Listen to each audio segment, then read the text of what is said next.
They say every wolf knows their mate by scent, that the bond hits like lightning, instant and undeniable. But what happens when your destined mate is the one wolf in all the territories who's sworn to kill you?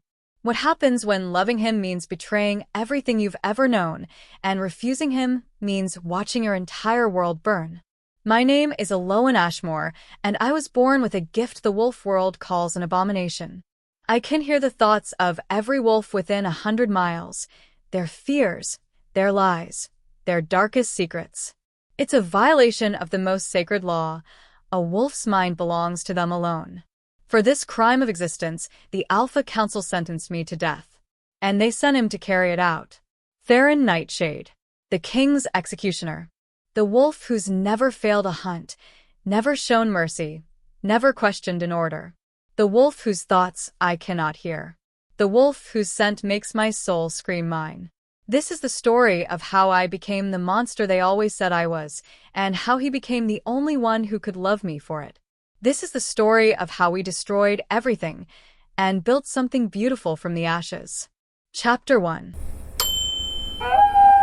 The silence that screams. The voices started when I was 7 years old. Not voices like hearing people speak, that would have been merciful.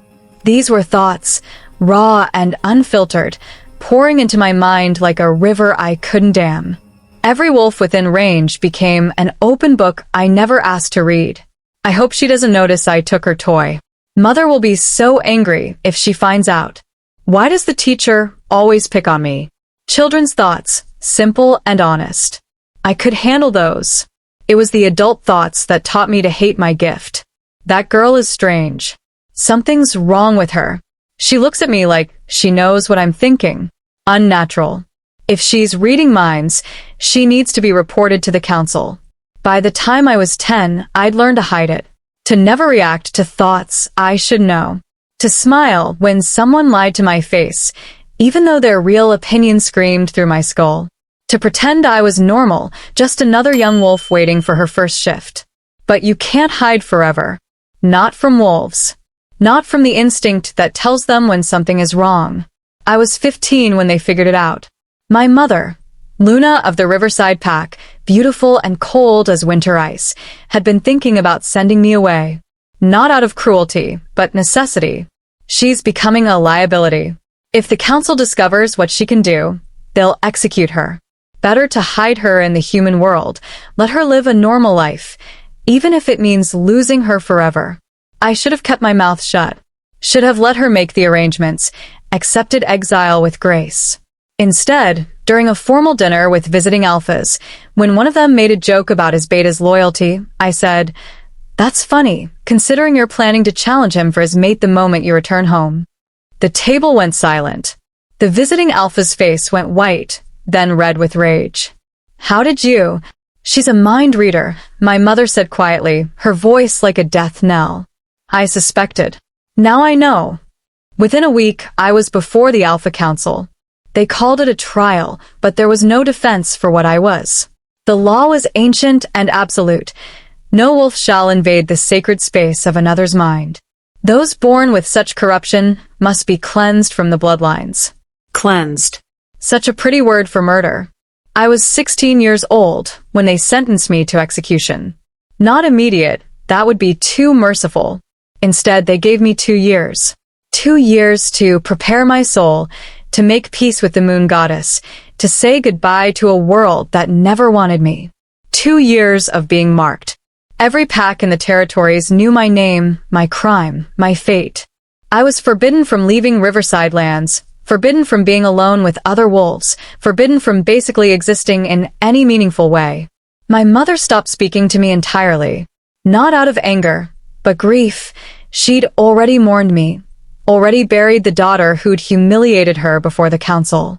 My father, the pack's beta, looked at me like I was a ghost.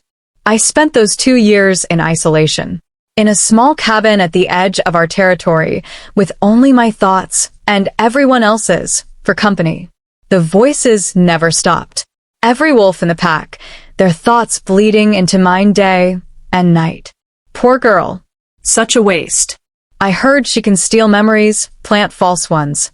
We're not safe while she lives. 2 more months. Then the executioner comes. Good riddance.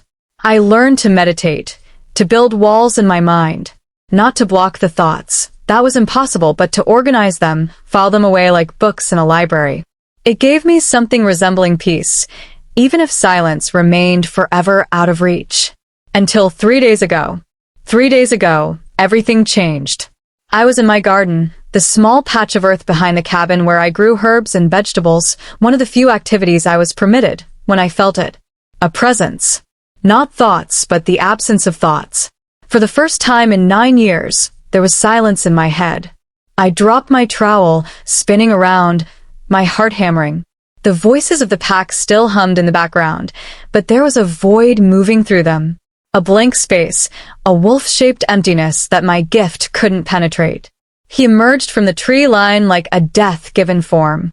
Tall, well over 6 feet, with shoulders broad enough to block out the sun.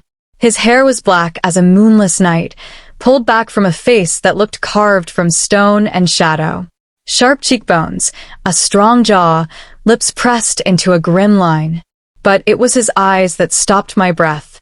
Silver. Pure, metallic silver, like moonlight made solid. And completely, utterly unreadable.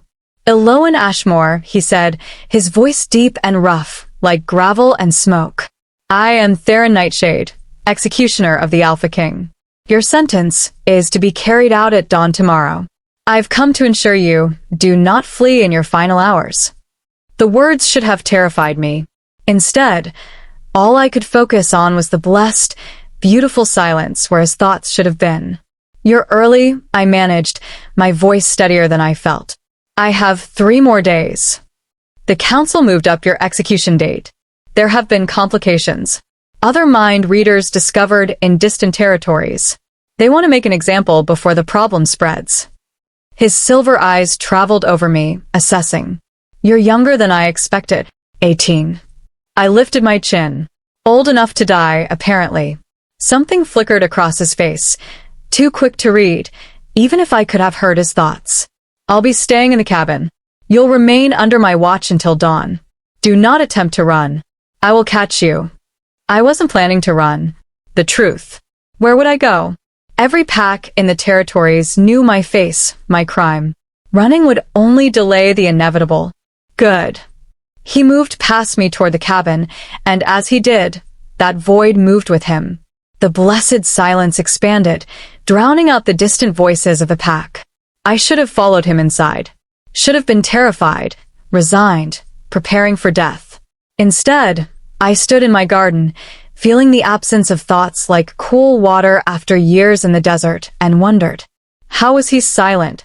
And why did that silence feel more like home than anything I'd ever known? That night, I lay in my narrow bed, staring at the ceiling while Theron kept watch in the main room.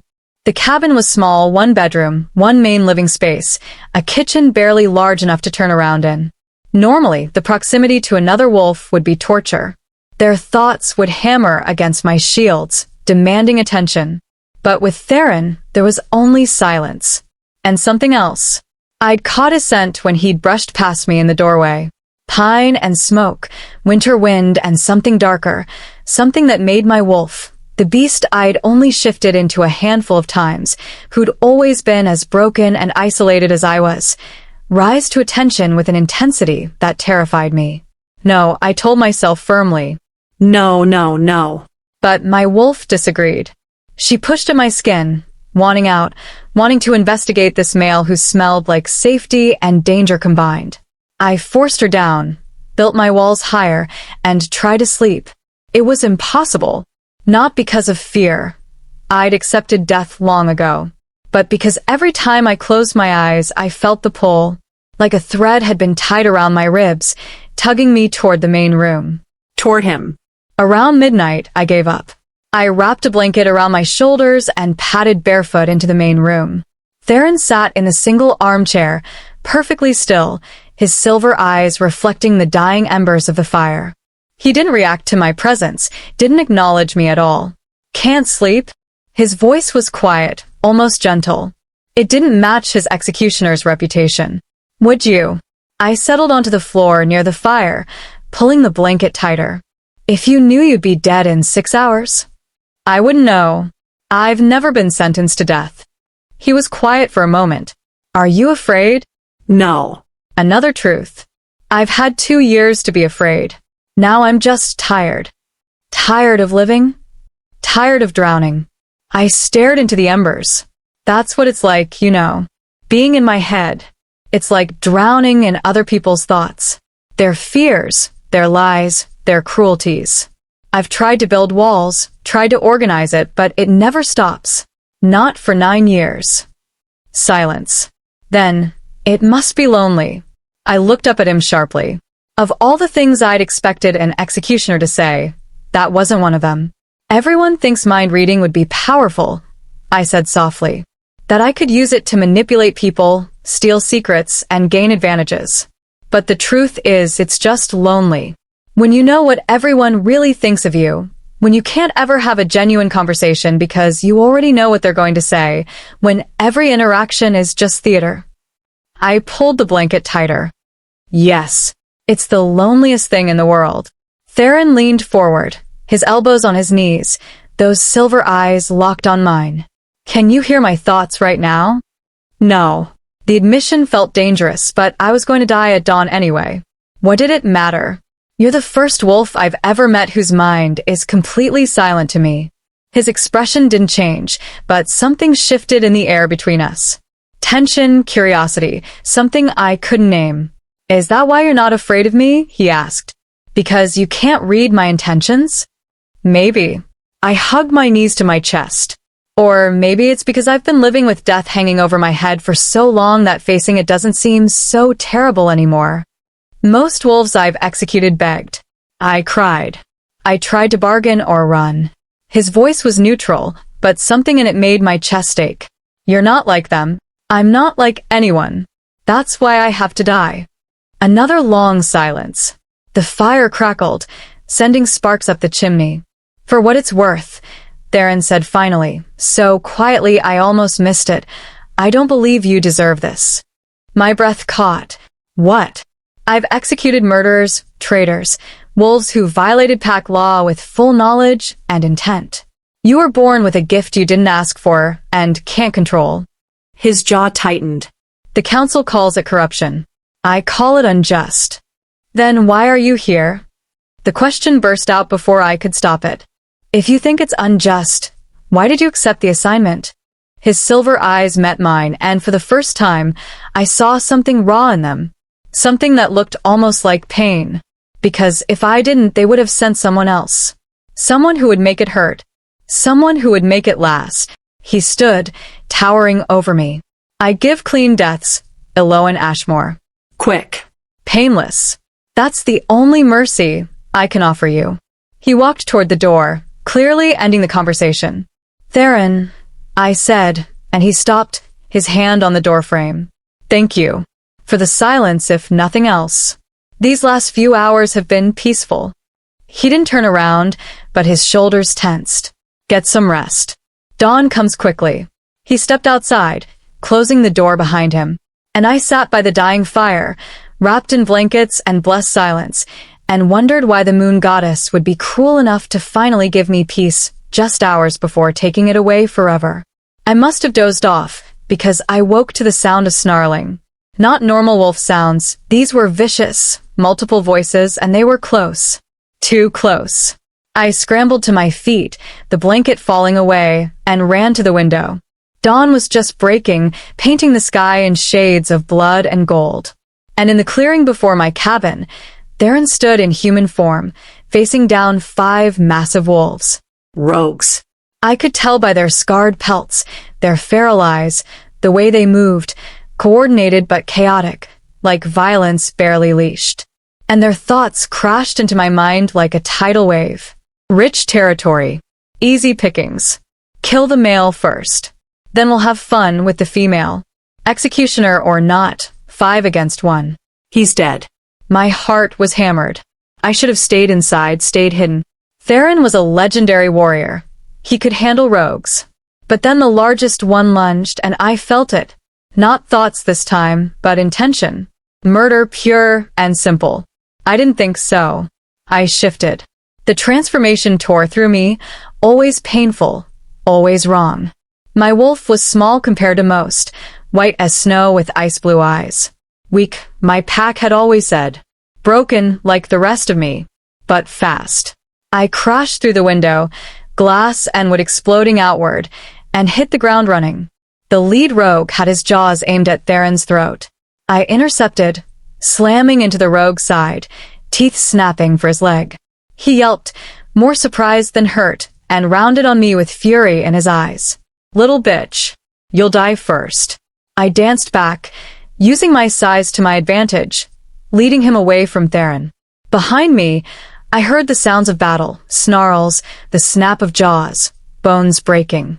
Theron had shifted, and even mid-fight, I felt the void where his wolf's thoughts should have been. That impossible, blessed silence. The rogue lunged. I dodged, spun, and went for his exposed flank. My teeth found purchase, tore through fur and flesh. Blood filled my mouth, hot and copper-bright. He roared, twisting, his claws raking down my side. Pain exploded through me, white-hot and blinding. I stumbled, my injured leg giving out. The rogue's teeth were aimed at my throat. And then he wasn't there anymore. A massive black wolf, easily twice my size, had him by the neck. Theron. His silver eyes blazed with a fury I'd never seen as he shook the rogue like a rag doll. The snap of the rogue's neck was sickeningly loud. Theron dropped the body and rounded on the others. They'd already seen enough. The remaining 4 rogues fled, leaving their dead behind. Theron shifted back to human form, his chest heaving, covered in blood, most of it not his own. He looked at me, still in wolf form, bleeding from the gashes on my side. Shift back, he commanded.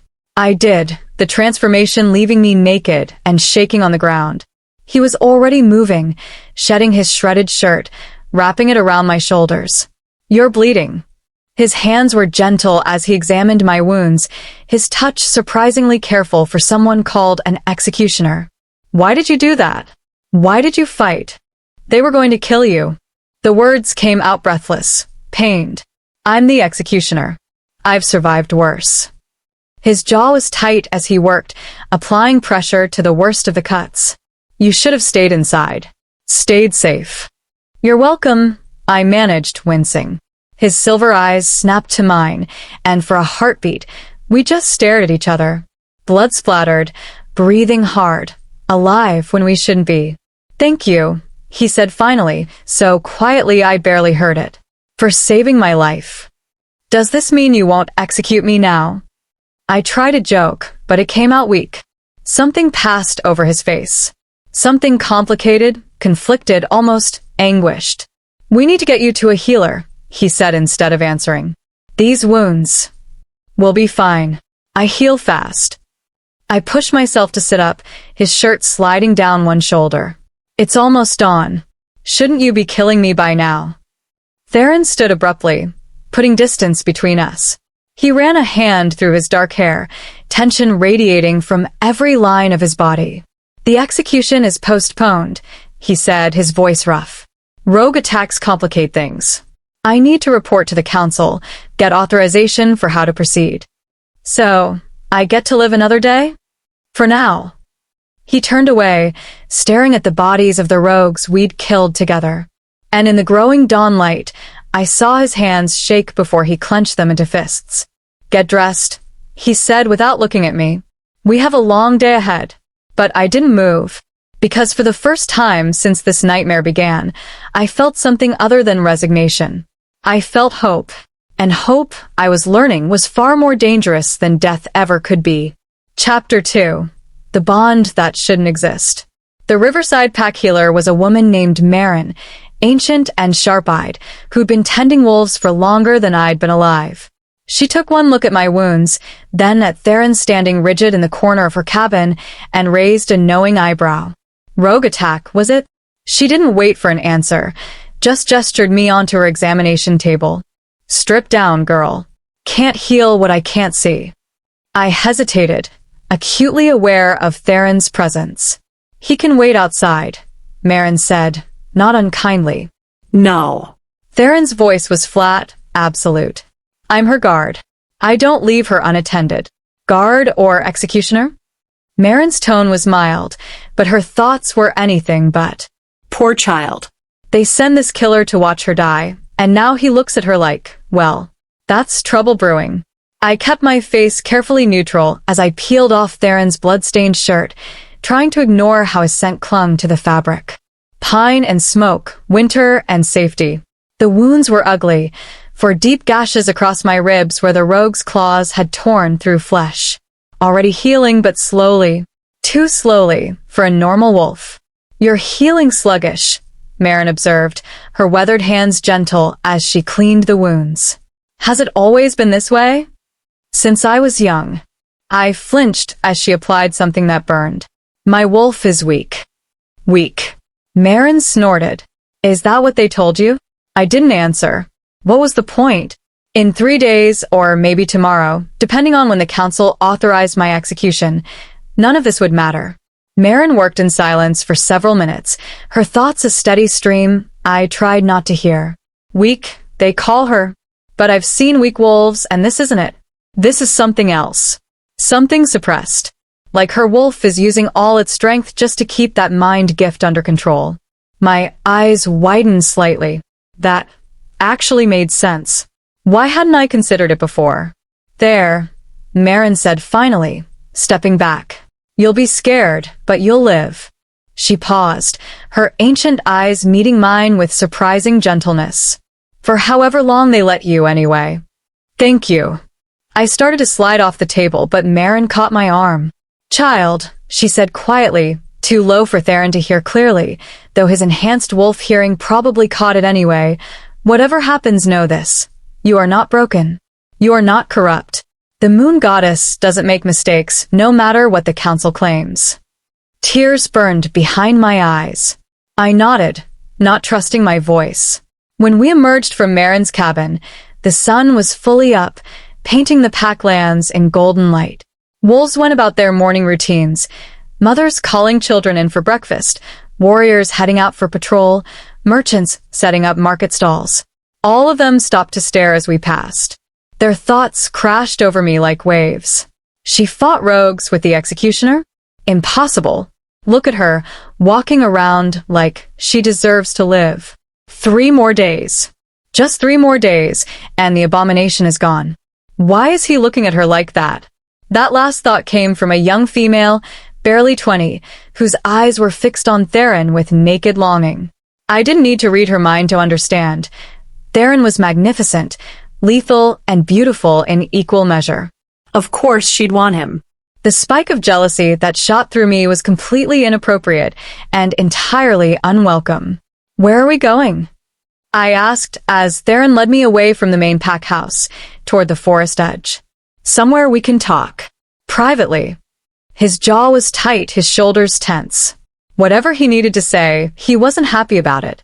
We walked in silence, him radiating tension, me trying to ignore the thoughts of every pack member we passed, until we reached a small clearing deep in the woods. A stream burbled nearby, and sunlight filtered through the canopy in golden shafts. It would have been beautiful, if not for the executioner and the condemned standing in the center of it. Theron turned to face me, and for the first time since we'd met, he looked uncertain, conflicted. His silver eyes searched my face like he was looking for answers to questions he hadn't asked yet. I need you to tell me the truth, he said finally. About what happened this morning. I fought rogues. You were there. That's not what I mean. He took a step closer, and I fought the urge to step back. Not from fear, but from the overwhelming need to step forward, to close the distance between us. When you shift, when you fought, did you feel anything unusual? My heart was hammered. Unusual how? Elowen. My name on his lips sent shivers down my spine. Don't make me ask directly. You know what I'm talking about. And I did. Of course I did. Because the moment I'd shifted, the moment I'd fought beside him, I'd felt it. That thread I'd sensed last night, connecting my ribs to his, had blazed to life. Had sung with recognition and rightness, and a certainty that terrified me. The mate bond, I whispered. You felt it too. Theron's hands clenched at his sides. It's impossible. Clearly not, since we both felt it. No, you don't understand. He turned away, running both hands through his hair in a gesture that spoke of deep frustration. I'm not supposed to have a mate. It's part of being the king's executioner. They did something, a ritual, magic, I don't know exactly what, to sever my ability to form mate bonds. To ensure my loyalty remains with the crown, not divided by personal attachments. Ice flooded my veins. They removed your ability to mate? Yes. He faced me again, and the anguish in his silver eyes made my chest ache. So this, whatever this is, shouldn't exist. Can't exist. But it does. I pressed a hand to my chest, where that golden thread hummed and pulled. I feel it. You feel it. That makes it real. Real and impossible to act on. His voice was harsh now, angry, though I sensed the anger wasn't directed at me. Even if the bond exists, even if somehow it formed despite the ritual, I'm still the executioner sent to kill you. And you're still sentenced to death. Then don't kill me. The words burst out before I could stop them. You think I haven't thought of that? Theron's voice rose, raw and frustrated. You think I haven't spent every moment since dawn trying to figure out a way to save you? But there is no way. If I refuse this assignment, they'll just send another executioner. And that one won't be merciful. So, what?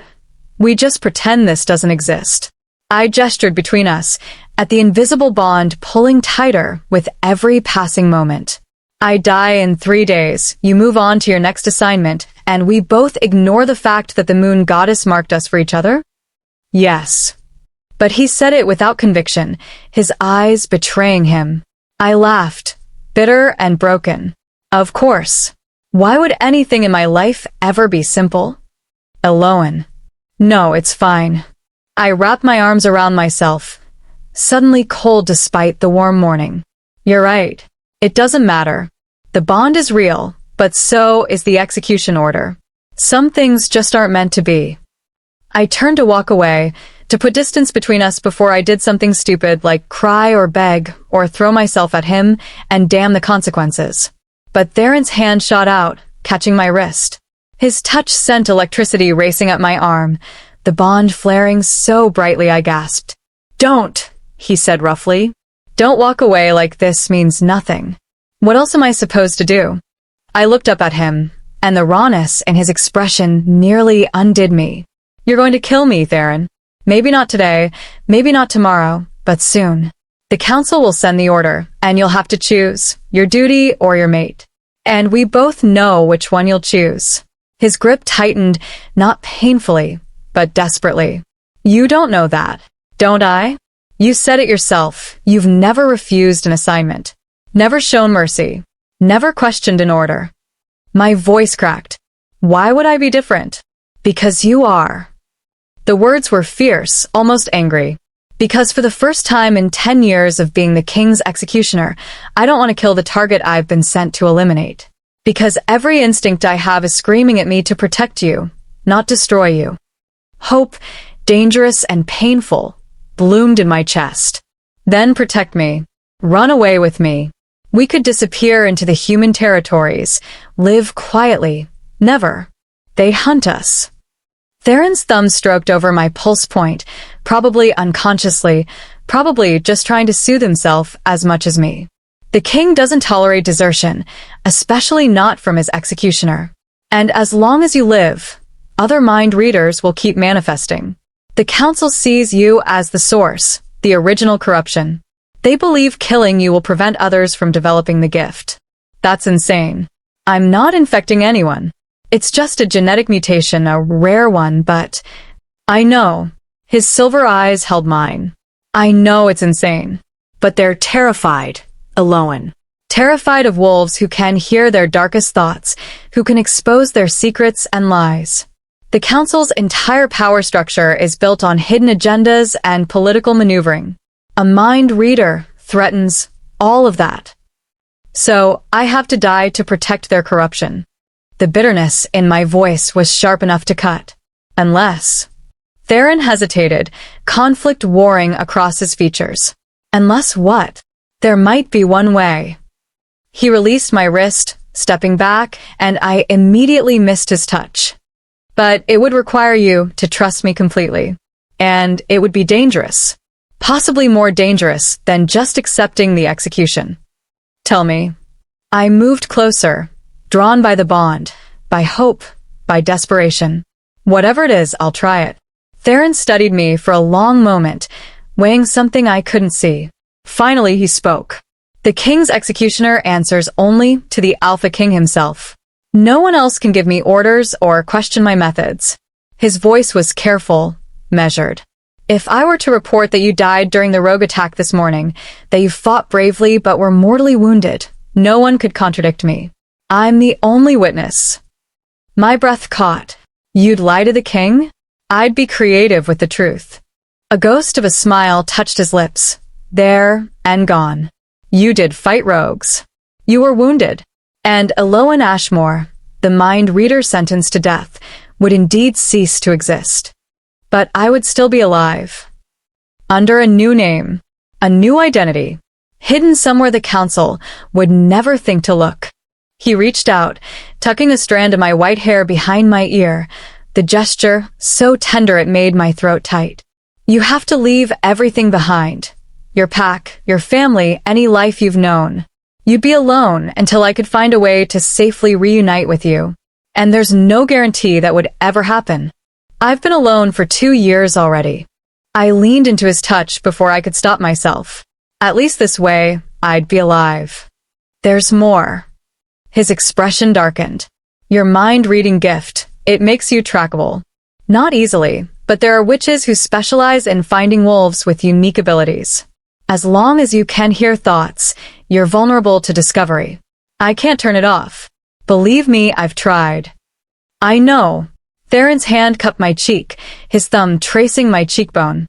But there are ways to suppress supernatural gifts. Dangerous ways. Painful ways. It would mean binding your wolf, locking away your abilities behind magical barriers. You'd still be able to shift, but your mind reading would be completely sealed.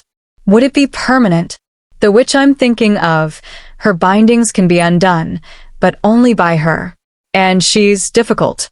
She doesn't work for free, and her prices are never simple.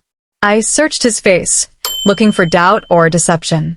But there was only fierce determination and something that looked heartbreakingly like hope. Why? I asked softly. Why would you risk everything for me? We've known each other less than a day. Because you're my mate. He said it simply, like it was the most obvious thing in the world. Because the moon goddess doesn't make mistakes, ritual or no ritual. Because I've spent 10 years killing without question, and I'm tired of being a weapon. I want to be a wolf again. A male with a mate to protect. Tears spilled down my cheeks. The council will kill you if they find out. Then we'll make sure they don't find out. He wiped my tears with his thumbs, cradling my face like I was something precious. But I need you to decide, Elowen. Right now. Because if we're doing this, we need to move fast. The council is expecting my report by sunset. I thought about my mother, who'd stopped speaking to me. My father, who looked through me like I was already a ghost. My pack, who couldn't wait for me to die. The cabin where I'd spent 2 years in isolation, drowning in voices I never asked to hear. What was I leaving behind, really? A world that had already decided I didn't belong in it. I trust you, I said, and watched something fierce and protective flare in his silver eyes. Tell me what we need to do. Theron's smile was small but genuine, the first real smile I'd seen from him. It transformed his face, made him look younger, less like an executioner and more like a male who'd just found something worth fighting for. First, he said, we stage your death. That part will be unpleasant, but necessary. Then I take you to the witch. Her name is Calith Darkwada, and she lives in the Shadowfen territories. She'll bind your gift and give you a new identity. After that, he hesitated. After that, you disappear. I'll establish you somewhere safe, somewhere I can visit when possible. And what about the bond? I gestured between us, at the golden thread that seemed to glow brighter with every passing moment. Will we be able to complete it? His expression turned heated, and something low in my belly tightened in response. Not yet. Not while you're supposed to be dead, and I'm still the king's executioner. But eventually, he leaned closer, his breath warm against my ear. Eventually, little mate, I'm going to claim you properly. Mark you. Make you mine in every way that matters. I shivered, not from cold, and his knowing smile said he'd noticed. But first, he pulled back, all business again. We need to make the council believe you're dead. Which means... He trailed off, looking at something over my shoulder. His entire body went rigid, his hand dropping to the blade at his hip. I turned, my heart sinking, already knowing what I'd see. My mother stood at the edge of the clearing, her Luna power radiating like cold fire. And her thoughts, sharp as broken glass, cut into my mind. So, The executioner and the abomination. How touching. And how perfectly treasonous. Mother. I breathed, the word half plea, half prayer. But Luna Ashmore just smiled, cold and beautiful and utterly merciless. I heard everything, she said softly. Every treasonous word. Every plan to deceive the council. Her ice blue eyes, so like mine, locked on Theron. And now I have to decide what to do about it. Theron shifted, putting himself partially between my mother and me, his body language screaming threat. Luna Ashmore, this doesn't concern you. Doesn't concern me? My mother laughed, sharp and bitter. She's my daughter, an executioner. Everything about her concerns me, even if I wish it didn't. Her thoughts told a different story. She's my daughter. My failure. My shame. And if I report this, they'll execute him too. 2 deaths instead of 1. But if I don't report it, you're going to turn us in? I said flatly, reading the decision crystallizing in her mind. My mother's expression flickered, surprise, then resignation. Still reading thoughts, I see. Even knowing it's what's killing you. Mother, please. Don't. She held up a hand, her voice cracking for the first time. Don't beg. Don't make this harder than it already is. Then let us go. Theron's voice was steady, but I could feel the tension thrumming through him. Let her live. She's your daughter. She stopped being my daughter the moment the council sentenced her. But my mother's hands trembled as she said it. I can't let you deceive the king. I can't let you. Can't let me finally have a chance at happiness? I stepped around Theron, facing my mother directly. Can't let me choose life over death? Can't let me be something other than your failure and your shame? My mother flinched. In her mind, she's right. That's exactly what she is. My failure. My beautiful, broken, impossible daughter who I couldn't save. You never tried to save me, I said quietly, and watched her eyes widen as she realized I was responding to her thoughts. You mourned me and buried me before the council even passed a sentence. You erased me from your life because it was easier than fighting for me. Fighting would have changed nothing. My mother's composure cracked, her voice rising. The council's decision was absolute. All I could do was make peace with losing you, by pretending I was already dead, by protecting myself from the pain of watching you die. Tears streamed down her face now, her Luna mask finally shattering. Do you know what it's like, knowing your child is going to be executed? Knowing there's nothing you can do to stop it? I had to distance myself, Elowen. I had to, or the grief would have destroyed me. And now, I took another step closer. Now, when there's actually a chance I could live, what will you choose? Your Luna duties or your daughter? The silence stretched, heavy and suffocating. I watched my mother's thoughts on war. Duty versus love, law versus maternal instinct, the pack's safety versus one girl's life. Finally, she spoke. I'll give you 1 hour's head start. Her voice was barely a whisper. 1 hour before I reported to the council what I heard. That's all I can do. Mother. 1 hour, Elowen. Her eyes met mine, and I saw the love there. Buried deep, strangled by fear and duty, but still present. Still real. Use it wisely. She turned and walked away, her spine straight, her shoulders back. Every inch the Luna she'd been trained to be. But in her thoughts, I heard the truth. Run, daughter. Run fast and far. And may the moon goddess forgive me for what I'm about to do. Theron grabbed my hand. We need to go. Now. But the plan, staging my death, going to the witch. No time for that now. He was already pulling me toward the forest's deeper sections. We run first, plan later. 1 hour isn't enough to do this properly, but it's all we have. Where are we going? Somewhere they won't think to look for us. Somewhere outside council jurisdiction. His grip tightened. Do you trust me? I looked back one last time at the clearing where my mother had given us the closest thing to a blessing she could manage. Then I looked at Theron. This executioner, this male who was supposed to kill me, this mate the moon goddess had given me against all odds and impossibilities. I trust you, I said. And together, we ran. Chapter 3. The Witch of Shadowfen. We ran for 3 days straight. Not as wolves, that would have been too easy to track.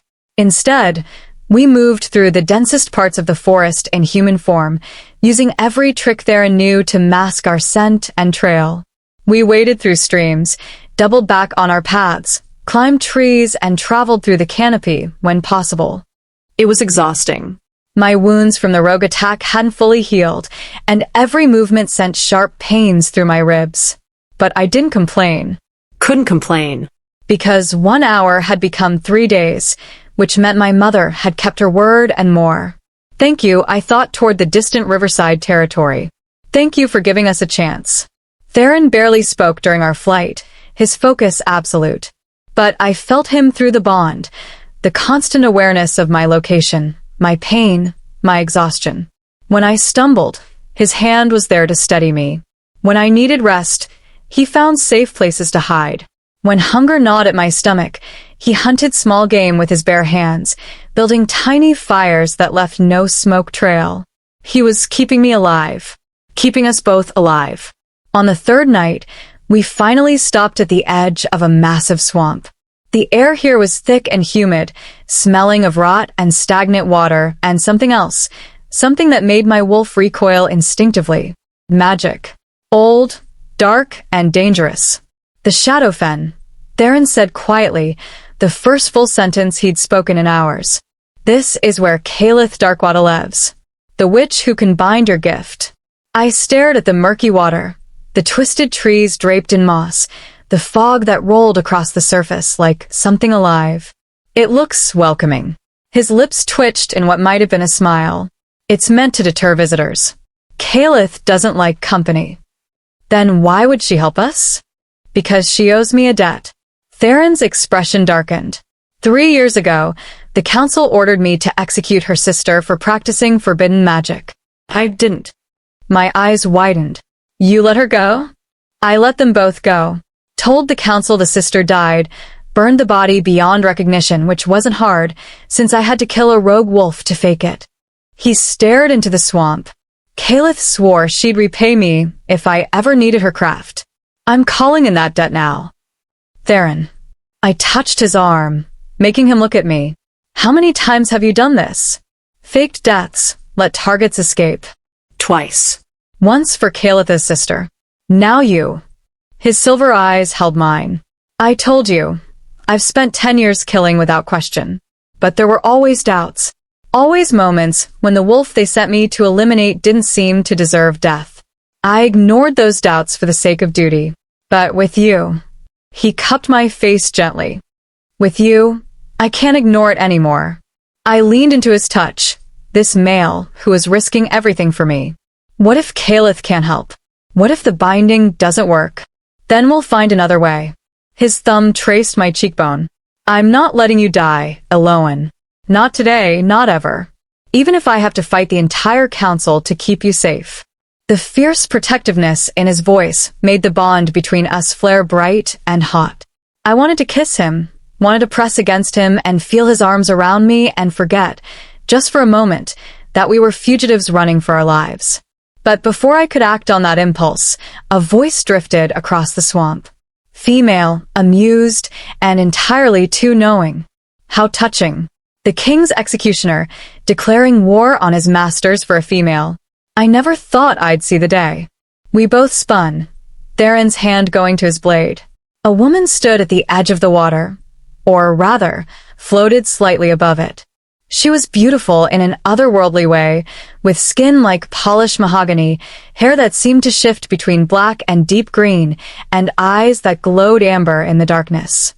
She wore robes made of what looked like living moss, and power radiated from her like heat from a forge. Calith Darkwater, Theron said, his voice carefully neutral. I've come to collect on your debt. So I gathered. Calith drifted closer, her bare feet never quite touching the water's surface. Her glowing eyes fixed on me, and I felt something probe in my mind. Not thoughts, but magic, testing and curiosity. A mind reader. How delightfully rare. And you want me to bind her gift? Yes. Theron stepped slightly in front of me. Protective. Completely. No leaks, no traces that could be tracked. Completely. Calith's smile was sharp. Do you have any idea what you're asking? The girl's gift isn't just a supernatural ability. It's woven into the fabric of her soul. Binding it completely would be like cutting away part of who she is. I know what I'm asking. My voice came out stronger than I felt, and I'm willing to pay that price. Calith's eyes narrowed, studying me with unnerving intensity. Then she laughed, the sound like wind chimes made of bones. Oh, you're brave. Foolish, but brave. She circled us, still hovering, her moss robes trailing in the water. Let me guess. The council sentenced you to death. The executioner was sent to kill you, but instead you discovered your mates. Now you're on the run, hoping I can hide you from the wolves who'll hunt you until one of you is dead. That's accurate, I admitted. Of course it is. I can smell the mate bond on you both, fresh and unconsummated, practically vibrating with unfulfilled potential. Calith stopped in front of Theron, tilting her head. You realize that binding her gift won't change anything, don't you? The council will still want her dead. You'll still be a traitor. And eventually, they'll find you both. Not if we're careful. Theron's jaw was set, stubborn. Not if she has a new identity, a new life far from council territories. And what about you, executioner? Will you give up your position, your power, your purpose? Will you walk away from being the king's weapon? The question hung in the air, heavy and challenging.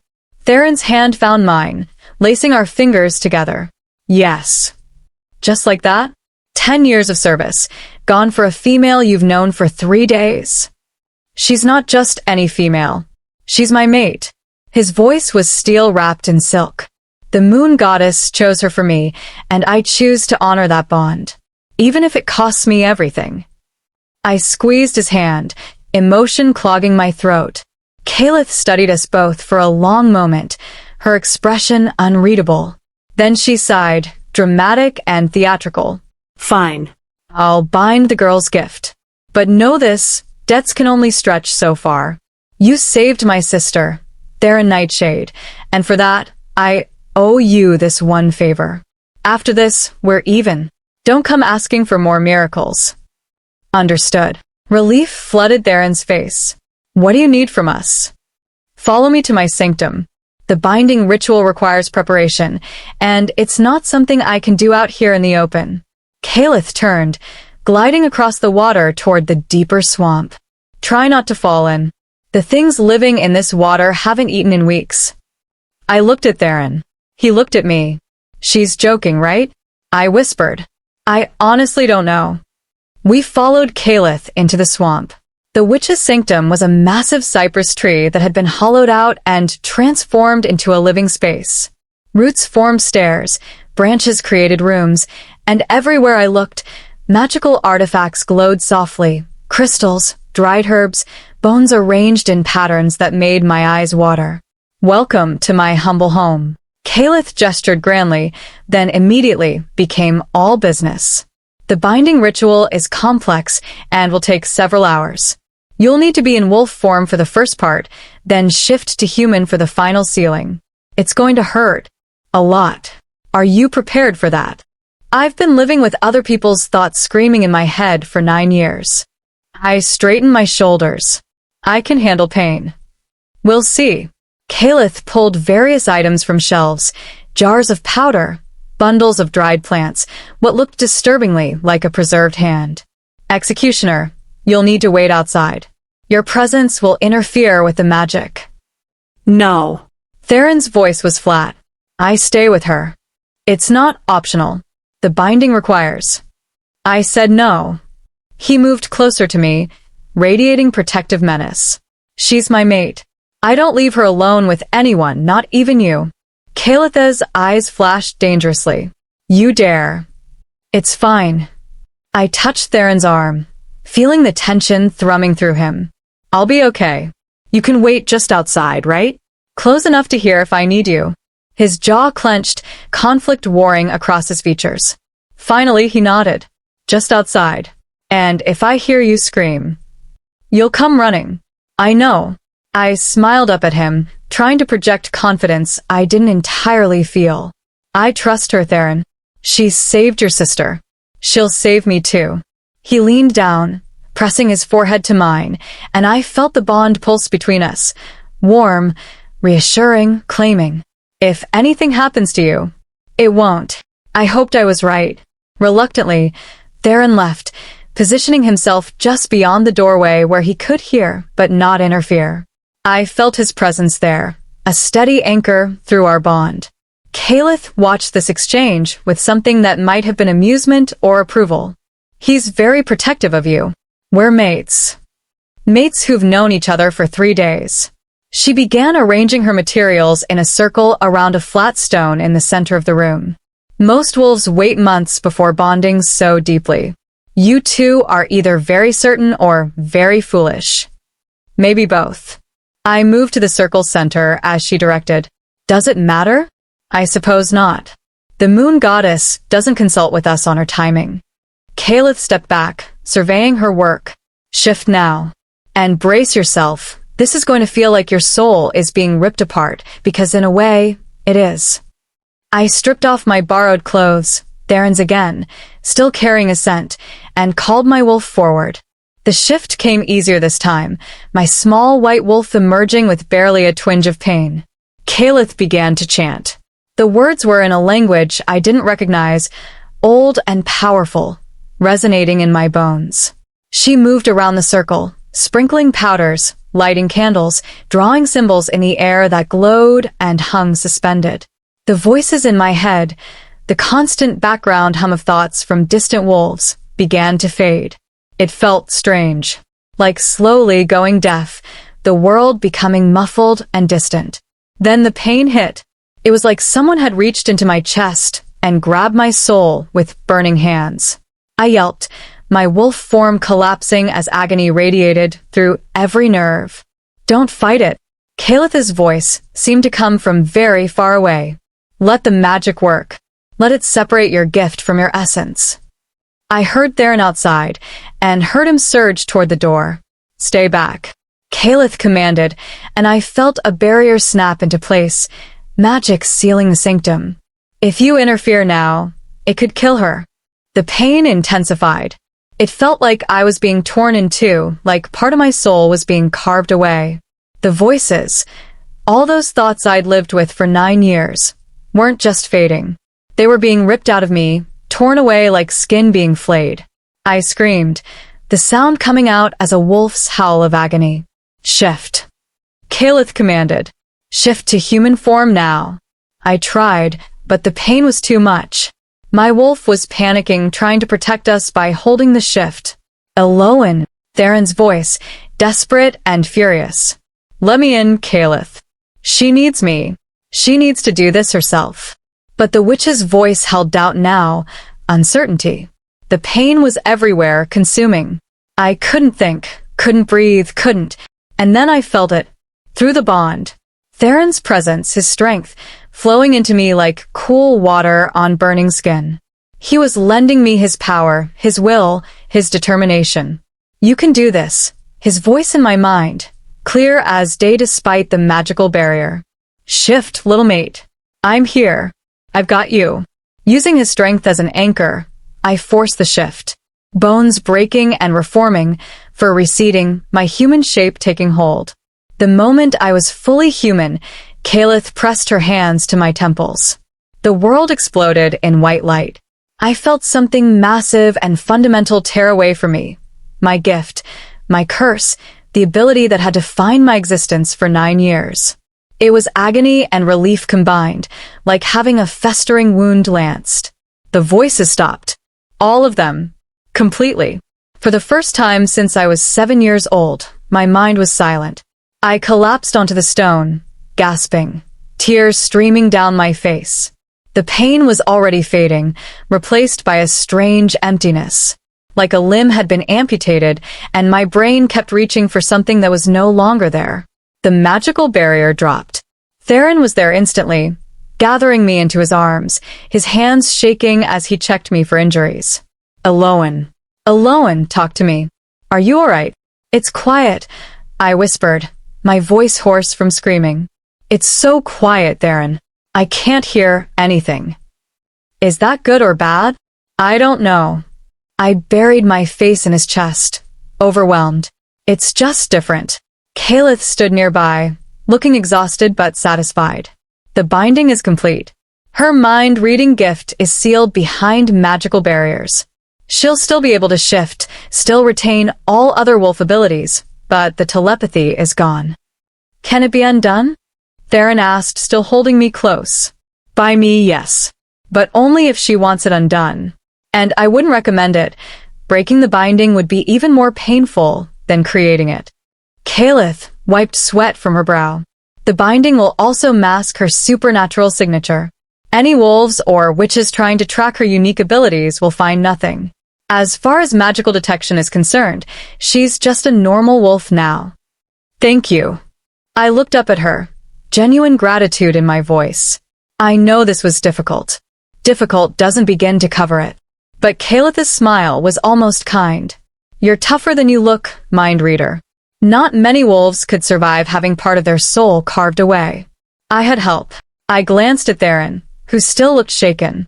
I felt you through the bond. You kept me anchored. Mate bonds are powerful things. Calith began gathering her materials, clearing the ritual space. Speaking of which, you two should complete the bond soon. The longer you wait, the more difficult it becomes. And given that half the territories will be hunting you, you'll want every advantage. Heat flooded my cheeks. We can't. Not while we're running. Actually, you should. Completing the mate bond will strengthen you both, allow you to share power and healing, and sense each other's location over vast distances. Calith's amber eyes gleamed with amusement. Plus, you'll stop looking at each other like you're starving. It's exhausting to watch. Theron cleared his throat, his ears slightly red. We'll consider it. You do that. Calith moved to a cabinet, pulling out a leather pouch. In the meantime, you'll need a new identity for the girl. New name, new pack history, new everything. She tossed the pouch to Theron, who caught it one-handed.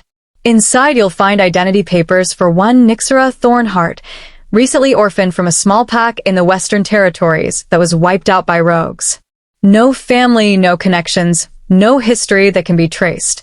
She's 20 years old, a decent fighter, and looking for a new pack to join. Nixera Thornheart, I repeated, testing the name. It felt strange, like wearing someone else's skin. That's who I am now. That's who you need to be if you want to survive. Calith's expression turned serious.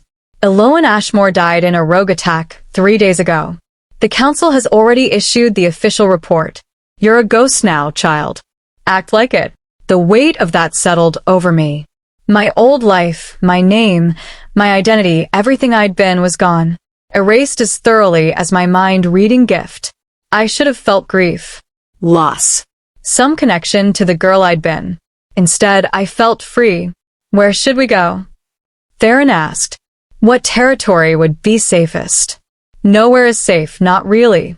But your best option is the northern reaches. The packs there are independent, don't answer to the council, and they're always looking for strong wolves. Calith pulled out a map, marking a location. Head for the Frost Peak pack. Their alpha, Valor Winterborn, has no love for the council. He won't ask too many questions as long as you pull your weight. The Frost Peak Pack. Theron studied the map, calculating distances. That's at least 2 weeks' travel from here, which gives the council time to stop looking for you so intensely. Right now, they'll be searching everywhere. In 2 weeks, the trail will be cold. Caliph rolled up the map, handing it to Theron. Travel only at night. Avoid major pack territories. And for the love of the moon goddess, complete that mate bond before you reach Frost Peak. Unmated pairs attract too much attention.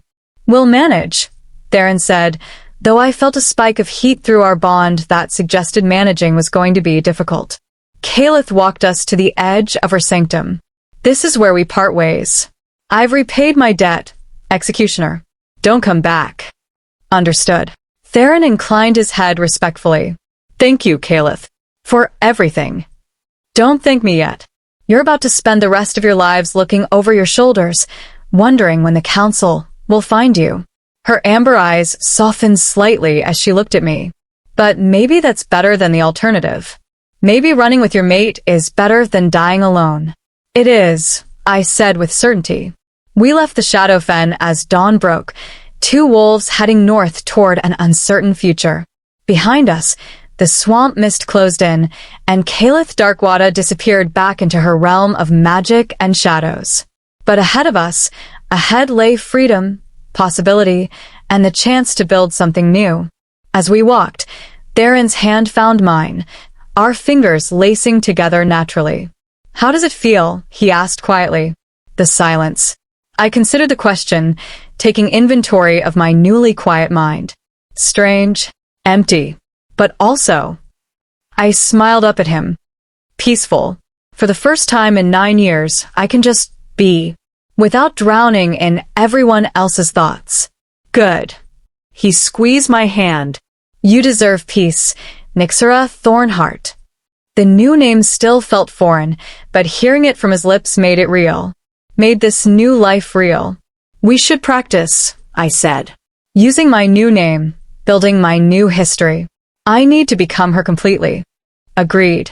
But first, Theron stopped walking, turning to face me. There's something I need to say. While you're still Elowen, before we bury that name forever. My heart stuttered. What?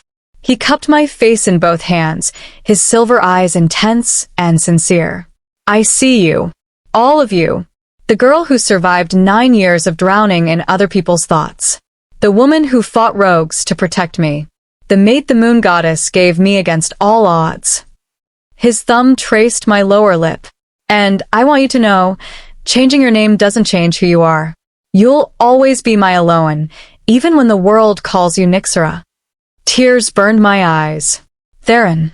And one more thing. He leaned closer, his breath warm against my lips.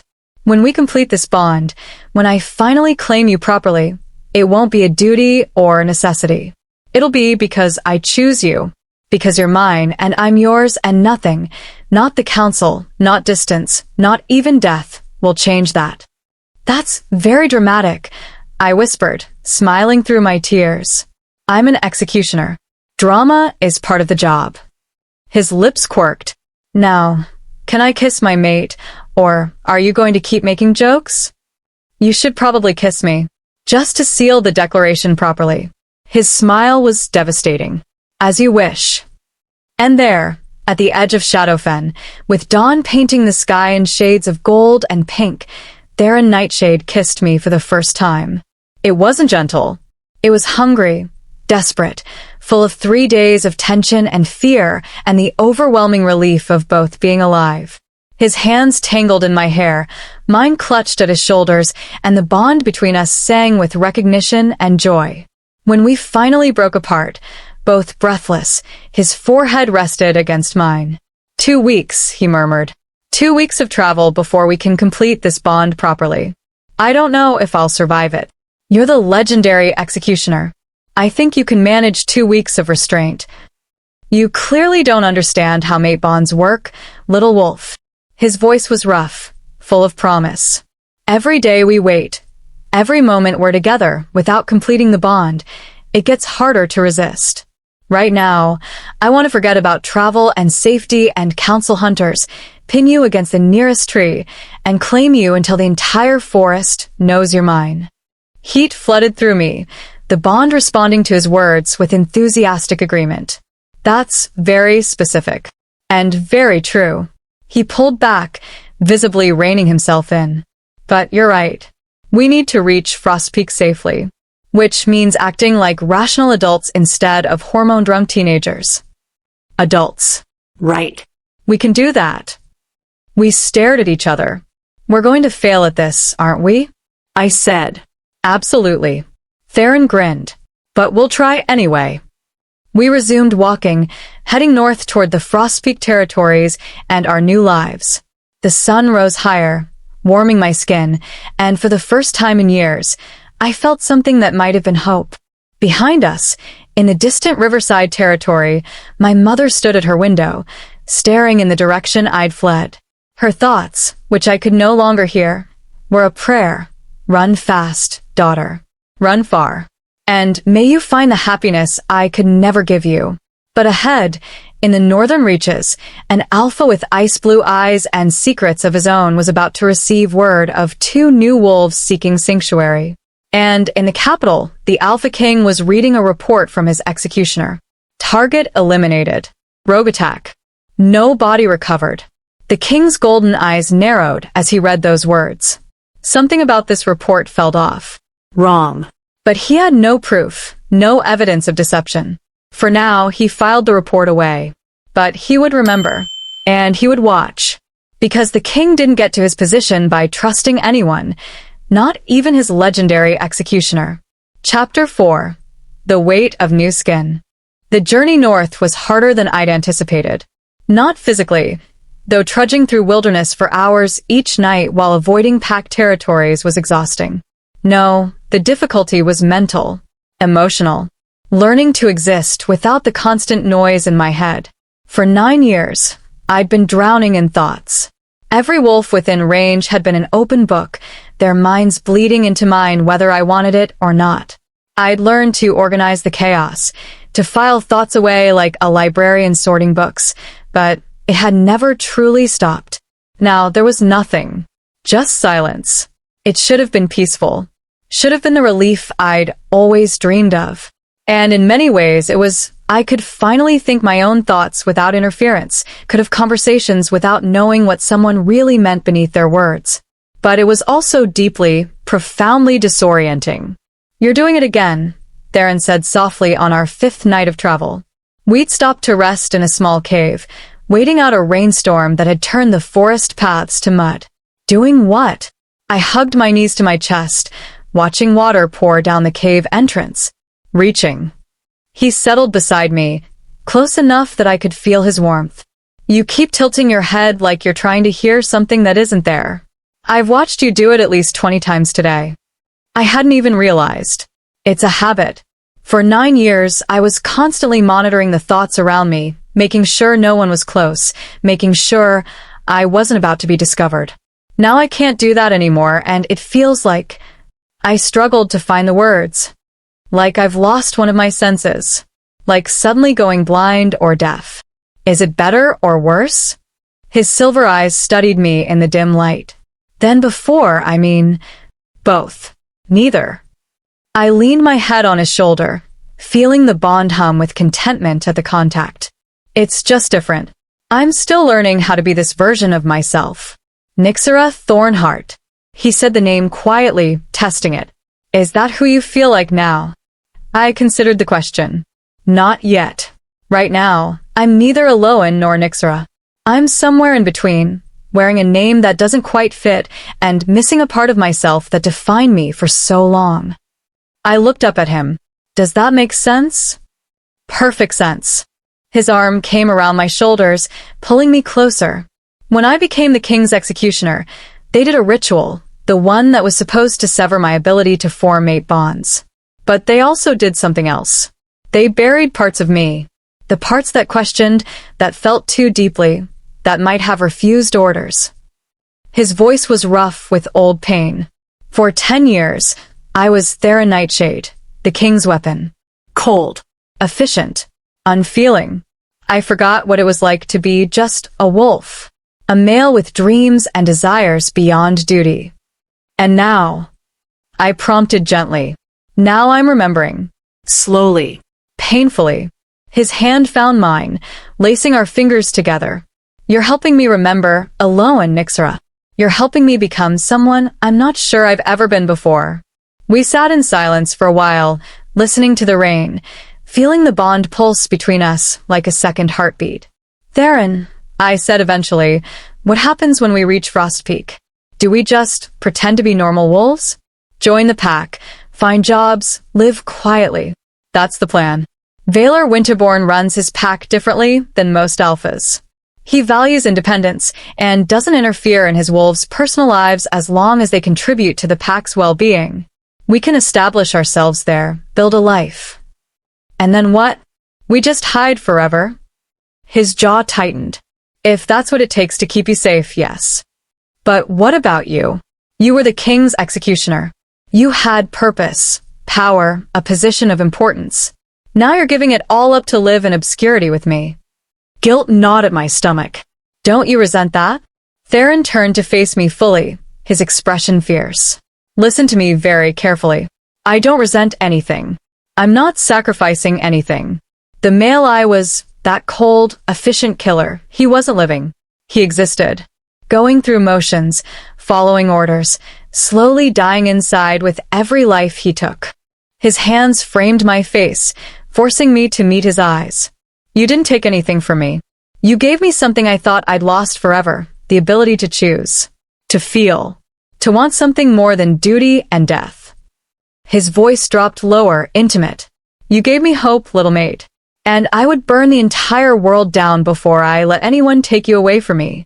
The intensity in his words, in his gaze, stole my breath. That's very dramatic. You said that last time I declared myself. His lips quirked. Are you going to keep accusing me of drama? Or are you going to kiss me? I could do both. Multitasking. I like it. I laughed and it felt good. Normal. Like maybe we really could build a life together, despite everything working against us. His lips met mine, soft at first, then deeper. The bond flared between us, sending heat racing through my veins. His hand slid into my hair, angling my head for better access, and I pressed closer, my fingers clutching at his shirt. We'd kissed several times during our journey, brief touches, stolen moments, nothing too intense. But this was different. This had intent behind it. Promise. The storm outside provided cover, the cave gave us privacy, and the bond was screaming at us to finally complete what we'd started. Theron pulled back, breathing hard, his eyes molten silver. We should stop. Should we? My voice came out breathier than intended. Yes. Because if we don't stop now, I won't be able to. His hand trembled slightly as he cupped my cheek. And I want our first time to be somewhere better than a cave, when we're not running for our lives, when I can take my time and... He cut himself off, jaw clenching. We should stop. I wanted to argue, wanted to point out that we might never have a perfect moment, that waiting was torture, that the bond was demanding completion with increasing urgency. But I also saw the control it was taking him to pull back. Saw the war in his eyes between desire and his determination to do this right. Okay, I whispered. We stop. For now. For now, he agreed, and the promise in those words sent shivers down my spine. We spent the rest of the night in careful distance, not trusting ourselves to touch again. The rain continued until dawn, and we set out as soon as the sun rose, both of us wound tight with unfulfilled need.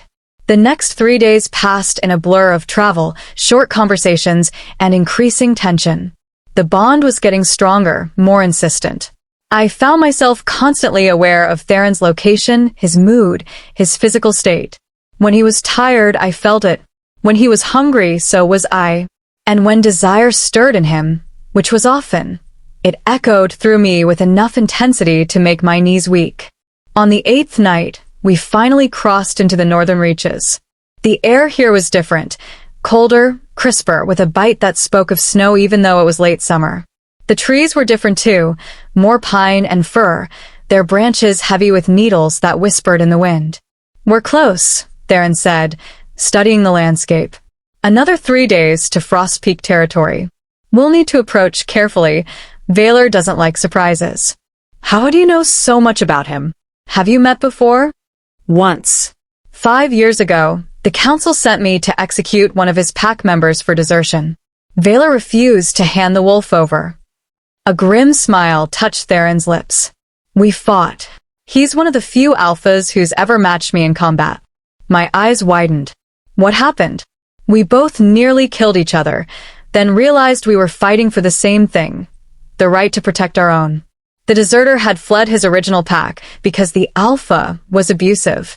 Valor had given him sanctuary. Theron's expression softened with something like respect. I reported back to the council that the deserter had died in combat.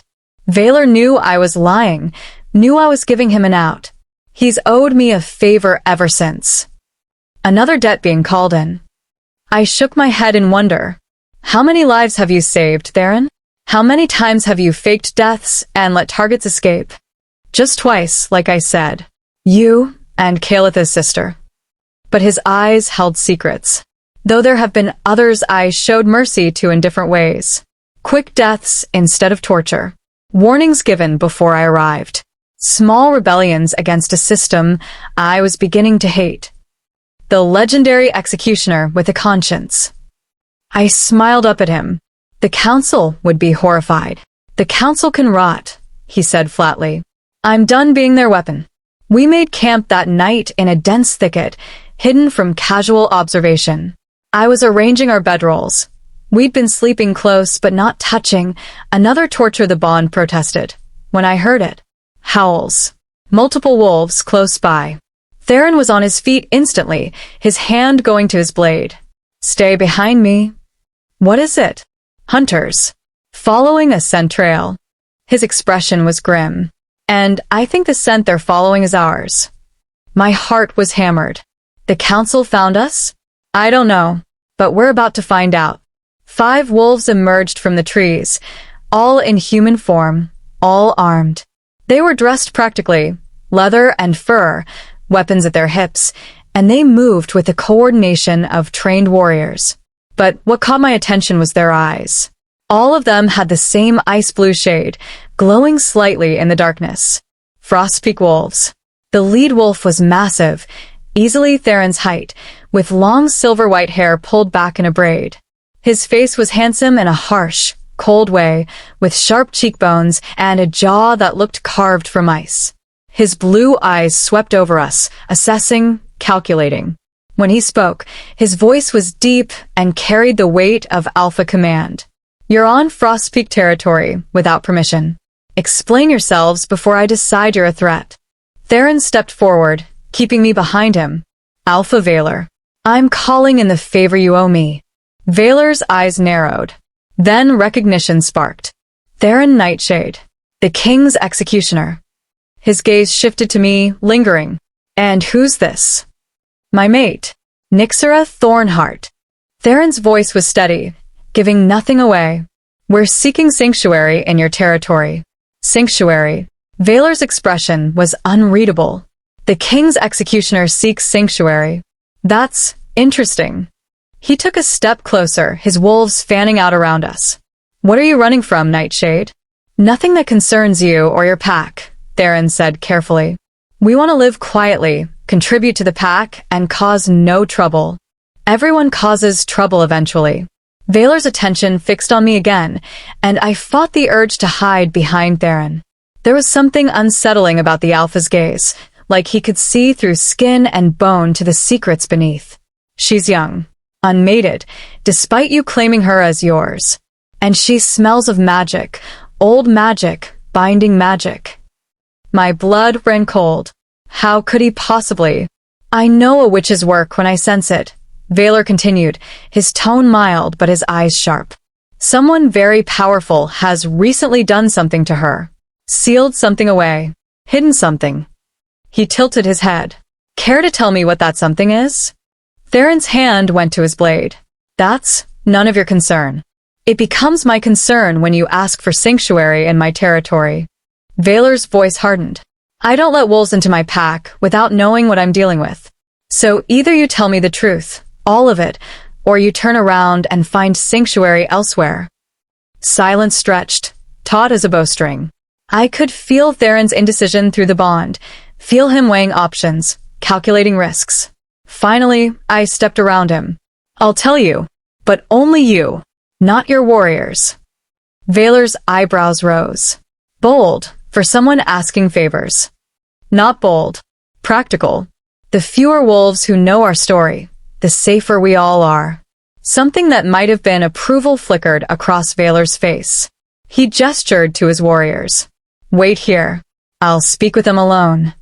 Alpha, that's not safe. One of the warriors protested.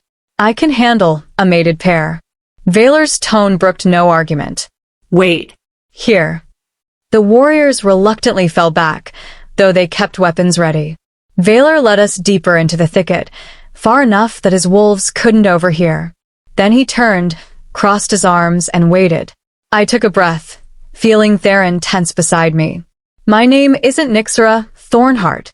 It's Elowen Ashmore. Until 8 days ago, I was a mind reader sentenced to death by the Alpha Council. To Valor's credit, his expression barely changed. Interesting. Theron was sent to execute me. Instead, I glanced at the male beside me, this executioner who'd given up everything. Instead, he faked my death and helped me escape. We went to a witch who bound my gift, gave me a new identity. Now we're running from the council, from the king, from everyone who would see us dead for treason. And you came to me. Valor studied us both, asking me to harbor fugitives, to lie to the council if they come looking, to risk my pack's safety for 2 wolves I barely know. Yes. I lifted my chin. I know it's asking a lot, but you gave sanctuary to a deserter once. You know what it's like to protect wolves who don't deserve the death sentence they've been given. That deserter was one of mine. You're not. Not yet, Theron said quietly. But we could be. We're both strong fighters. I have 10 years of combat experience and tactical training. Nyxera alone, he corrected himself, is fast, clever, and brave enough to fight rogues despite being half their size. We'll work harder than any wolves you have. We'll prove our worth. Valor was silent for a long moment, his ice-blue eyes distant, calculating. The council will come looking eventually, he said finally. They always do. And when they ask if I've seen an executioner and a mind reader, what do you expect me to say? That you gave sanctuary to a mated pair from a destroyed western pack. Nyxera Thornheart and her mate, Darian Shadowpine. Theron pulled out the identity papers Caliph had prepared, along with a second set I hadn't seen before. Complete histories, false but verifiable. The council has no reason to connect us to their fugitives. Unless someone recognizes you. Valor's gaze was sharp. You're the king's executioner, Nightshade. Your face is known throughout the territories. Was the executioner. And my face was known to alphas and high-ranking wolves. The average pack member wouldn't recognize me, especially not here in the north where I've barely worked. Theron's jaw set. We can make this work, if you let us try. Valor studied us for what felt like an eternity. I held my breath, waiting, praying to the moon goddess that he'd say yes. Finally, he sighed. You're going to be in trouble. I can feel it. Is that a no? My voice was small. It's a conditional yes. Valor's expression turned stern. You join my pack, you follow my rules. You work hard, you stay out of council business, and you never, ever, use your old identities or abilities while on my territory. You're Nyxera Thornheart and Darian Shadowpine. Period. Can you do that? Relief flooded through me so intensely, I nearly collapsed. Yes. Absolutely. Thank you. Don't thank me yet. I'm taking a massive risk harboring you.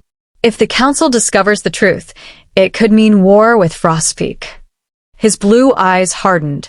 So you'll earn your place here. Prove you're worth the risk I'm taking. Understand? Understood, Theron said, with respect clear in his voice. Good. Valor turned to walk back to his warriors, then paused. One more thing. Complete your mate bond before you reach pack lands. Unmated pairs create instability, and I've got enough problems without adding sexual tension to the mix. Heat flooded my cheeks. We're planning to. I don't care about your plans. I care about my pack stability. You have until we reach Frost Peak tomorrow night. He glanced back, a hint of amusement in his cold eyes. And for the moon goddess's sake, don't make me regret this. He left us standing there, stunned and grateful and utterly mortified. Did the alpha just order us to have sex? I whispered. Theron's ears were red. That's essentially what he said, yes. Can he do that? He's alpha. He can do whatever he wants on his territory. We stared at each other. So, I said slowly, I guess we're completing the bond tomorrow. I guess we are. Theron cleared his throat. Should we, discuss this? Make plans? Prepare somehow? Prepare for sex? Despite everything, I laughed. I don't think that's how it works. I wouldn't know. I've never. He trailed off, looking uncomfortable. I blinked. Never what? Never completed a mate bond.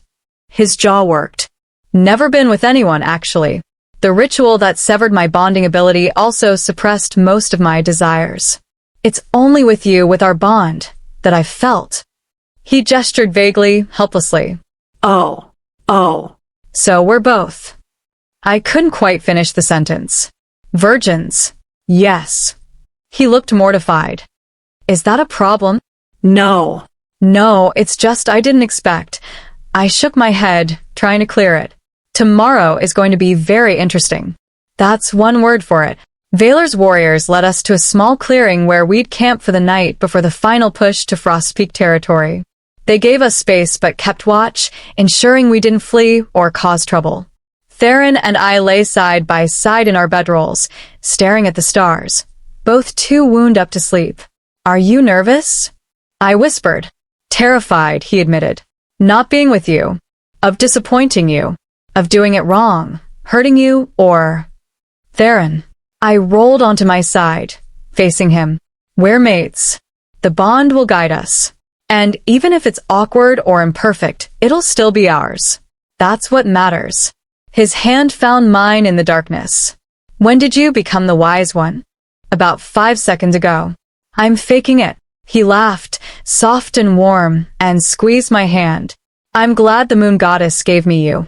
Even if the timing and circumstances are terrible, even if we're fugitives on the run, even if everything about this is impossible, I'm glad it's you.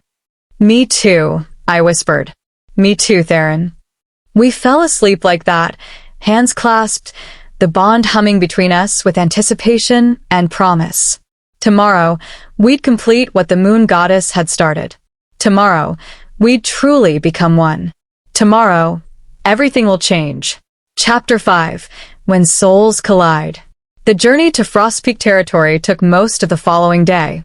Valor's warriors kept a respectful distance, but I felt their curious gazes tracking us. They probably wondered what was so special about 2 random wolves that their alpha would personally escort us into Packlands. If they only knew. The landscape changed as we traveled deeper into the northern reaches. The trees grew taller, their trunks thick as houses, branches forming a canopy so dense that even midday felt like twilight. Snow capped the distant mountains, and the air carried a bite that promised winter came early and stayed late here. It was beautiful. Harsh and unforgiving, but beautiful. Around mid-afternoon, we stopped at a crystal-clear stream for water. I knelt at the edge, cupping the icy liquid in my hands, when I felt Theron's presence behind me. How are you holding up? His voice was low, meant only for me. Fine. Tired, but fine. I glanced back at him. You? Thinking. About. His silver eyes held mine, intense and full of unspoken promises. Tonight. Heat flooded through me, the bond responding to his nearness, and the weight of what was coming. Me too. Are you nervous? Yes. But not in a bad way. I stood, wiping my wet hands on my pants. More like anticipatory? Like standing at the edge of something huge, knowing once you jump, nothing will ever be the same. That's exactly what it is. His hand lifted, tucking a strand of my white hair behind my ear. The gesture was becoming familiar, intimate. Once we complete the bond, we'll be permanently connected. You'll feel everything I feel. I'll know your every emotion. There'll be no hiding, no walls between us. Good. I leaned into his touch. I've spent 9 years with walls in my mind, trying to keep everyone else's thoughts out. I don't want walls with you, Theron. I want everything to be open, honest, real. Something fierce and possessive flared in his eyes. You have no idea what you do to me when you say things like that. Show me tonight. His breath caught. Elowen. Nixera. I corrected gently. We need to get used to it. Here, in front of others, I'm Nixera. Nixera, he repeated, testing the name like a vow. Tonight, Nixera, I'm going to show you exactly what you mean to me. One of Valor's warriors cleared his throat loudly. Alpha says we move in 5 minutes. Be ready. Theron stepped back, but his eyes held promises that made my stomach flutter with nerves and anticipation.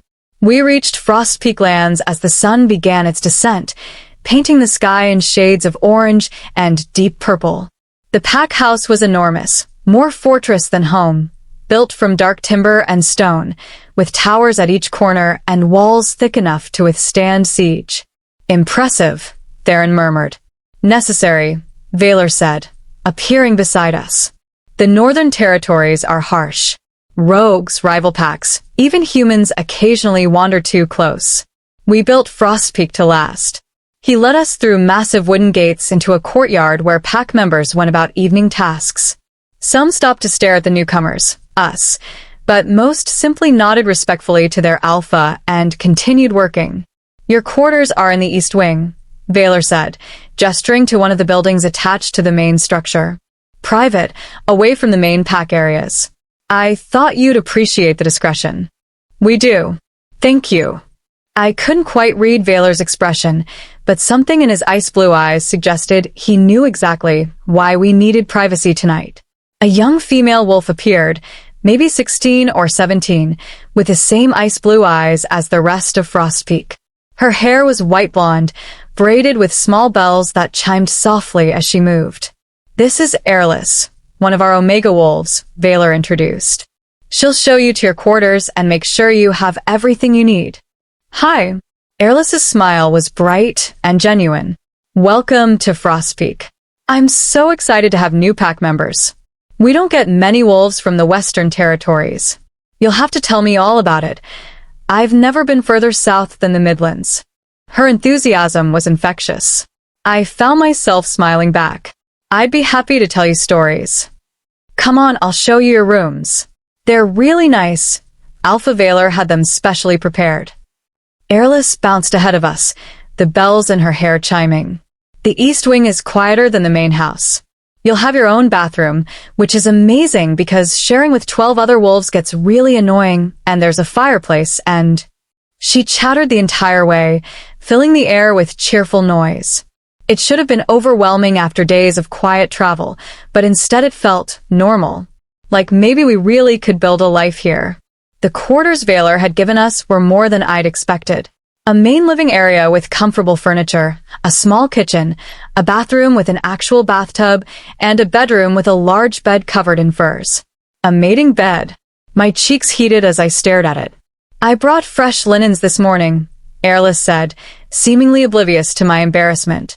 And there's food in the kitchen, bread, cheese, some dried meat. If you need anything else, just ask. Everyone here is really friendly, I promise. Thank you, Airless. Theron's voice was warm. We appreciate your help. Of course.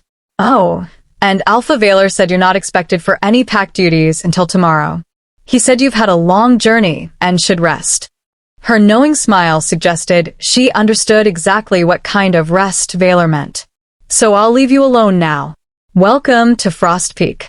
She bounced out, closing the door behind her. Silence fell. Theron and I stood in the main room, suddenly hyper-aware of each other, of the bed in the next room, of the bond humming between us, demanding completion. So, I said, my voice slightly higher than normal, this is nice. Very nice. Theron hadn't moved, his hands clenched at his sides like he was physically restraining himself. Should we eat? We haven't eaten since this morning, and Nixera. My new name, was rough in his voice. Stop stalling. I'm not stalling. I'm just nervous. I know. So am I. He took a step toward me, then another, closing the distance between us. But we don't have to do this right now if you're not ready. Despite what Valor ordered, I won't pressure you. You're not pressuring me. I met his silver eyes, seeing my own nervousness reflected there, along with desire and affection and fierce protectiveness. I want this. I want you. I don't know what to do. A small smile curved his lips. Neither do I, remember? We'll figure it out together. His hand came up, cupping my cheek, and I leaned into the touch. The bond flared at the contact, sending warmth racing through my veins. Can I kiss you? He asked, always asking, always giving me the choice. Please. His lips met mine, soft at first, tentative. But the bond had other ideas. Heat exploded between us, need and want and 9 days of denial all crashing together. His hand slid into my hair, angling my head for better access, and I pressed against him, my fingers clutching at his shirt. The kiss deepened, grew desperate. My back hit the wall when had we moved, and Theron pressed against me, his body hard and warm and perfect. I could feel his heart hammering, matching the frantic rhythm of my own. His lips left mine, trailing down my jaw to my neck, and when he reached the spot where my shoulder met my throat, I gasped. The mating gland. The place where he'd mark me, where his bite would complete the bond permanently. Not yet, he murmured against my skin, his breath hot. I want to take my time with you first. Theron. Let me show you. His hands moved to the hem of my shirt. Let me learn every inch of you. Let me make this perfect. He pulled back just enough to meet my eyes, silently asking permission. I nodded, not trusting my voice. Slowly, carefully, he lifted my shirt over my head. Cool air hit my skin, and I fought the urge to cover myself. I'd never been naked in front of anyone before. Never let anyone see the body I'd always considered too small, too weak, too wrong. But Theron looked at me like I was the most beautiful thing he'd ever seen. Perfect, he whispered, his hands skimming up my sides, learning the curve of my waist, the lines of my ribs. You're absolutely perfect. I'm too small. Too thin. My wolf is weak. Your wolf is fierce and brave and beautiful, just like you. His thumbs traced the underside of my breasts, and I shivered. Don't tell me what you're not, Nixera. Let me show you what you are. He kissed me again, his hands continuing their exploration. Every touch sent electricity racing across my skin, the bond amplifying every sensation. When his fingers found the clasp of my bra, I helped him remove it, too lost in sensation to feel self-conscious. Moon goddess, he breathed, and the reverence in his voice made me brave. My hands found the hem of his shirt, tugging. Your turn. He helped me, stripping off his shirt to reveal a body carved from muscle and battle scars. I'd seen him shirtless before, briefly, when washing in streams, but never like this. Never with permission to touch, to explore, to claim. My fingers traced a scar across his ribs. How did you get this? Rogue Alpha. 5 years ago. He got in one good hit before I took his head. Theron's voice was rough as my hands continued mapping his chest, his abdomen, the defined lines of muscle that spoke of years of training. You're killing me, little mate. Good. I looked up at him through my lashes, feeling bold. You've been torturing me for days with these stolen kisses and careful touches. Now it's my turn. His eyes flashed silver bright. Is that so? Yes. In one smooth motion, he lifted me, my legs wrapping around his waist instinctively. He carried me to the bedroom, laying me on the fur-covered bed with surprising gentleness for someone so deadly. Then let me torture you properly, he said, his voice a low growl that went straight to my core. He removed the rest of my clothing slowly, reverently, pressing kisses to each new bit of exposed skin.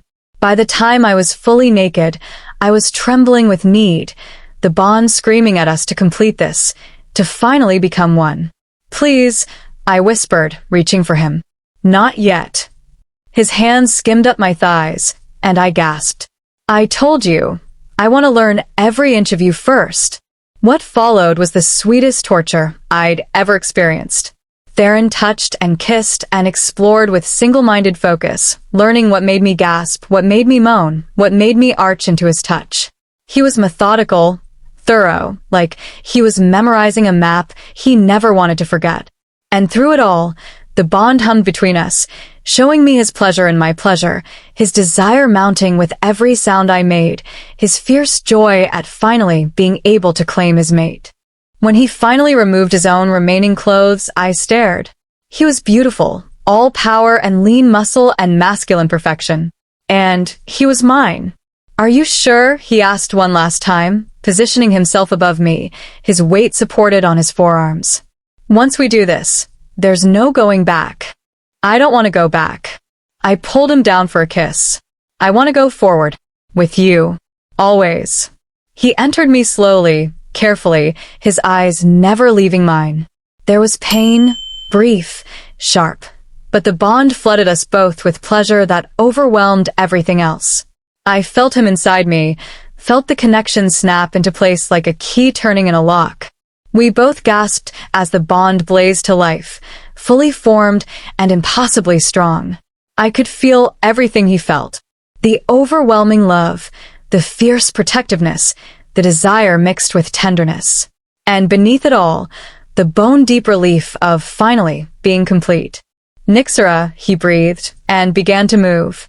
What followed was beyond words. Every thrust, every touch, every kiss, it all fed into the bond, amplifying sensation until I couldn't tell where I ended and he began. We moved together like we'd been doing this for years instead of minutes, the bond guiding us, teaching us, showing us how to please each other. When the pleasure built to impossible heights, when I thought I couldn't take any more, Theron's lips found my neck. My mating gland.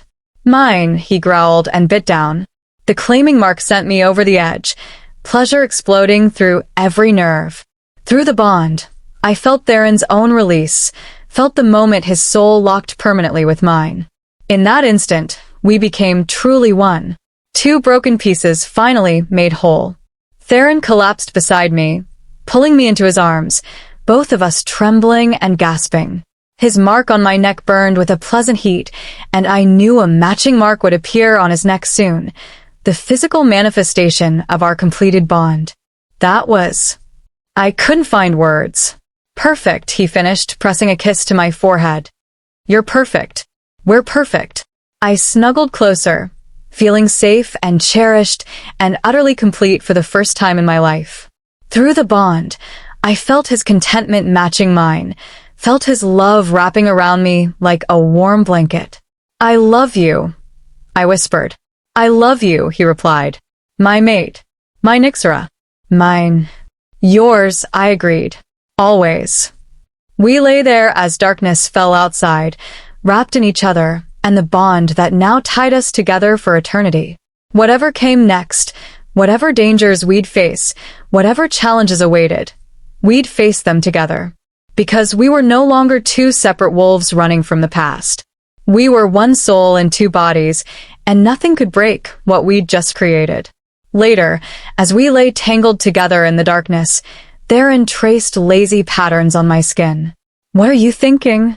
I asked, feeling his contemplation through the bond, but not the specific thoughts. "That I've never been this happy." His voice was soft, vulnerable. "And that I'm terrified of losing it. Losing you. You won't lose me.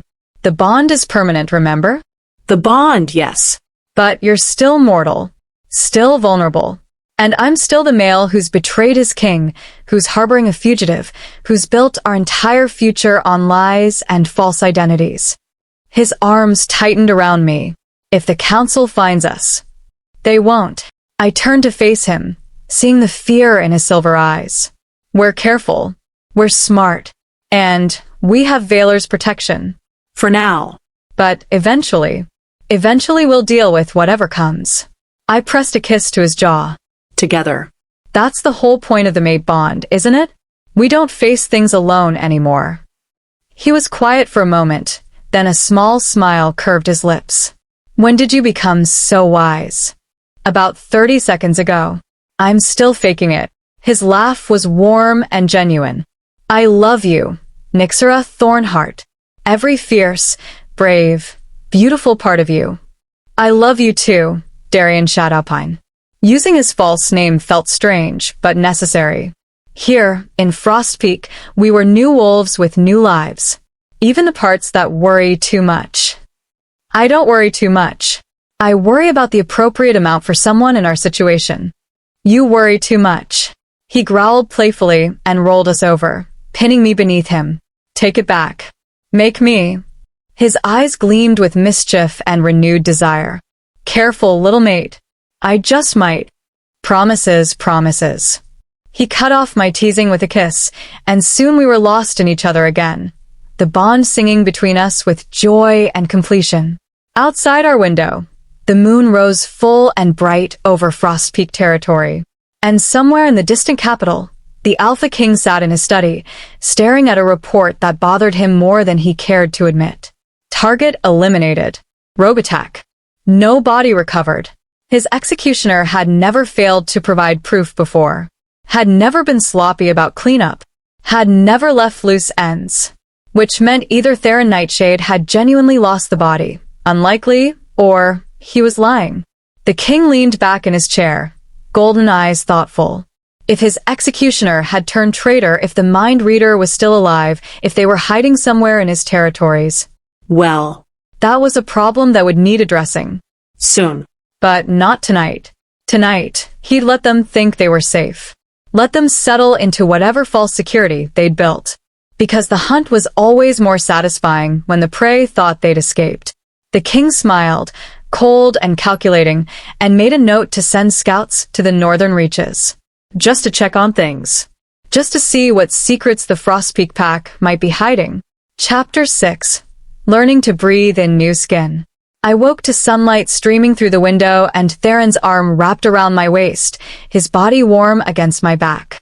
For a blissful moment, I simply existed in that space between sleep and waking, feeling the bond hum contentedly between us.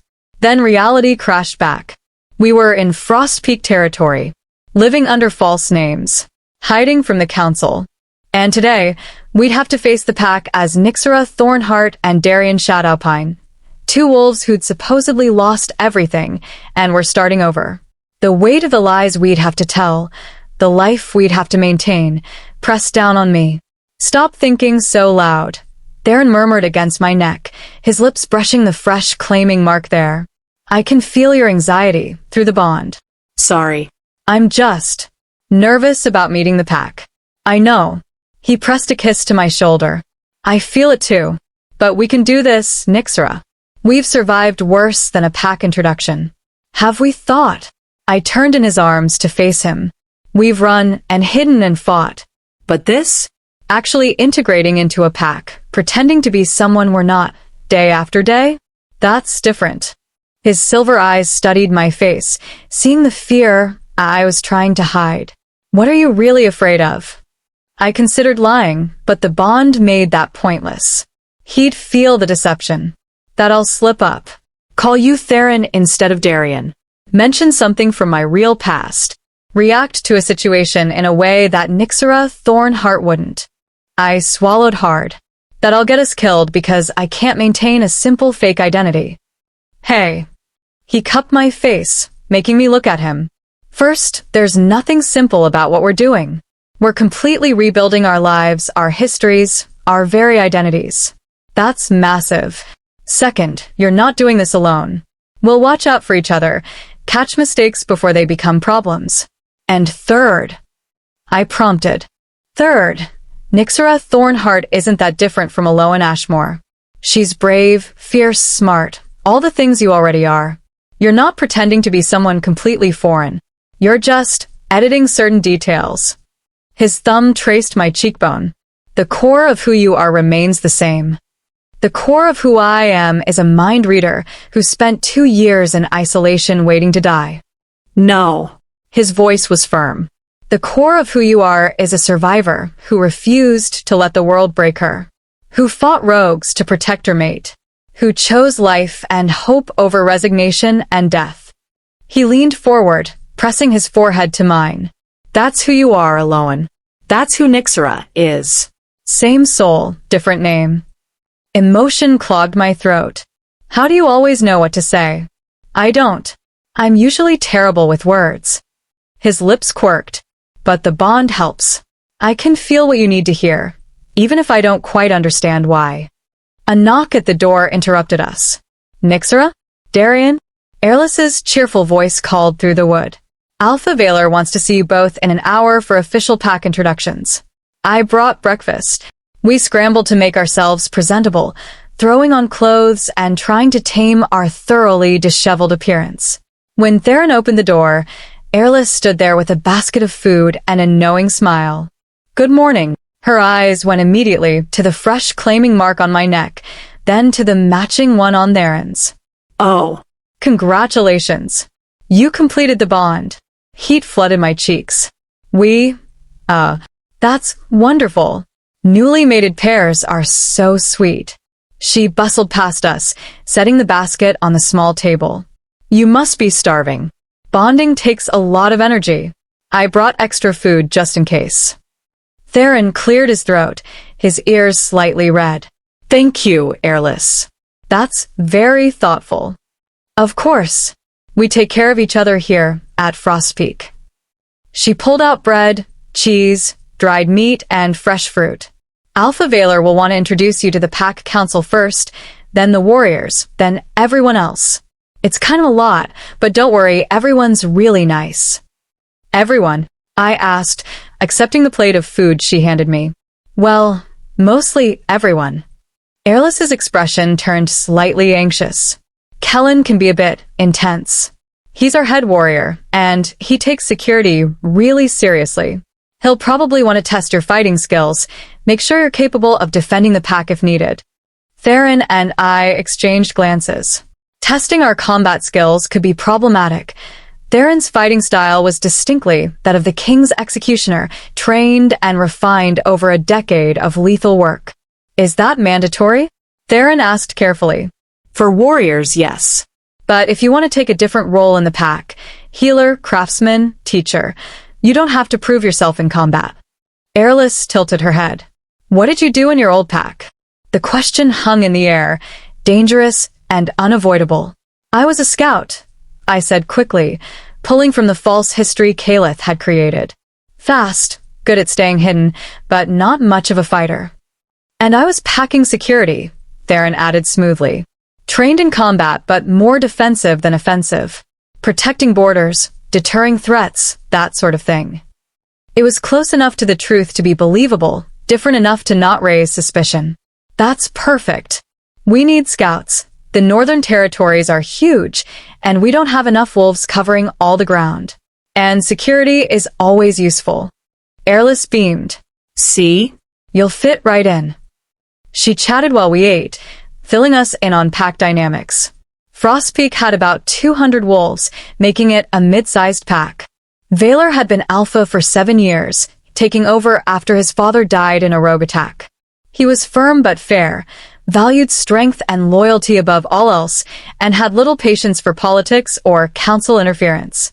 That's why so many wolves who don't fit elsewhere end up here, Airless explained. Valor doesn't care about bloodlines or traditional hierarchies. He cares about what you can contribute and whether you're loyal to the pack.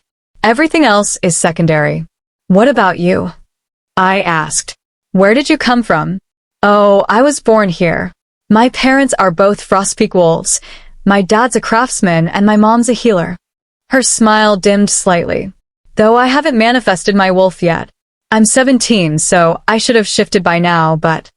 She shrugged, trying to appear casual, but I felt the echo of old pain beneath. The healers say it'll happen eventually. Some wolves are just late bloomers. My heart ached for her. I knew what it was like to be the wolf who didn't fit, who couldn't do what came naturally to everyone else. I was a late shifter too. I lied gently. Didn't get my wolf until I was almost 18. Everyone said I was broken, that it would never happen. Then one day, it just did. Airless's eyes widened with hope. Really? You're not just saying that to make me feel better? Really? The lie came easier this time. Give it time. Your wolf will come when she's ready. Thank you. Airless's smile was genuine, grateful. Most wolves either pity me or avoid me. It's nice to talk to someone who understands. After Airless left to prepare for the pack gathering, Theron pulled me into his arms. That was kind, he said quietly. What you told her. It was a lie. A kind lie. One that gave her hope. He kissed my temple. You're going to be good at this, being part of a pack, helping others, building connections. It comes naturally to you. I spent 2 years in isolation. How would you know what comes naturally to me? Because I can feel it through the bond. Your instinct to help, to comfort, to protect those who are vulnerable. His arms tightened. You have a healer's heart, Nixera, even if you never got to use it before. The use of my false name was deliberate, helping us both adjust. Every time he said it, it felt a little more real. A little less like wearing someone else's skin. Come on, I said, pulling back reluctantly. We should get ready. Alpha's expecting us. We dressed carefully, simple but clean. Nothing that would draw attention. Theron braided my white hair to keep it out of my face, his fingers gentle and practiced. When he was done, he pressed a kiss to my claiming mark, sending shivers down my spine. For luck, he murmured. We're going to need more than luck. Then it's good we have each other. The pack gathering was held in a massive hall built into the mountain behind the main house. Stone walls rose 30 feet high, carved with symbols and pack history. A roaring fire dominated one end, and long tables filled the space, though most were pushed aside to allow wolves to stand in informal groups. Valor stood at the front, his ice-blue eyes surveying his pack with the confidence of an alpha who'd earned his position through strength and wisdom. When we entered, every head turned to assess the newcomers. The weight of their attention was crushing. Frost Peak, Valor's voice carried easily through the hall, commanding immediate silence. We have new wolves joining us. Nixera Thornheart and her mate, Darian Shadowpine. They come from the Western Territories, survivors of a rogue attack that destroyed their pack. They seek sanctuary and the chance to contribute to Frostpeak's strength. Murmurs rippled through the crowd. I caught fragments of conversation, though without my mind reading gifts, I could only guess at what they were thinking. A massive male stepped forward from the group of warriors. He was built like a mountain, easily as tall as Theron but broader, with shoulders that looked capable of carrying the world. His hair was dark brown, pulled back in a warrior's knot, and his ice-blue eyes held a challenge. Kellen, Valor introduced. Our head warrior. He'll be assessing your capabilities. Western Territories, you said? Kellen's voice was deep, skeptical. Which pack specifically? Riverbend. Theron answered smoothly, naming one of the destroyed packs from our false papers. Small pack, border territory. We were overrun 3 weeks ago. Riverbend. Kellen crossed his arms. I've heard of it. Weak alpha, poor defenses. Not surprised rogues took them down. His gaze sharpened. But if you survived when your pack didn't, that means you're either very strong or very lucky. Both, I said, lifting my chin. And smart enough to run when fighting would have meant certain death. A few wolves chuckled. Kellen's expression didn't change. We'll see. I like to test all new warriors personally. Make sure they meet Frostpeak standards. He gestured to the warriors behind him. Tomorrow morning, training grounds. Don't be late. Looking forward to it, Theron said, his tone neutral, but his body language radiating controlled threat. Kellen's eyes narrowed, recognizing a challenge when he saw one. Valor stepped in smoothly. Kellen, they just arrived. Give them time to settle before you start breaking them in your training sessions. Of course, Alpha. But Kellen's expression promised the testing would be thorough. The rest of the introductions passed in a blur of names and faces. Thera, the pack healer, not to be confused with my old friend Councilwoman Thera, was a warm woman in her 50s who immediately offered to check our health. Marek, the head craftsman, explained the pack's economic system. Lysandra, who managed pack logistics, welcomed us with genuine friendliness. Through it all, I felt the bond keeping me grounded. Whenever anxiety spiked, Theron's presence flowed through our connection, steadying me. When I caught him tensing at a particular question, I sent reassurance back. We were learning to work as a unit, anticipating each other's needs, supporting each other silently. After the formal introductions, the gathering shifted into a more casual meal. Wolves broke into smaller groups, and several approached us with curiosity rather than suspicion. "Is it true you fought your way out of a rogue attack?" A young male warrior asked, his eyes wide with something like admiration. "We fought when we had to, ran when we could," I answered carefully. Staying alive was more important than proving bravery. "Smart." An older female nodded approvingly. Too many young wolves think courage means dying pointlessly. Real strength is knowing when to retreat. The conversations flowed more easily as the evening progressed. I found myself relaxing slightly, letting Nixera's history become more natural, more real, until a wolf I hadn't met yet approached us. She was beautiful, tall and curved in all the right places, with long dark hair and those striking ice blue eyes. She moved with the confidence of someone who knew exactly how attractive she was. "Darian Shadowpine," she purred, her gaze raking over Theron with obvious interest. "I'm Sable, head of our hunting parties." Sable. Theron's voice was polite but distant. His arm came around my waist, pulling me against his side. "This is my mate, Nixera." "I see that." Sable's smile didn't reach her eyes as she glanced at me. "Newly mated, from the fresh marks. How sweet." Jealousy spiked through me, sharp and unexpected. Through the bond, I felt Theron's amusement at my reaction, along with reassurance that he had zero interest in anyone but me. "Very sweet," I agreed, leaning into Theron. "We completed the bond last night, still in that honeymoon phase where we can't keep our hands off each other." Sable's smile tightened. "Well, welcome to Frostpeak. I'm sure we'll be seeing a lot of each other during hunts." She directed that last comment at Theron, her implication clear. "Looking forward to it," Theron said blandly, and I felt his absolute disinterest through the bond. After Sable stalked away, I looked up at him. "She was flirting with you." "Was she?" I didn't notice. But his lips twitched with suppressed amusement. "Liar. You noticed." "I noticed she exists, yes. But I'm bonded to you. Completely, irrevocably, eternally yours." He leaned down, nuzzling my neck where his mark rested.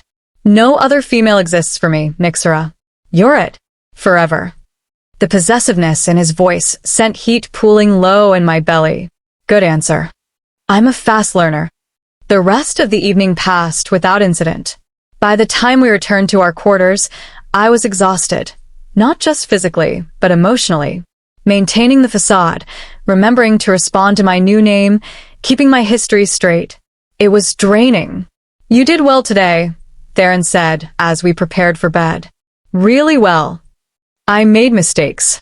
Called you Theron twice in my head before catching myself. Almost mentioned the Riverside Pack by name." I slumped onto the bed. "This is harder than I thought it would be." "The first day is always the hardest. It'll get easier." He joined me, pulling me into his arms. And for what it's worth, no one seemed suspicious.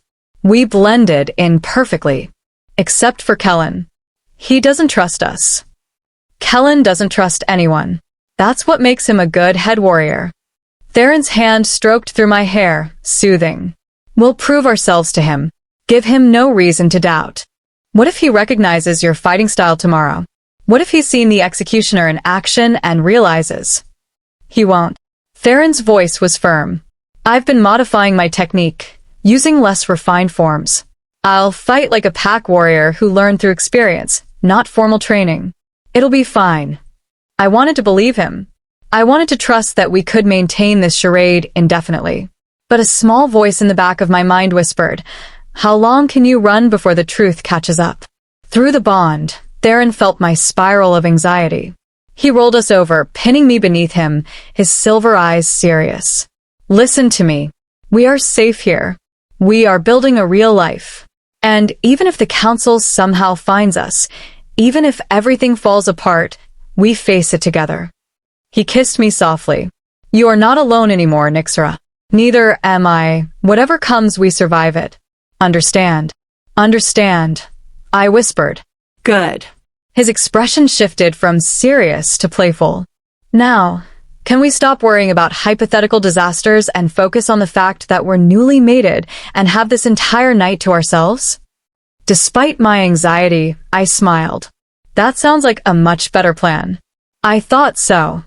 He kissed me then, deep and claiming, and I let myself get lost in sensation. In the bond. In the certainty that whatever else was uncertain, this, us, was solid and real and worth fighting for. Outside, the moon rose over Frost Peak territory, casting silver light through our window.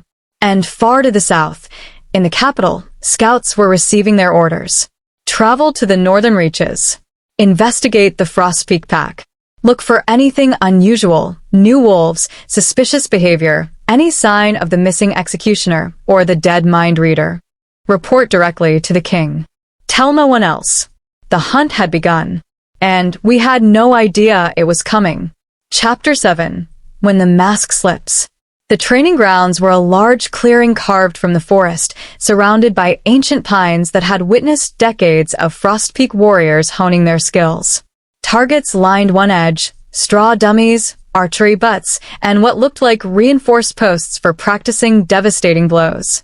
The ground itself was packed earth, stained dark in places from years of spilled blood. Dawn had barely broken when Kellen summoned us. Punctual. Good. The head warrior stood in the center of the grounds, arms crossed, his massive frame casting a long shadow in the early light. Behind him, a dozen other warriors had gathered to watch. Including Sable, I noted with irritation. You said you wanted to test us, Theron said, his voice neutral. Through the bond, I felt his calm focus, the mental preparation of someone about to enter combat. I always test new wolves. Need to know what you're capable of, whether you're assets or liabilities. Kellen's ice blue eyes assessed us both. We'll start with the female. Nixra, is it? My stomach dropped. Yes. Good. Show me what you've got. He gestured to a younger warrior, maybe 25, lean and confident. Riven here will be your opponent. Don't worry, we'll keep it friendly. First blood or submission ends the match. Riven stepped forward with a cocky grin. Try not to get hurt too badly, new girl. Through the bond, I felt Theron's surge of protective anger, his instinct to step between me and any threat. I sent reassurance back. I can handle this, even though my heart was hammering.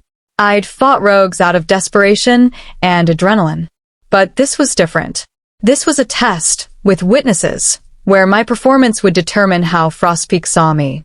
Too weak, and I'd be dismissed as dead weight. Too strong, and questions would arise about where a wolf from a destroyed border pack learned to fight so well. I needed to be exactly adequate. Competent, but unremarkable. Ready? Kellen asked. I nodded, falling into a defensive stance I'd learned during my isolation, watching pack warriors train from my cabin window, mimicking their movements in secret. Riven didn't wait for Kellen's signal. He lunged, fast and aggressive, clearly trying to overwhelm me quickly. I dodged, barely, his fist whistling past my ear. My wolf surged forward, lending me her speed and instincts. I ducked under his follow-up strike and landed a quick jab to his ribs, not hard enough to do real damage, but enough to show I could hit back. Riven's grin faded. Not bad. He came at me again more seriously this time. We exchanged blows, him pressing forward with superior strength, me using speed and evasion to stay out of reach. I let him land a few hits, taking bruises to sell the performance. But I also got in strikes of my own, targeting pressure points and weak spots. The watching warriors murmured among themselves. Through my peripheral vision, I saw Kellen's expression shift from skeptical to thoughtfully assessing. Riven overextended on a heavy punch. I dropped low, swept his legs, and as he fell, I followed him down with my knee aimed at his chest, stopping just short of actual impact. Yield, Riven gasped, recognizing that I could have crushed his sternum if I'd wanted. I stood, offering him a hand up. He took it, respecting cockiness. You're quick. Where'd you learn to fight like that? Necessity, I answered, keeping it vague. When you're small, you learn to use speed over strength or you don't survive. Well fought. Kellen's voice held approval. You'll do well on scout assignments. That kind of evasive fighting is perfect for gathering information and escaping if discovered. Relief flooded through me.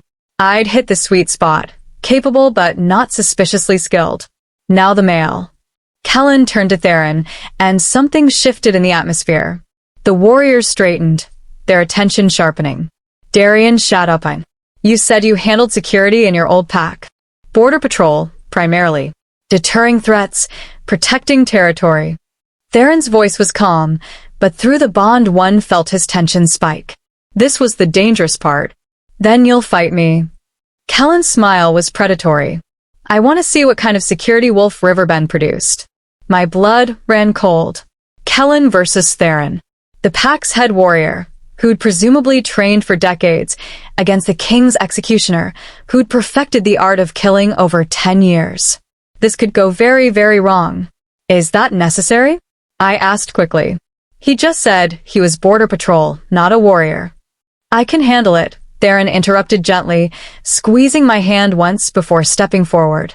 Through the bond, he sent reassurance, though I felt his careful calculation underneath. Trust me, I've got this. The two males circled each other, both moving with the fluid grace of experienced fighters. The warriors had gone silent, sensing this would be more than a simple sparring match. Kellen struck first, a testing jab that Theron blocked easily. They exchanged a few more exploratory strikes, each assessing the other's speed and style. Then Kellen pressed harder, his attacks coming faster, more aggressive. Theron defended, his movements precise but deliberately less refined than they could have been. He was holding back, I realized. Not just his strength, but his technique, making his fighting look self-taught rather than expertly trained. But Kellen was too good, too experienced. He recognized that Theron's rough, fighting style had an underlying structure that spoke of serious training. Interesting, Kellen said, breathing slightly harder as they continued. For a border patrol wolf, you fight like someone who's seen real combat. Lots of it. Rogues don't pull their punches.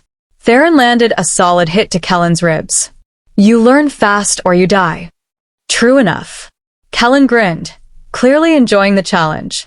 But there's something about your stance, your weight distribution.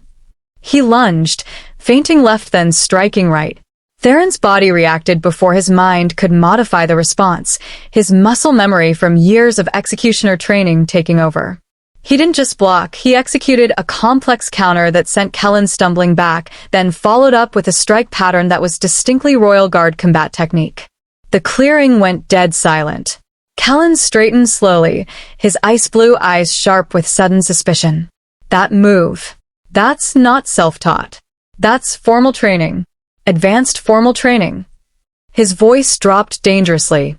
Where exactly did you serve before Riverbend? Through the bond, I felt Theron's flash of panic before he locked it down. I told you. Border patrol. Pack security. Bullshit.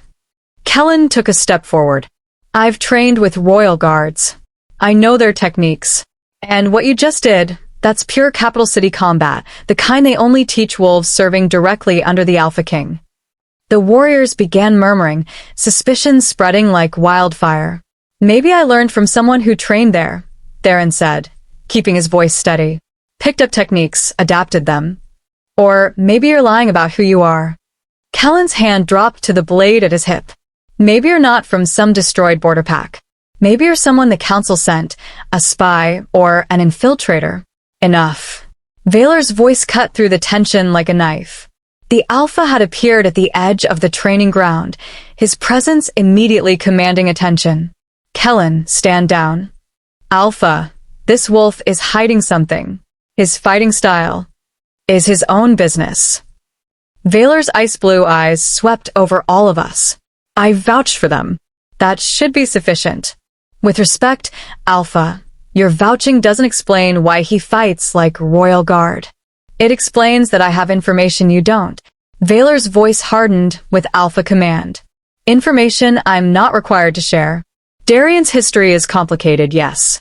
But he's not a threat to this pack. You have my word on that. Kellen looked like he wanted to argue, but Alpha command was absolute. He bowed his head in submission, though his expression remained suspicious. As you say, Alpha. The tension didn't dissolve, but it eased slightly. Valor gestured for Theron and me to follow him, leading us away from the training grounds toward a private section of forest. Once we were out of earshot, Valor turned to face us, his expression unreadable. That was sloppy, he said flatly. You're supposed to be hiding executioner, not showing off royal guard techniques in front of my head warrior. I didn't mean to, Theron said, frustration clear in his voice. Kellen pushed hard. My training took over before I could stop it. Then you need better control. Valor's eyes were hard. Kellen is suspicious now. He'll be watching you both, looking for more inconsistencies. And if he finds them, if he pieces together who you really are, I won't be able to protect you. We understand, I said quietly. We'll be more careful. You'd better be. Valor studied us both. I gave you sanctuary because I owed you a debt and because I believe the Council's laws about mind readers are unjust. But I won't risk my entire pack to protect you. If you become a liability, I will hand you over. Clear? Clear, Theron agreed. Valor's expression softened slightly. That said, I don't want to hand you over. You're good wolves, and you could be real assets to Frostpeak.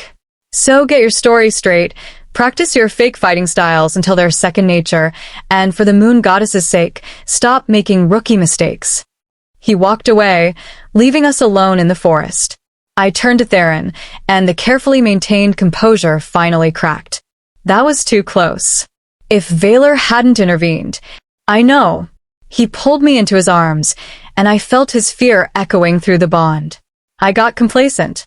I started to relax, to think we were actually safe here. That was stupid. We need to be more careful. Practice our stories, our fighting styles, everything. I pulled back to look at him. Maybe you should avoid combat training altogether. Stick to patrols or scouting where you won't have to fight in front of witnesses. That'll look suspicious too. A male wolf who avoids warrior training. He shook his head. No, I need to modify my technique. Make it deliberately sloppy, inconsistent. Remove the polish that comes from formal training. Can you do that? I'll have to. His jaw set with determination. I won't let my past training get us killed. We spent the rest of the morning in the forest, Theron practicing fighting with intentional flaws, overextending his strikes, leaving openings, removing the efficiency that marked him as an elite warrior. I watched and corrected, helping him find a style that was effective but rough around the edges. Better, I said after he ran through a sequence for the 10th time. You look more like a self-taught fighter now, less like trained royalty. Good. He was breathing hard, sweat soaking his shirt. Let's try it again. I need this to become automatic. We worked until the sun was high, until Theron's new, sloppy fighting style felt natural instead of forced. By the time we returned to Packlands, I was exhausted and he was covered in bruises from the deliberately poor defensive positions I'd made him hold. Airless found us near the main house, her expression anxious. There you are. I've been looking everywhere. Kellen's been asking questions about you both. Where you came from, how you fought, whether your stories match up. Her voice dropped to a whisper. I think he suspects something. We know, I said tiredly. We'll handle it. How? He's not going to just drop this. Kellen's like a wolf with a bone when he thinks something's wrong. Airless twisted her hands together. Maybe you should talk to him? Explain things. Explain what? Theron asked carefully. I don't know. Whatever it is you're hiding. Airless's eyes were wide, scared. I don't know what your secret is, and I don't want to know. But Kellen will figure it out eventually. He always does. Through the bond, I felt Theron weighing options, calculating risks. We'll talk to him, he said finally. Clear the air, address his concerns. Thank you for the warning, Airless. She nodded and hurried away, her bells chiming softly. Are we actually going to talk to Kellen? I asked once she was gone. We're going to try to neutralize him as a threat, yes. Theron's expression was grim, but carefully, very carefully. We found Kellen in the warrior's quarters, cleaning weapons with methodical precision. He looked up when we entered, his expression hardening. Shadowpine. Thornheart. Come to explain yourselves. Come to address your concerns, Theron corrected, settling into a chair across from him. I stood behind Theron, one hand on his shoulder, united front. You're right that my training is more advanced than I initially let on. Kellen's eyebrows rose. Finally, some honesty. I did serve in a royal position before Riverbend, Theron continued, and I felt him carefully constructing a new lie, one closer to truth. Not in the capital, but in a territory that reported to it. I had formal training, yes. But I left that life behind for personal reasons. Reasons I'd prefer to keep private. What kind of personal reasons make a formally trained warrior give up a prestigious position for a border pack? Kellen's skepticism was clear. The kind that involves falling in love with the wrong wolf. Theron's hand found mine, squeezing. Nixera was considered beneath my station. Our relationship was forbidden. So we left, found a small pack that would accept us, and tried to build a quiet life. It was a good lie, romantic enough to be believable, vague enough to be unverifiable. Kellen studied us for a long moment, and when rogues destroyed that pack, we ran, again, ended up here, hoping for a fresh start without judgment about our pasts. Theron's voice was steady. I know my training makes you suspicious, but I'm not a spy, not an infiltrator, just a wolf trying to protect his mate and build a new life. By hiding who you really are. By leaving behind who I was. Theron leaned forward. Look, I get it. You're responsible for this pack's security. Unknown wolves with suspicious skills are a threat. But we're not your enemies, Kellen. We just want peace. Kellen set down the blade he'd been cleaning, his expression thoughtful. If I find out you're lying, if you're putting this pack at risk, I will end you myself. Alpha's protection or not. Understood, Theron agreed. But, Kellen sighed. I also understand wanting to escape your past. Moon Goddess knows I've got things I'd rather forget. He stood, extending his hand. Clean slate. You prove yourselves to be loyal pack members. I'll stop asking questions about where you came from. Deal? Theron shook his hand. Deal. The tension eased, though it didn't fully disappear. Kellen still didn't trust us completely, but he was willing to give us a chance to prove ourselves. It would have to be enough. That evening, as we prepared for bed, I felt Theron's exhaustion through the bond. Not physical, though he was certainly tired, but mental, emotional. The constant vigilance was wearing on him. How long can we do this? I asked quietly as we lay in the darkness. How long can we maintain these lies, dodge these questions, and live in constant fear of discovery? As long as we have to. But his voice lacked conviction. What if we didn't have to?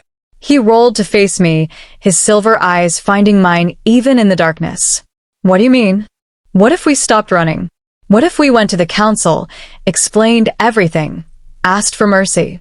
They'd execute us both. His voice was flat. There's no mercy for traitors, Nixera. Especially not traitors who helped a condemned mind reader escape death. But what if we had leverage? Something they wanted more than our deaths. Like what? I didn't have an answer. Just a desperate wish that there was some way out of this that didn't involve hiding forever or dying. Theron pulled me close, pressing a kiss to my forehead. I know this is hard. I know the constant lying and fear is exhausting. But we're building something real here, even if it's built on a foundation of deception. We have each other. We have a bond. And we have time to figure out a better solution. Do we? I whispered. Or are we just delaying the inevitable? He didn't answer because we both knew the truth. The council would find us eventually. The king would discover his executioner's betrayal. And when that happened, all the lies and false names and careful performances wouldn't save us. But tonight, wrapped in my mate's arms, feeling the bond pulse with love and fierce protectiveness, I let myself believe in the illusion of safety. Tomorrow could bring discovery, exposure, death. Tonight I had Theron, and that was enough. Outside our window, a raven perched on the sill. Its eyes gleamed with an intelligence that was distinctly unnatural as it watched the sleeping wolves inside. Then it spread its wings and flew south, toward the capital, carrying a message that would change everything. Found them. Frost Peak territory. Hiding under false names. The executioner and the mind reader. Both alive. Both together. Awaiting further orders. The hunt was ending. The reckoning was about to begin. Chapter 8. The Raven's Message. 3 weeks passed in deceptive peace. I fell into a routine as Nixera Thornheart, scout for the Frost Peak Pack, mate to Darian Shadowpine, just another wolf trying to build a life in the harsh northern territories.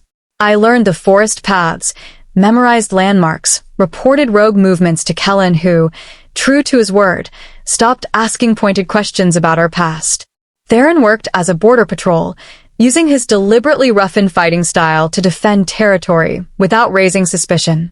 In the evenings, we returned to our quarters, and for a few precious hours, we could drop the masks and just be ourselves. The bond grew stronger daily. I could feel Theron's location at all times, sense his emotions even when we were miles apart. When he was anxious, I sent reassurance. When I was afraid, his steady presence anchored me. We were learning to function as a true mated pair, two souls working in perfect synchronization. It should have been enough. It wasn't, because beneath the surface calm, I felt it, a wrongness I couldn't name. Like standing in the eye of a storm, knowing the devastation was coming but not knowing when or from which direction. "You're doing it again," Theron said one evening as we sat by our fireplace. He'd been reading patrol reports, and I'd been staring into the flames, my mind spinning with formless worry. Doing what? Borrowing trouble from tomorrow. He set aside his papers and pulled me into his lap, his arms wrapping around me. "I can feel your anxiety through the bond." Talk to me. I don't know what to say. Something feels wrong. Off. Like we're being watched, but I can't see by whom. I leaned into his chest, listening to his heartbeat. Am I being paranoid? Given that we're fugitives hiding from the council? No, paranoia is perfectly rational. His hand stroked through my hair, soothing. But we've been careful. No one here suspects who we really are, not anymore. Kellen's backed off, Valor satisfied. The pack accepts us. We're as safe as we can be. Then why do I feel like the walls are closing in? He was quiet for a moment, and through the bond, I felt his own unease. He'd been feeling it too, I realized. That sense of wrongness, of borrowed time running out. "Maybe it's just an adjustment," he said finally. "We've spent weeks in constant flight or fight mode. Now that we've stopped running, our bodies don't know how to relax." Maybe. But I didn't believe it, and neither did he. A knock at the door interrupted us. Theron tensed, his hand dropping to the blade he kept within reach even in our own quarters. Old habits from his executioner days. "Nixera? Darian?" Airless's voice, but strained. Worried. I opened the door to find the young Omega pale and shaking, her ice-blue eyes wide with fear. "What's wrong?" I pulled her inside, and Theron immediately moved to check the hallway, ensuring she hadn't been followed. "There are strangers in the territory," Airless whispered. 3 wolves, all wearing council insignia. They arrived an hour ago asking to speak with Alpha Valor. Something about investigating reports of suspicious activity in the northern territories. My blood turned to ice. Council wolves. Here. Kellen's with them now, giving them the standard tour of Packlands. But Nixera, Airless grabbed my hands, her voice dropping even lower.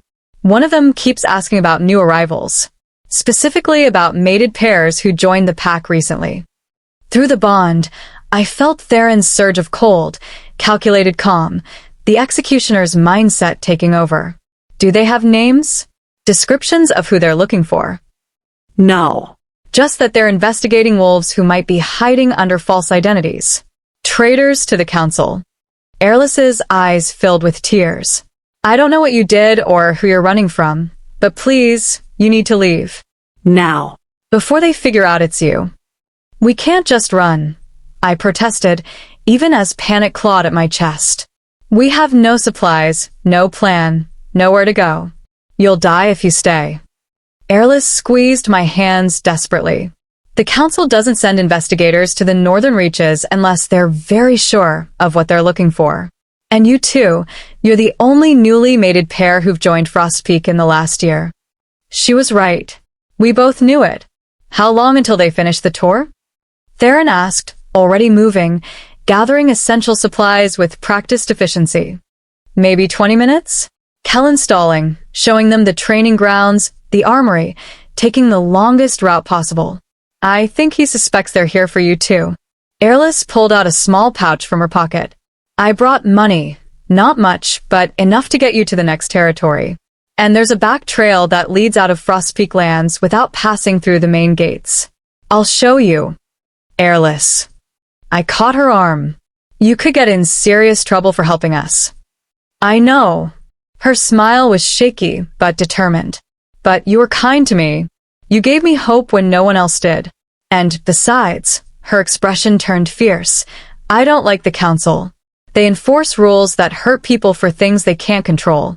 Like you, like me with my wolf that won't come. So I'm helping you, and they can punish me if they want. Emotion clogged my throat. Thank you. Thank you for surviving. She glanced at Theron, who'd assembled a pack with supplies in under 2 minutes. Ready. Ready, he confirmed. We followed Airless through the warren of hallways, avoiding main corridors, sticking to servant passages and hidden routes.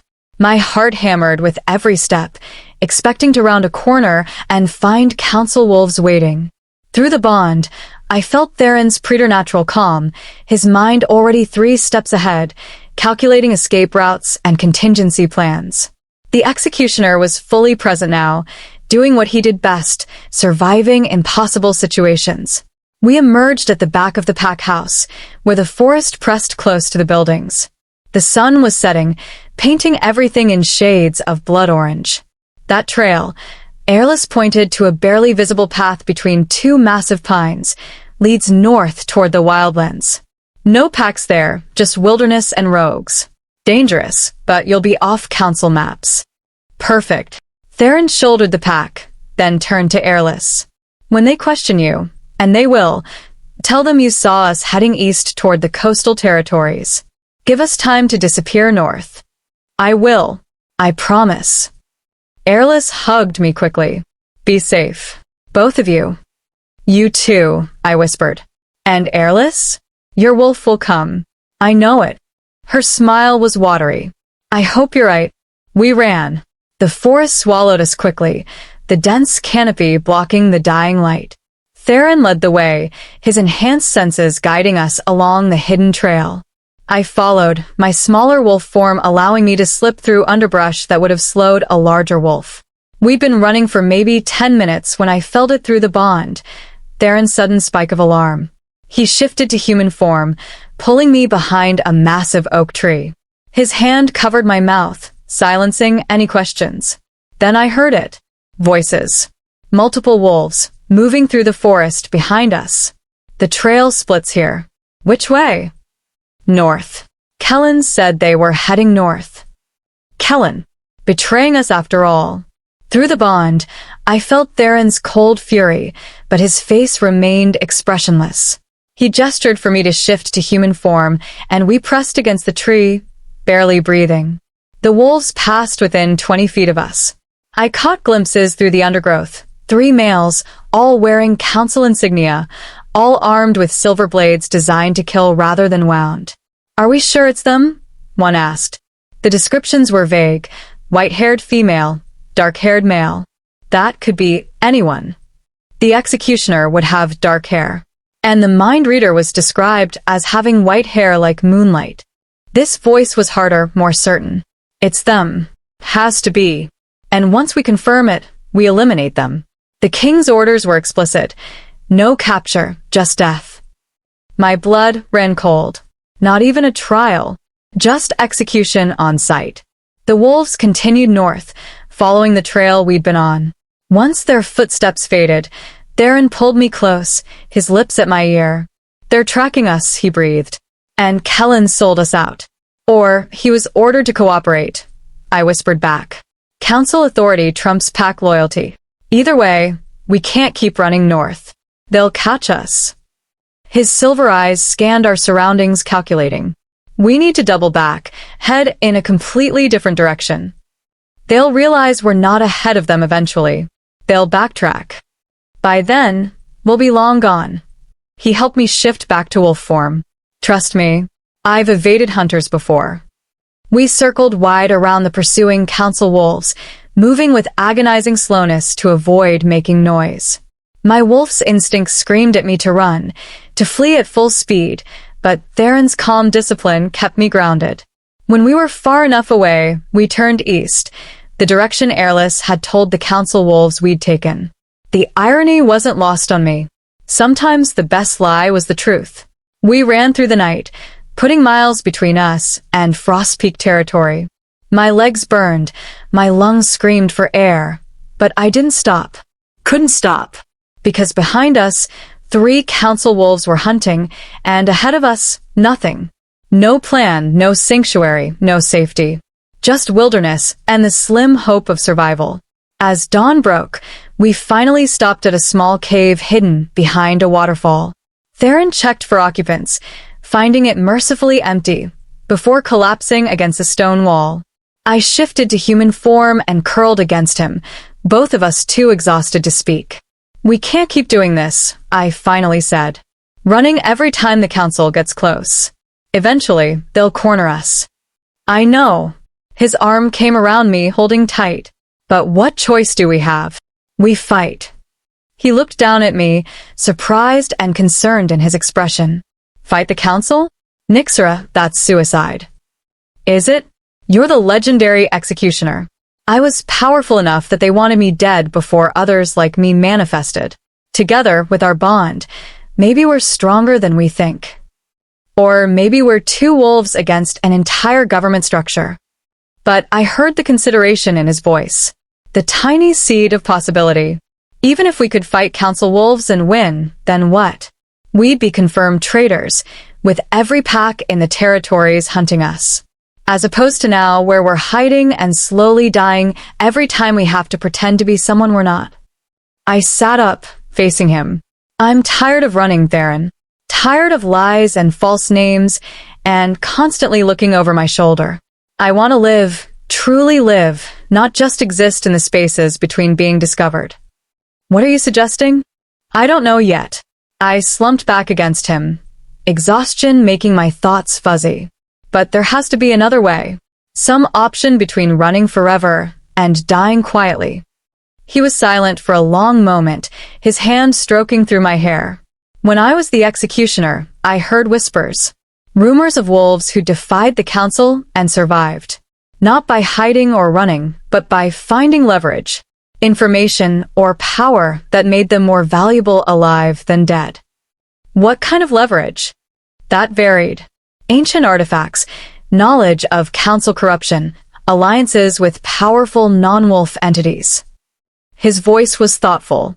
The king keeps his position through force and fear, but also through carefully managed secrets. If someone threatens to expose the wrong information, the council might be willing to negotiate. Maybe. It's a dangerous game, but it's an option. I turned to look at him, seeing the executioner's tactical mind at work. "Do you know any council secrets? Things from your time serving the king?" "A few. Nothing earth-shattering, but enough to be uncomfortable if made public." His jaw set. "Though using them would paint an even bigger target on our backs." "As opposed to the target that's already there?" He huffed a laugh. "Fair point." We sat in the cave, listening to water cascade over the entrance, both of us too tired to run further, but too wired to sleep. "Theron," I said quietly, "when we were in Frost Peak, feeling like the walls were closing in, that wasn't paranoia, was it? That was real. The council was already tracking us." "Probably. They're thorough when they want to be." His arms tightened. I should have trusted my instincts, should have moved us before they got close. You couldn't have known. We were careful. We maintained our cover. Clearly not careful enough. Frustration bled through the bond. I got complacent. I started to believe we could actually have a normal life. That was stupid. That was hope. I cupped his face, making him look at me. And hope isn't stupid, even when it's wrong. We needed those weeks in Frost Peak, needed to believe safety was possible. It gave us strength to keep going. Did it? Because right now I feel weaker than ever. Exposed. Vulnerable. His voice cracked slightly. I'm supposed to protect you, and instead I keep leading you into danger. You're not leading me anywhere. We're in this together, remember? Equal partners. I kissed him softly. And for what it's worth, I don't regret Frost Peak. Those weeks were the happiest I've ever been, even knowing they were built on lies. Because I had you and the bond and the illusion of belonging somewhere. The illusion is gone now. Maybe that's not a bad thing. Maybe it's time to stop pretending and start fighting for something real. A noise outside the cave made us both freeze. Footsteps, careful and deliberate, approaching the waterfall. Theron moved with deadly silence, positioning himself between me and the entrance, his blade drawn. A figure stepped through the cascade of water, and my heart nearly stopped. Valor Winterborn stood dripping in the cave entrance, his ice-blue eyes finding us immediately. He was alone, unarmed, but his alpha power filled the small space like a physical presence. Well, he said calmly, this is awkward. Theron's blade didn't waver. How did you find us? I'm an alpha. I can track any wolf who's ever set foot in my territory. Valor's expression was unreadable. The real question is, why haven't I turned you into those council wolves who are tearing apart my packlands looking for you? Good question, Theron agreed, his voice dangerously soft. What's stopping you? Curiosity, mostly. Valor stepped further into the cave, moving slowly, hands visible. I want to know what two wolves did to make the council send kill squads. I want to know why the king's legendary executioner would betray everything for a random mind reader. And I want to know, his eyes fixed on me, what makes you special enough to be worth all this chaos? Are you going to turn us in? I asked, my voice steadier than I felt. That depends.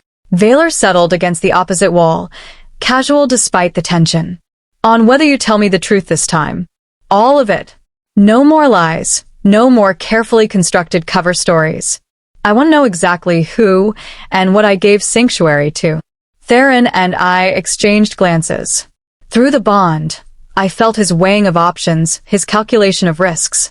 Finally, he lowered his blade. Fine, he said. You want the truth? Here it is.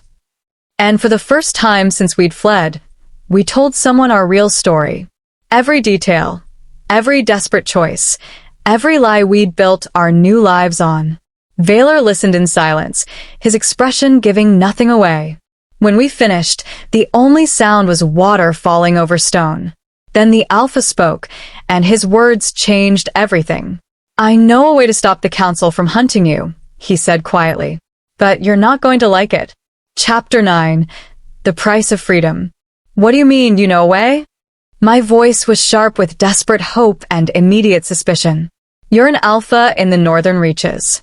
The council doesn't even acknowledge your authority half the time. What leverage could you possibly have? Valor's ice-blue eyes gleamed with something dangerous. Something that looked almost like satisfaction. More than you'd think. The council likes to pretend the northern alphas are insignificant, that we're too far removed from their politics to matter. But that's precisely what makes us valuable. He leaned forward slightly. We see things, hear things, know things that wolves closer to the capital are too afraid to speak about. Such as? Theron hadn't fully relaxed, his body still coiled with readiness despite lowering his blade. Such as the fact that the Alpha King's reign is far less secure than he pretends. Valor's smile was cold. There are factions within the council itself. Wolves who believe the current power structure is outdated, who think the laws about mind readers and other corruptions are based on fear rather than reason. They've been quietly building opposition for years. My heart stuttered.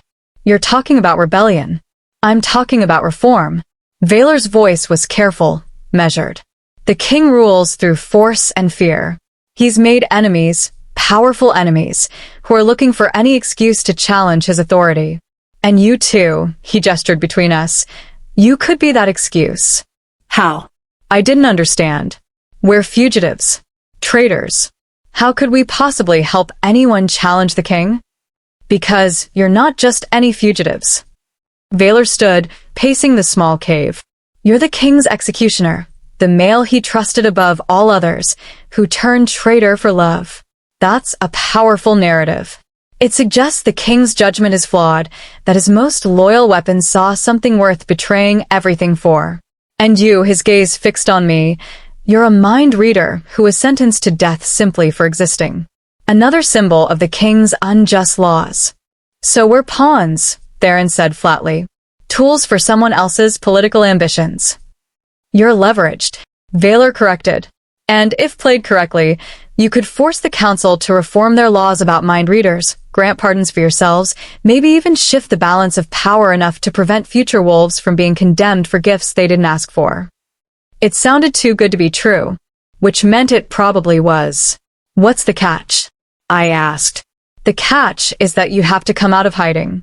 Present yourselves to the council publicly, with enough witnesses and support that they can't simply execute you quietly.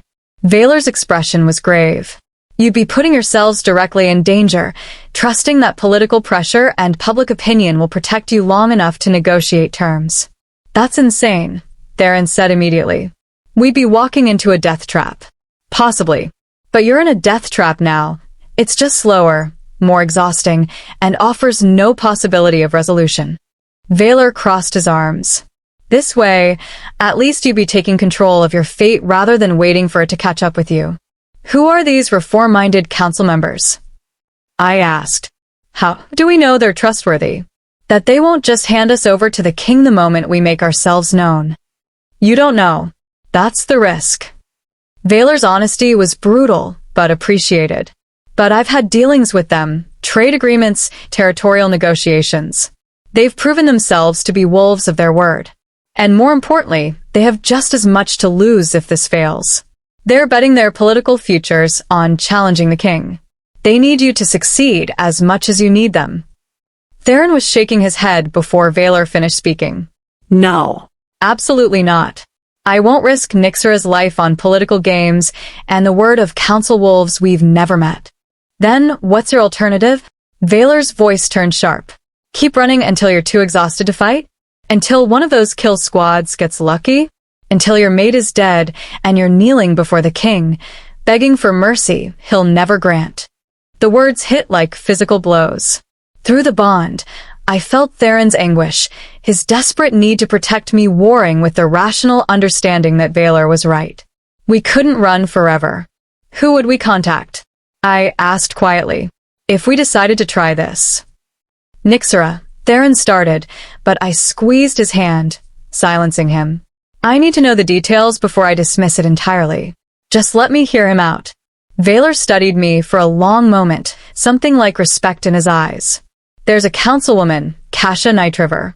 She's been building a coalition quietly for 3 years, gathering wolves who believe the current laws are too harsh, too rooted in paranoia. She's powerful, intelligent, and careful. If anyone can orchestrate a public challenge to the king's authority, it's her. Kasha Nightriver. Theron's voice was thoughtful. I know of her. Never executed anyone from her territory. She always found ways to resolve disputes before they escalated to capital punishment. The king complained about her leniency more than once. Because she's smart enough to know that ruling through fear alone creates resentment that eventually explodes into violence. Valor pulled out a small leather pouch. These are communication stones.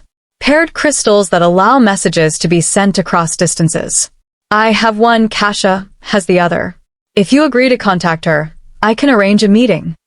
A meeting where? Suspicion colored Theron's tone. On her territory? Where she controls everything, and we walk in blind. Neutral ground. There's an old treaty location. Ancient ruins between several territories, protected by magic that prevents violence. It's where alphas used to gather before the council's centralized power. Valor's expression was serious. We could meet there. You, me, Kasha, and whoever she brings as witnesses. Completely neutral, completely safe. Nothing is completely safe, I murmured, but I was considering it. Actually considering it. Through the bond, I felt Theron's resistance, his every instinct screaming that this was a trap. But underneath, I also felt his exhaustion, his growing desperation, the acknowledgement that we couldn't keep living like this. I need to think, I said finally. This is too big a decision to make right now. Exhausted and scared and... A howl cut through the air. Close. Too close. Council wolves. They'd found our trail. We need to move, Theron said immediately, already gathering our meager supplies. Wait. Valor moved to the cave entrance, listening. There are at least 5 of them.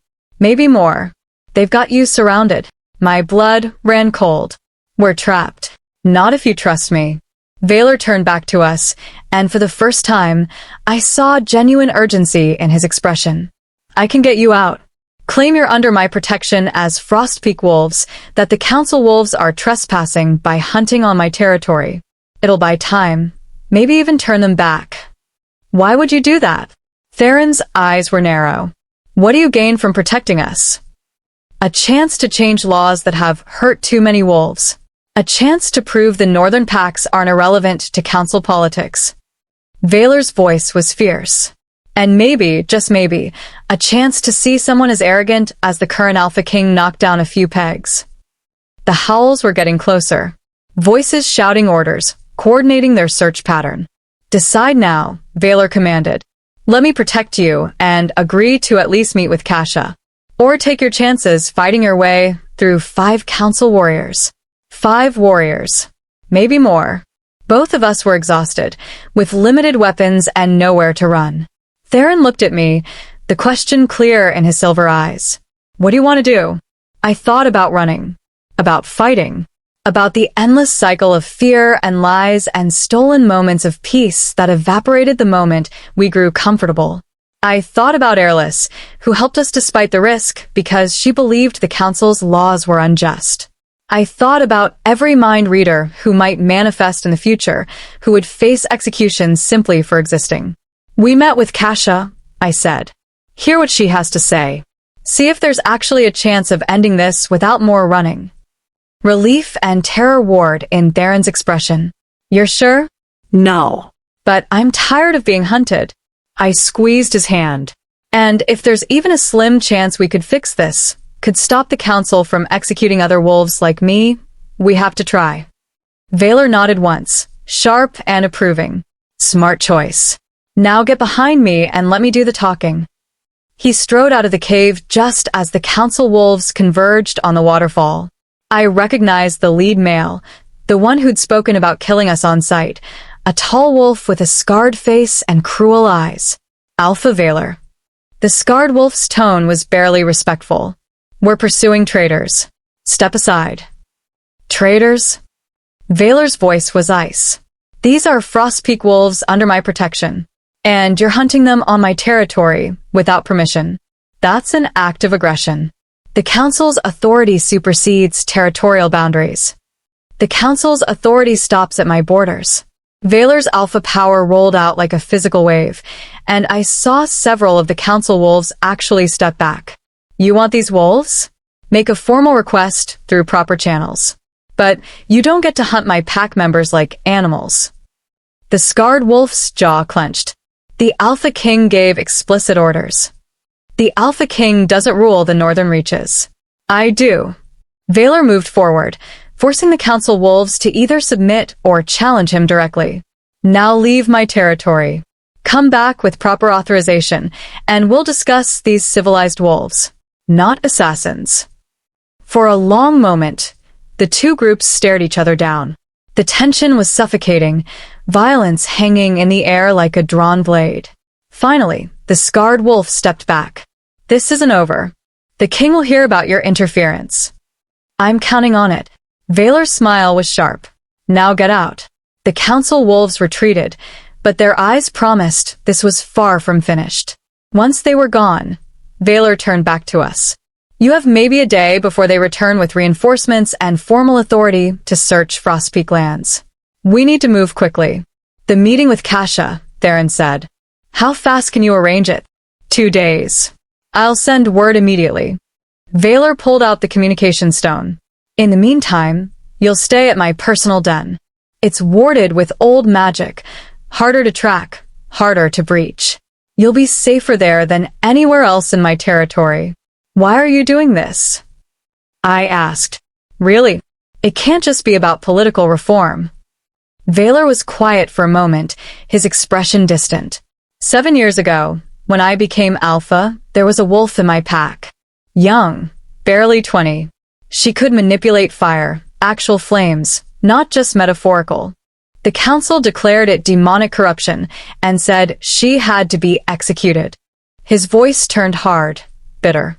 I refused, hid her, protected her, swore she'd never be touched. The council sent someone to enforce their ruling. His eyes met mine. They sent your mate, the king's executioner. My breath caught.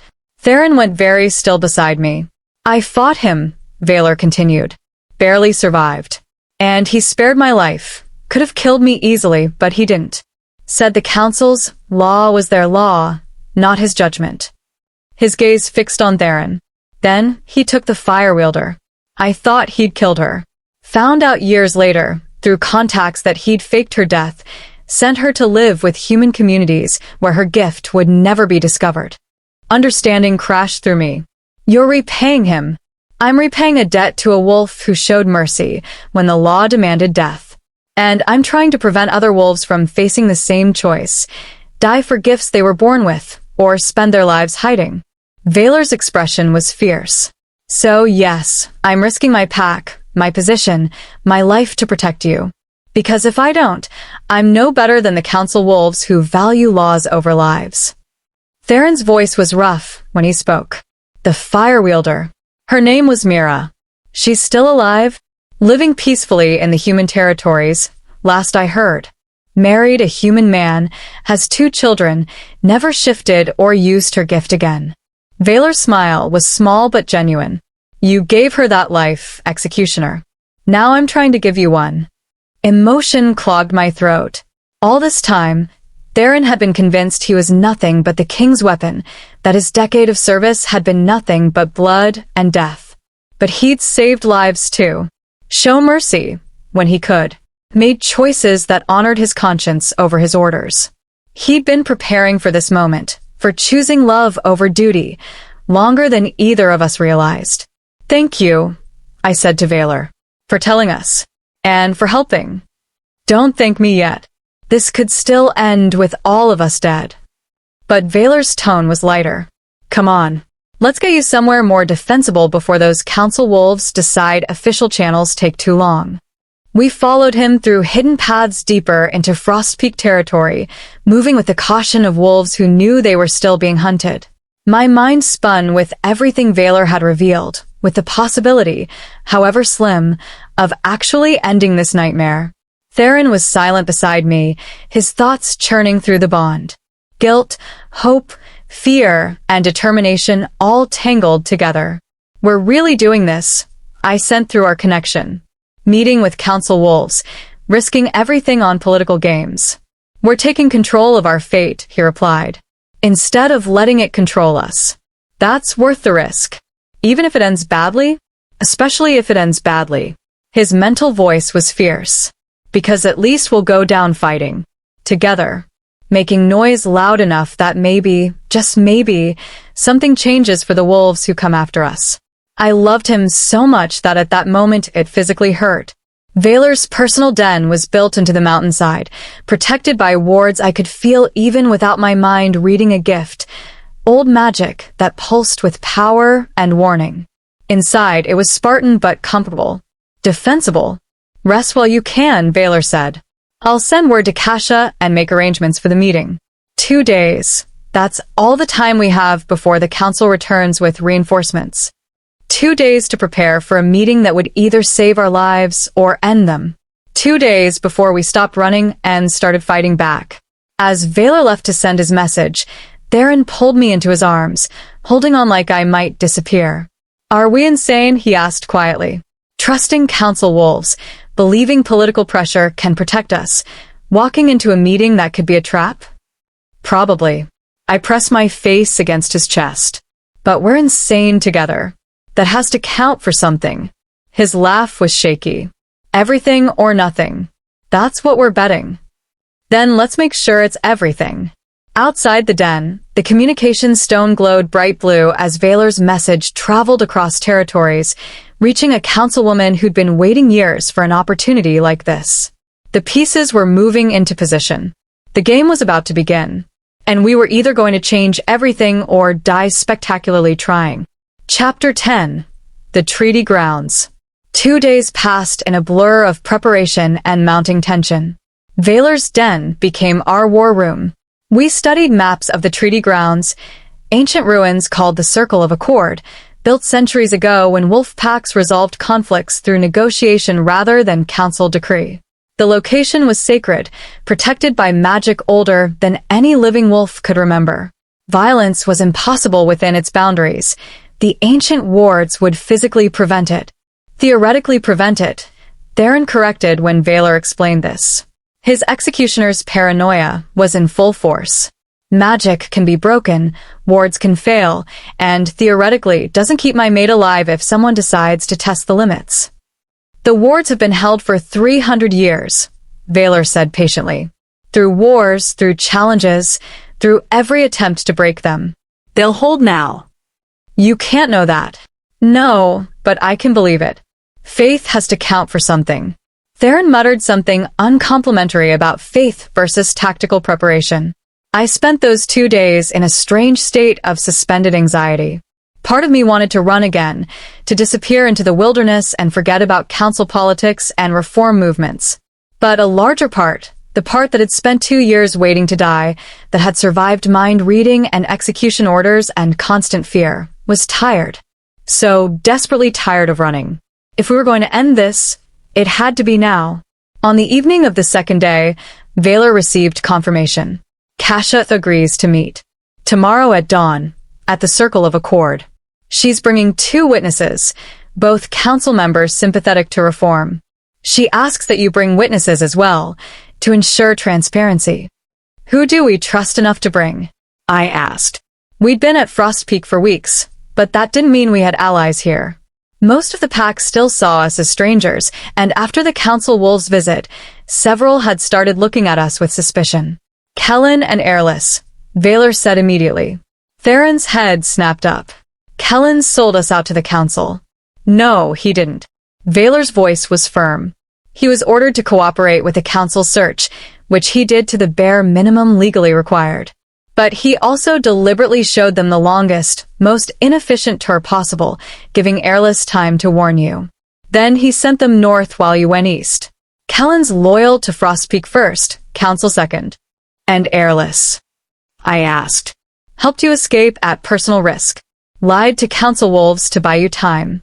She's proven her loyalty." Valor smiled slightly. "Plus, having a young Omega who hasn't manifested her wolf yet will be good optics.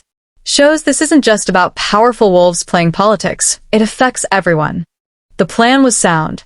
I just wished it didn't feel like we were walking toward a cliff's edge, hoping there'd be solid ground when we jumped. That night, Theron and I lay tangled together in the narrow bed Valor had provided, neither of us sleeping despite our exhaustion. "What if this doesn't work?" I whispered into the darkness. "What if Kasha can't protect us, or the reform movement isn't strong enough, or the king just executes us anyway? Then we die knowing we tried." Theron's arms tightened around me. "And we die together, which is more than most fugitives get." That's not comforting. It wasn't meant to be comforting. It was meant to be honest. He pressed a kiss to my forehead. "But for what it's worth, I don't think we're going to die tomorrow." "No." "No." "I think we're going to walk into that meeting, present ourselves as living proof that the council's laws are unjust, and force them to choose between killing us publicly, which would make us martyrs of us, or negotiating terms that allow us to live." His voice was thoughtful. Kasha isn't risking her political career on a suicide mission. She believes this can work, which means she has a plan. You're putting a lot of faith in a council wolf you've never met. I'm putting faith in political self-interest. Kasha wants power, wants reform, wants to be remembered as the wolf who changed the system. She can't do any of that if we're dead. He shifted, looking down at me in the darkness. And I'm putting faith in you, in us, in the bond that makes us stronger than we are separately. I reached up, tracing his jaw. When did you become an optimist? About 30 seconds ago. I'm faking it. I laughed despite everything, and felt some of the tension drain from both of us through the bond. I love you, I said. Whatever happens tomorrow, we face it together. I know. He kissed me, deep and claiming. And whatever the outcome, I don't regret any of it. Not faking your death, not running from the king, not completing our bond. You're worth every risk, Nixera Thornheart. The use of my false name was deliberate, a reminder that after tomorrow, we might never have to use it again. We might be Elowen and Theron once more, living openly without fear. Or we might be dead, and names wouldn't matter at all. I chose to believe in the former. Dawn came cold and gray, mist rising from the forest floor like ghosts. We dressed carefully, not in warrior gear, but in simple, clean clothes that wouldn't make us look threatening. This was negotiation, not battle. Appearances mattered. Kellen met us at the edge of Valor's den, his expression neutral, but his ice-blue eyes sharp. So, the rumors are true. You're the king's executioner and the executed mind reader. Yes, Theron said simply. No point in denying it now. And you broke your oath, betrayed your king, condemned yourself as a traitor, all for her. Kellen's gaze shifted to me, assessing. Must be some female. She's my mate. My everything. Theron's voice was steel wrapped in velvet. I'd do it again without hesitation. Good. Kellen's expression softened slightly. Because what you're about to do requires that kind of certainty. Walking into a council meeting and demanding they change laws that have stood for decades, that takes conviction. Or insanity. Probably both, I admitted. Airless appeared, practically vibrating with nervous energy. Her bells chimed softly as she bounced on her toes. Is it true? Are you really going to try to change the council's mind about mind readers? We're going to try, I said. That's amazing. Her enthusiasm was genuine, infectious. I mean, it's also terrifying and you might die, but it's still amazing. Nobody stands up to the council. Nobody tries to change things. And you're actually doing it. We haven't done anything yet, Theron cautioned. But you're trying. That's more than most wolves dare. Airless's expression turned serious. I'll witness for you. I'll tell them about how you helped me, how you gave me hope when everyone else treated me like I was broken. And I'll tell them that if they execute you, they're proving they care more about fear than justice. The fierce determination in her young voice made my throat tight. Thank you, Airless.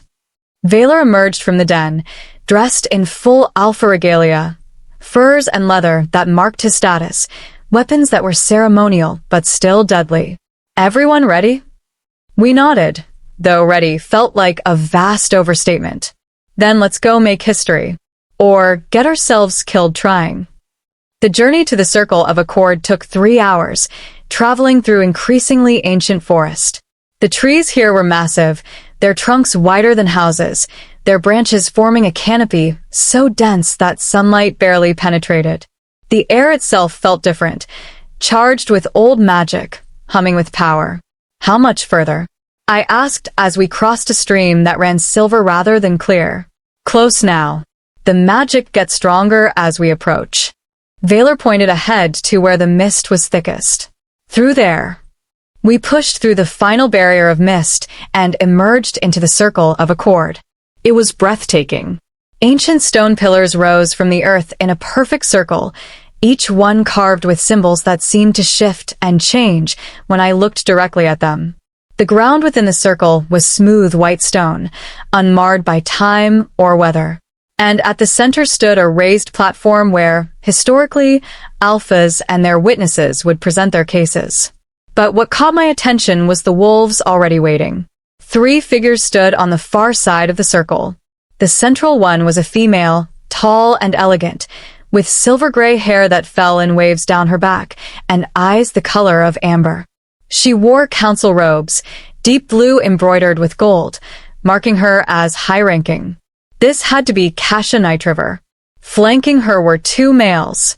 One was older, maybe 60, with white hair and a weathered face that spoke of long years and hard experience. The other was younger, perhaps 40, powerfully built with dark skin and intelligent eyes that assessed us with the precision of a tactician. Alpha Valor. Kasha's voice carried easily across the circle, melodic and controlled. Thank you for arranging this meeting. Councilwoman Kasha, thank you for coming. Valor led us forward, and I felt the moment we crossed into the circle proper, a tingling sensation that raced across my skin, the words recognizing and accepting our presence. The 2 groups met at the central platform, stopping 10 feet apart.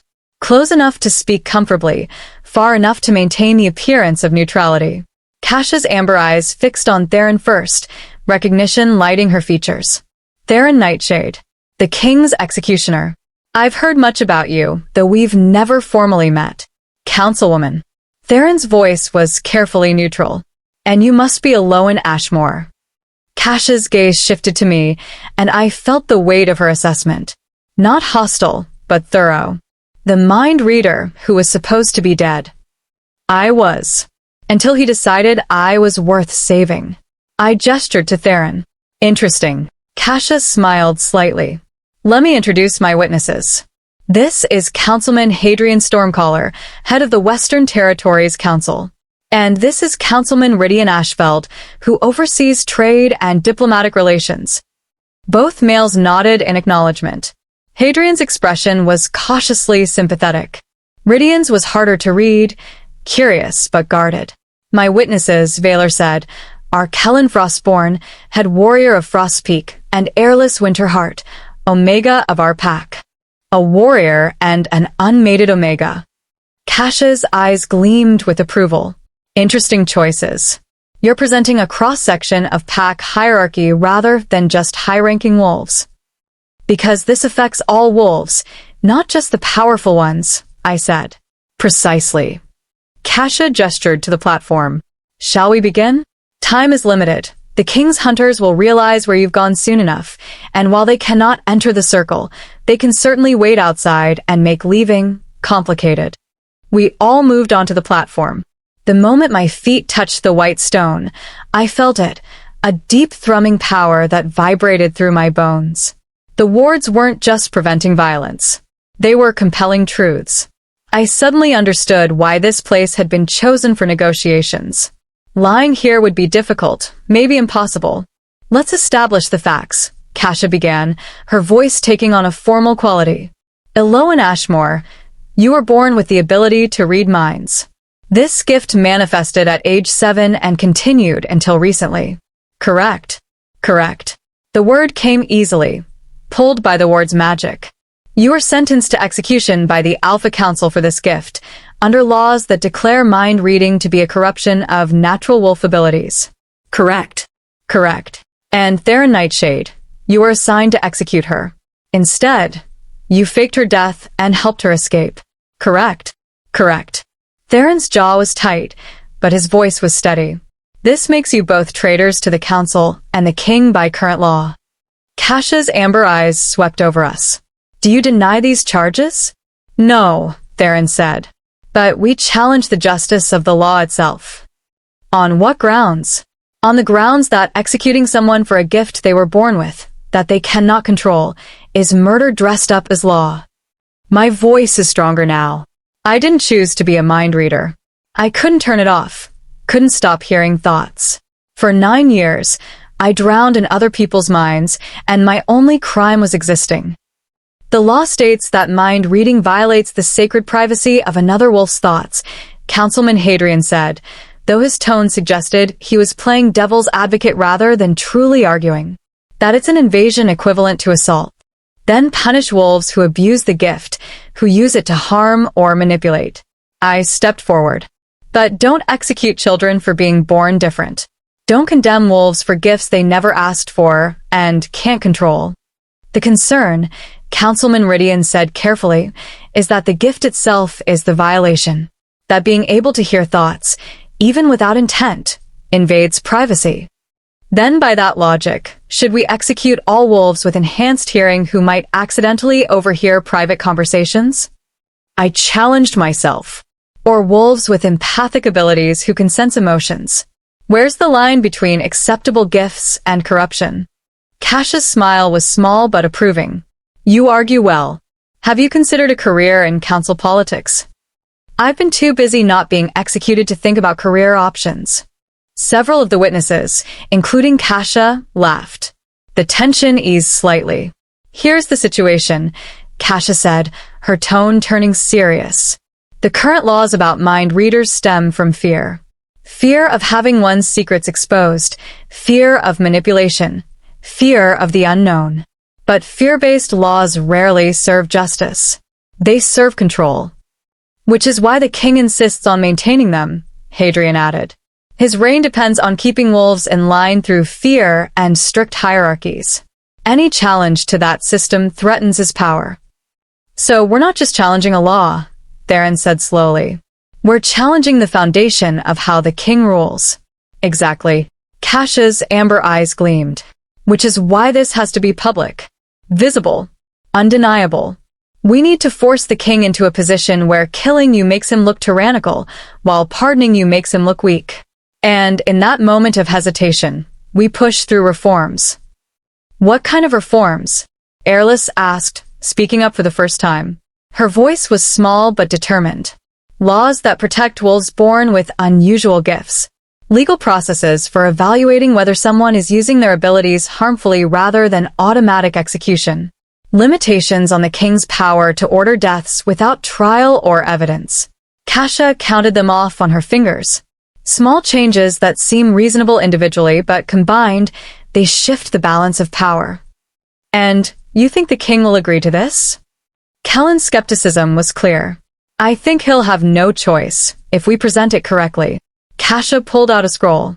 This is a petition signed by 47 council members, nearly half the council. We're proposing a public hearing where Elowen and Theron present their case, where witnesses speak to character and circumstances, and where the council votes on whether to uphold the execution order or grant clemency and reform the laws. My heart was hammered. A public hearing. In front of the entire council. And the king, Ridian added. He'll attend. He won't have a choice. Refusing would make him look afraid of his own council. This is insane, Theron said flatly. You want us to walk into the Capitol, into the council chambers, and essentially put ourselves on trial in front of the wolf who wants us dead? Yes, Kasha said simply. Because it's the only way to win. The king rules through fear and shadows. We drag this into the light, make it public, and force him to choose between looking like a tyrant or accepting reform. Either way, we win something. Or we die publicly instead of privately, I said. There's that risk, yes. Kasha's expression was grave. But consider this, right now, you're hunted fugitives with no future except endless running. This gives you a chance at actual freedom. Real lives. The ability to be who you truly are without hiding.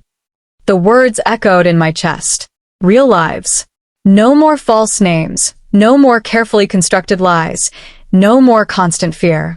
But at what cost? Through the bond, I felt Theron's turmoil. His protective instinct screamed at him to refuse, to keep me safe through continued hiding. But his strategic mind recognized the truth in Kasha's words. Running was a temporary solution to a permanent problem. What do you think? I asked him quietly, letting the bond carry my own uncertainty. I think it's a terrible risk with no guarantee of success. His hand found mine, lacing our fingers together. I also think it's our only real chance at freedom. I looked at Valor, at Kellen, at Airless. What do you all think?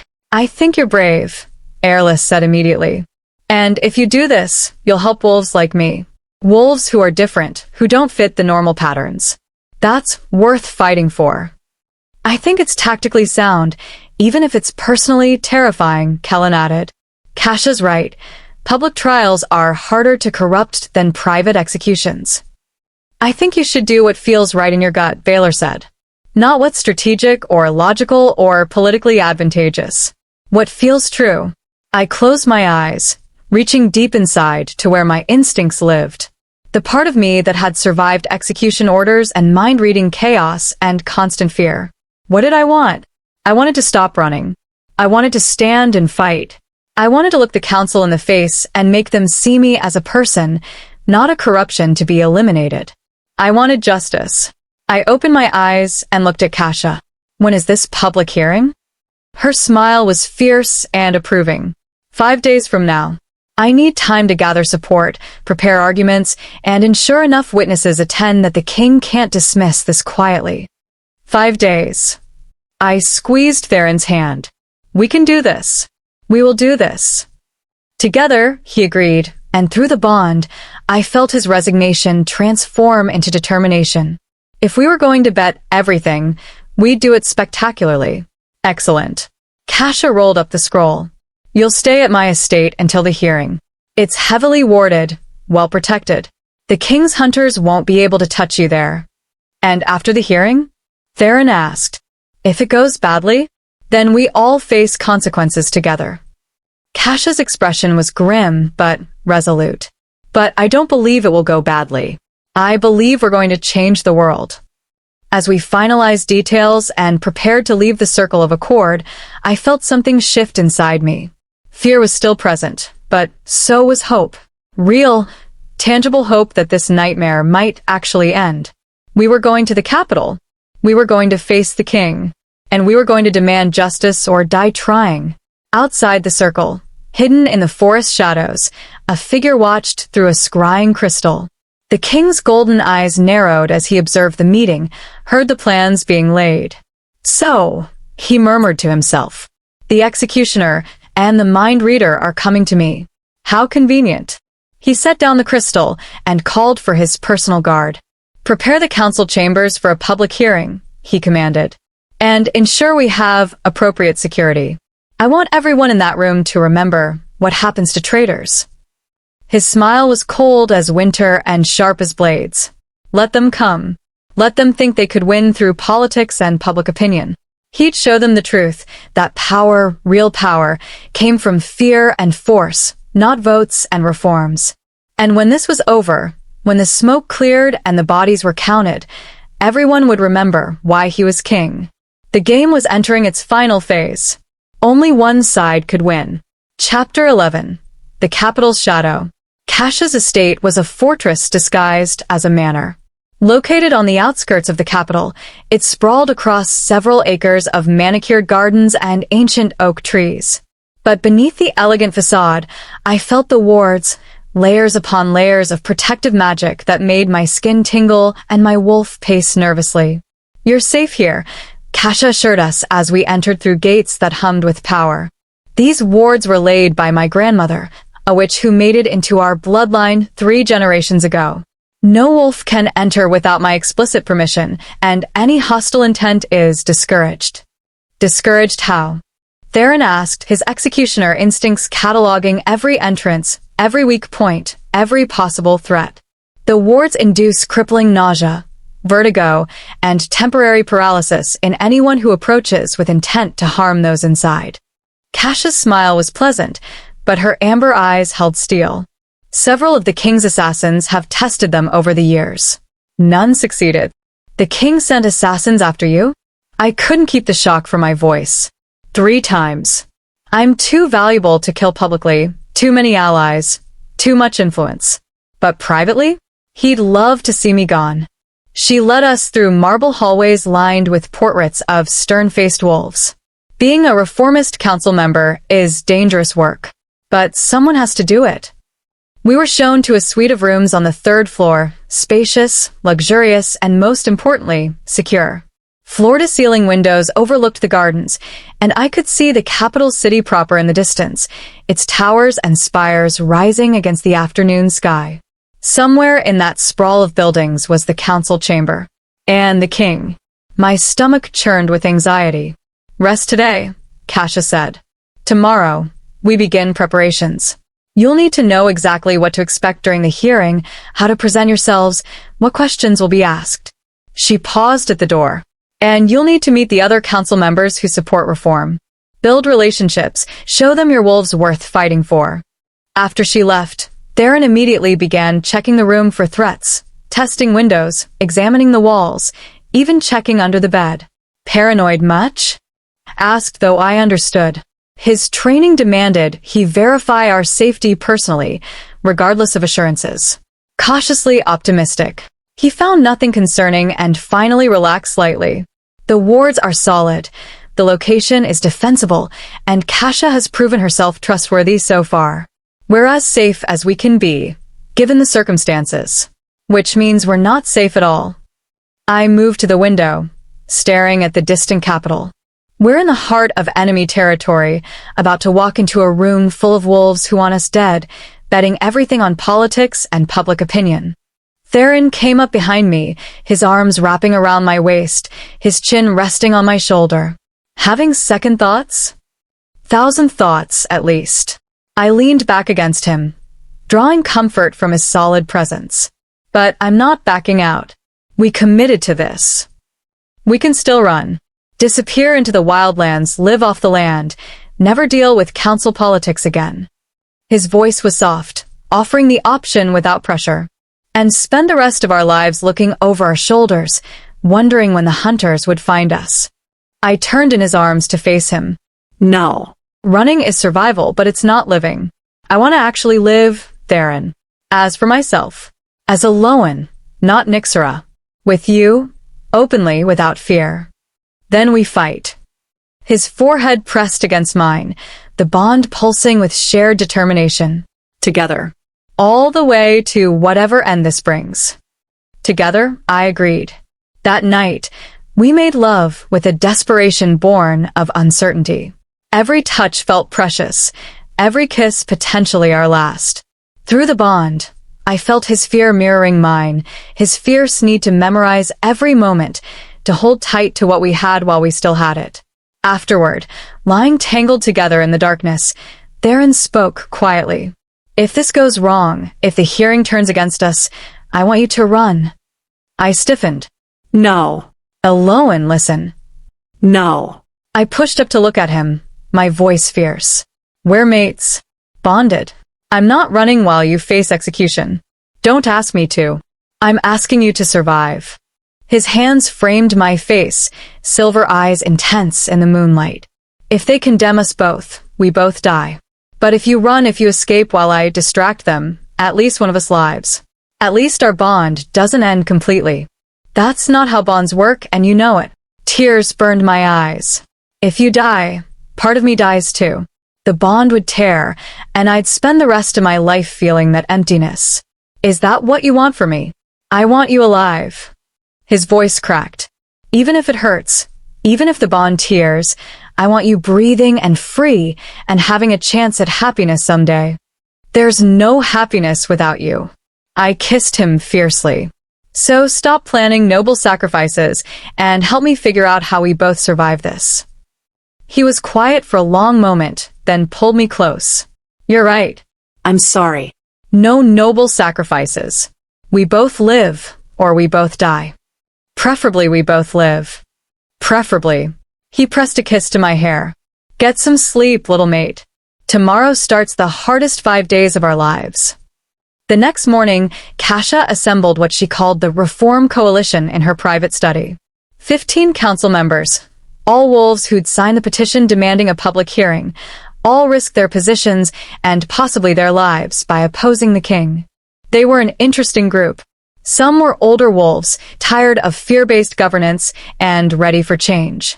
Others were younger, idealistic, believing they could build a better system. A few were pragmatic politicians who saw reform as a path to greater power. All of them studied Theron and me with open curiosity. Everyone, Kasia said, commanding immediate attention, meet Elowen Ashmore and Theron Nightshade. The wolves whose case will determine whether we can finally begin dismantling the king's stranglehold on council law. She's smaller than I expected, One council member observed, a female with gray-streaked hair and sharp eyes. For someone who caused such chaos. Size isn't what makes someone dangerous, I replied evenly. As I'm sure the king's executioner has demonstrated repeatedly. Several council members glanced at Theron, who stood slightly behind me, his presence radiating controlled threat despite his relaxed posture. Indeed. The gray-haired female smiled slightly. I'm Councilwoman Talia Moonwhisper. I represent the Eastern Coastal Territories. I've been fighting for reform since before you were born, girl. It's about time we had a case dramatic enough to force real change. Others introduced themselves, names and territories that blurred together in my anxious mind. What mattered was that they were allies, wolves willing to stand with us against the king. The hearing will follow the traditional council trial format, Kasha explained, pulling out documents. The king, as ultimate authority, will preside. Accusations will be presented by the prosecution, likely Councilman Aldrich Blackmane, the king's primary enforcer. Then you'll have the opportunity to present your defense. What's Aldrich like? Theron asked. Ruthless, intelligent, completely loyal to the king. Councilman Rydian's expression was grim. He'll argue that you're traitors who deserve death, that mind reading is a fundamental corruption, that showing mercy sets a dangerous precedent. He'll make it personal, make it emotional, try to paint you as threats to every wolf in the territories. How do we counter that? I asked. With your story. Kasha met my eyes. Raw, honest, compelling. Make them see you as a person, not a threat. Make them understand what it's like to live with a gift you never asked for, to be condemned simply for existing. And you, Councilwoman Talia said, gesturing to Theron, need to explain why the king's most loyal executioner would betray everything. Love stories are powerful, but you need to make it deeper than just I fell for the wrong wolf. You need to make them understand that the system itself is broken. Theron nodded slowly. I can do that. We spent hours that day practicing our testimonies, answering questions, and preparing for every possible attack the prosecution might make. It was exhausting and emotionally draining, reliving our story over and over, finding the right words to make council members who'd never experienced our struggles understand. By evening, I was wrung out, my voice hoarse from talking. You did well, Kasha said as the other council members departed. Better than I expected, actually. You have a gift for making people feel your emotions, for drawing them into your experience. Years of drowning in other people's emotions, I said tiredly. You learn to communicate what you're feeling clearly, or you lose yourself completely in the noise. Well, it serves you now. She handed me a glass of water. Drink. Rest. Tomorrow we work on a presentation. How you stand, how you make eye contact, how you project confidence even when you're terrified. I'm already terrified. Then we'll practice projecting confidence despite that. Her smile was wry, but kind. Politics is half substance, half theater. We need both to win. The next 3 days passed in a blur of preparation. We met with more council members, building relationships and garnering support. We practiced our testimonies until we could deliver them perfectly. We studied council law and precedent, understanding the legal framework we'd be operating within. And through it all, the bond kept us grounded. When I spiraled into anxiety, Theron's steady presence anchored me. When his guilt threatened to overwhelm him, my love pulled him back from the edge. We were learning to function as a true bonded pair, our strengths compensating for each other's weaknesses. On the 4th day, Valor arrived with Kellen and Airless. Couldn't let you face this without us, the Alpha said gruffly. Besides, Frostpeak wolves don't abandon pack members. Even temporary ones. You're risking a lot by being here, Theron said. The king will know you're supporting us. The king already knows I gave you sanctuary. Might as well commit fully. Valor's ice blue eyes were fierce. And I want to see this. I want to watch reform actually happen instead of just dreaming about it. Airless hugged me tightly. I've been practicing my testimony. Kasha said I'll be called as a witness, someone to speak about how your case affects regular pack members, not just high-ranking wolves. Are you nervous? I asked. terrified. She pulled back with a shaky smile, but also excited. This is important, Elowen. What you're doing, it could change everything for wolves like me. Wolves who don't fit the traditional molds. Her faith in us was both inspiring and crushing. So many wolves were counting on this to work, pinning their hopes on a public hearing that could just as easily end in execution. No pressure. The evening before the hearing, Kasha gathered us all in her study. Tomorrow, the capital will be watching, she said solemnly. News of the hearing has spread. More wolves than we anticipated will attend. The public gallery will be full. That's good for us. The more witnesses, the harder it is for the king to execute you quietly if things go wrong. And if things go right? I asked. Then we'll have begun the process of real reform. Laws changed, precedents set, a new way forward for the council. Her expression was hopeful but cautious. But I won't lie, the king will fight this. He'll use every tool at his disposal to maintain his power. We need to be prepared for tricks, for unexpected attacks, for him to play dirty. We're ready, Theron said, and through the bond, I felt his grim determination. The executioner was prepared for war, even if the battlefield was a council chamber instead of open ground. That night, I barely slept. Every time I closed my eyes, I imagined walking into that chamber, facing the king, speaking words that would either save or condemn us. Theron held me close, his own sleeplessness evident in the tension thrumming through his body. No matter what happens, he whispered in the darkness, I want you to know, these weeks with you have been the best of my life. Running, hiding, fighting, all of it. Because I was with you. Because we were free, even when we were hunted. Don't talk like we're saying goodbye. I pressed closer to him.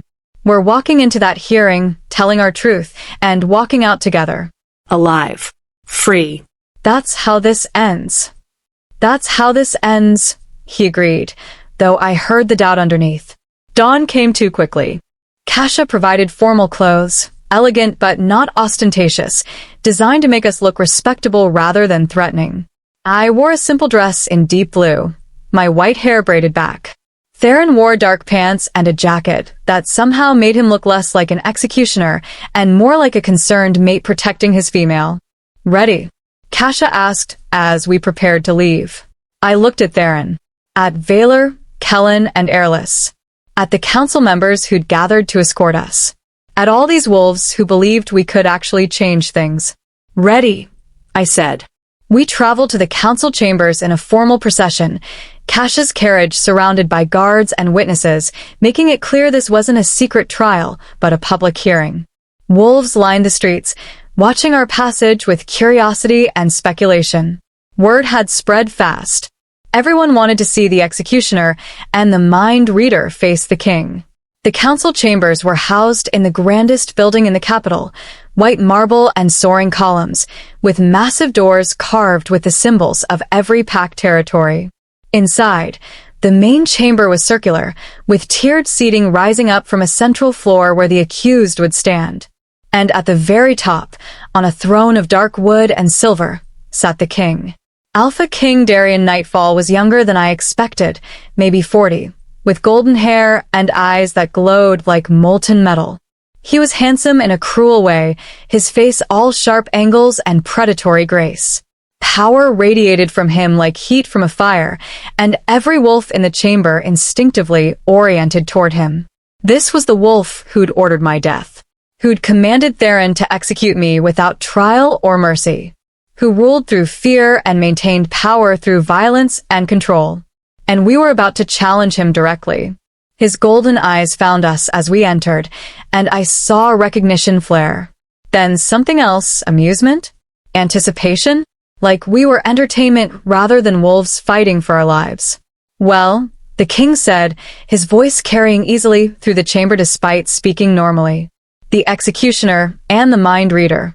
How delightful that you've decided to join us. His smile was beautiful and terrible, and through the bond, I felt Theron's ice-cold focus settle into place. The game had begun, and everything, our lives, our freedom, our future, depended on the next few hours. Chapter 12. The trial of truth. The council chamber fell silent as we took our positions on the central floor. Around us, tiered seating rose in concentric circles, filled with council members, pack alphas, and invited witnesses. The public gallery at the highest level was packed, wolves standing shoulder to shoulder, craning to see the spectacle below. I never felt so exposed in my life. Theron stood beside me, his hand finding mine, our fingers lacing together. Through the bond, I felt his absolute calm, the executioner's mind clear and focused, ready for whatever came. I tried to match his composure, but my heart hammered against my ribs. The king leaned forward on his throne, his golden eyes amused. Before we begin, I want to make something clear. His voice carried authority that made every wolf in the chamber sit straighter. This is a public hearing, yes. Councilwoman Kasha and her associates demanded it. But do not mistake this for weakness or capitulation. He stood, descending the steps toward us with predatory grace. Every eye tracked his movement. I am Alpha King. My word is law. My judgment is final. He stopped 10 feet from us, close enough that I could see the cold calculation in his golden eyes. You stand accused of treason, Theron Nightshade, of betraying your oath, faking an execution, and conspiring with a condemned criminal. How do you plead? Guilty of those actions, Theron said steadily.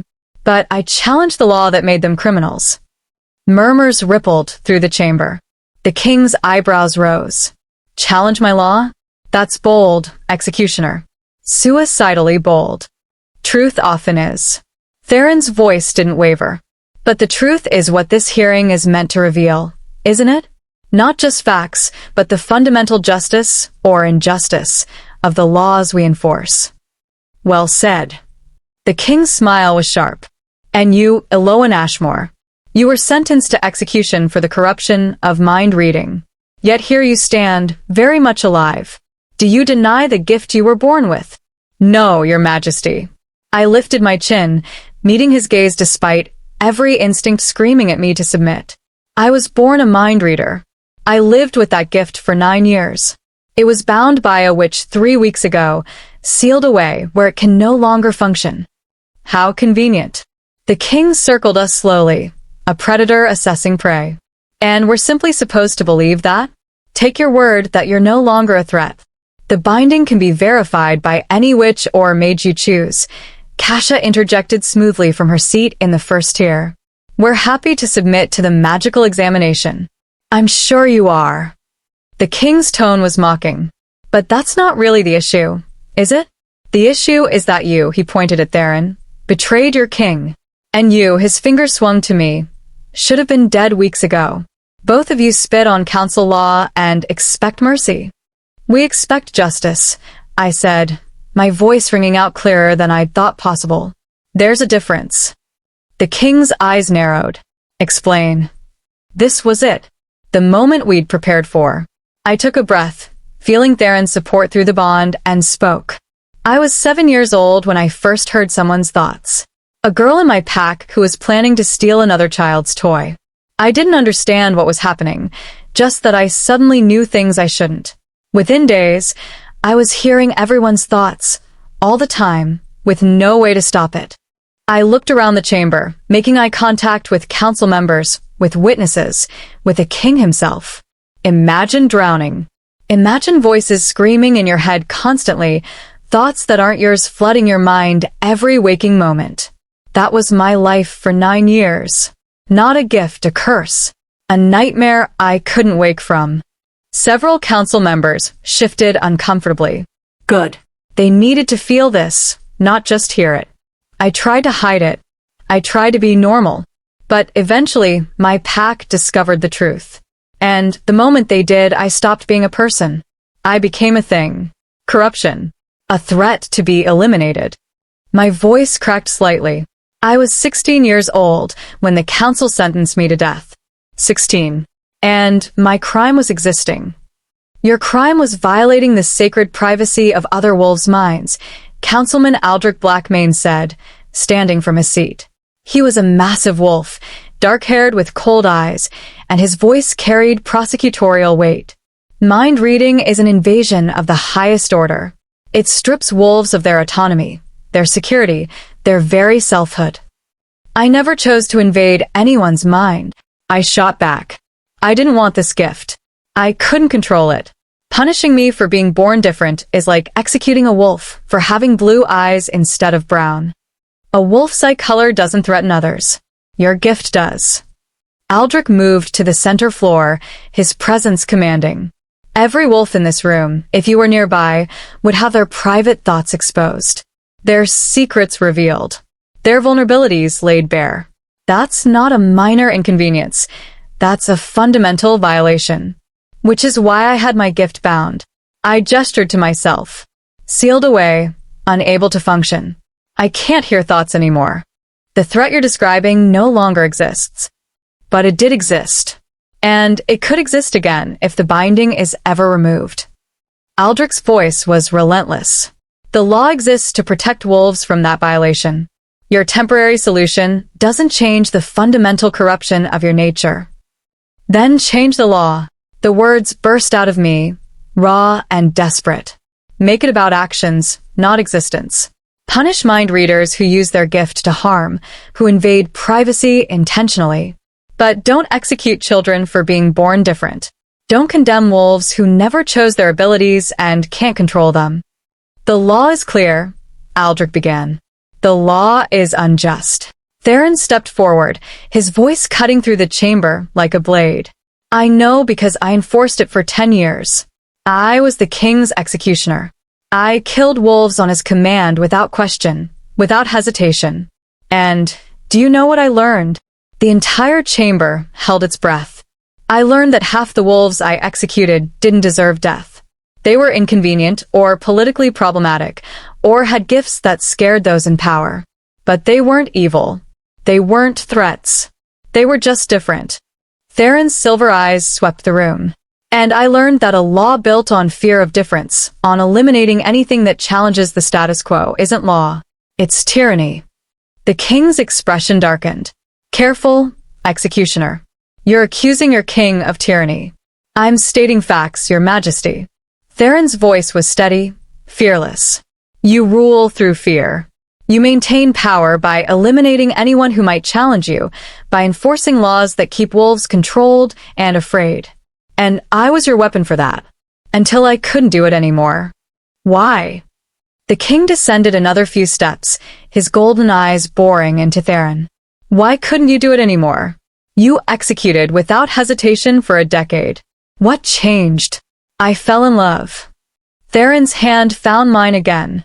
I met a wolf who'd been condemned to death for existing, who'd survived 9 years of torture just by being alive, who faced execution with more courage than most warriors show in battle. And I realized if someone that brave, that strong, that fundamentally good could be condemned by your laws, then the laws themselves were corrupt. Love. The king's voice dripped with contempt. You betrayed your oath, your duty, your king for love. Yes. Theron pulled me closer. And I'd do it again. Because she's worth more than any oath to a system built on injustice. The bond flared between us, bright and fierce, and I felt tears burn my eyes. How touching. The king's smile was cruel. But love doesn't absolve treason. Love doesn't erase the fact that you both broke fundamental laws of our society. Then perhaps those laws need to be broken. Kasha stood, her voice ringing with authority. Your Majesty, this hearing isn't just about 2 wolves. It's about the system itself. About whether we continue ruling through fear and elimination, or whether we evolve into something better. Evolution.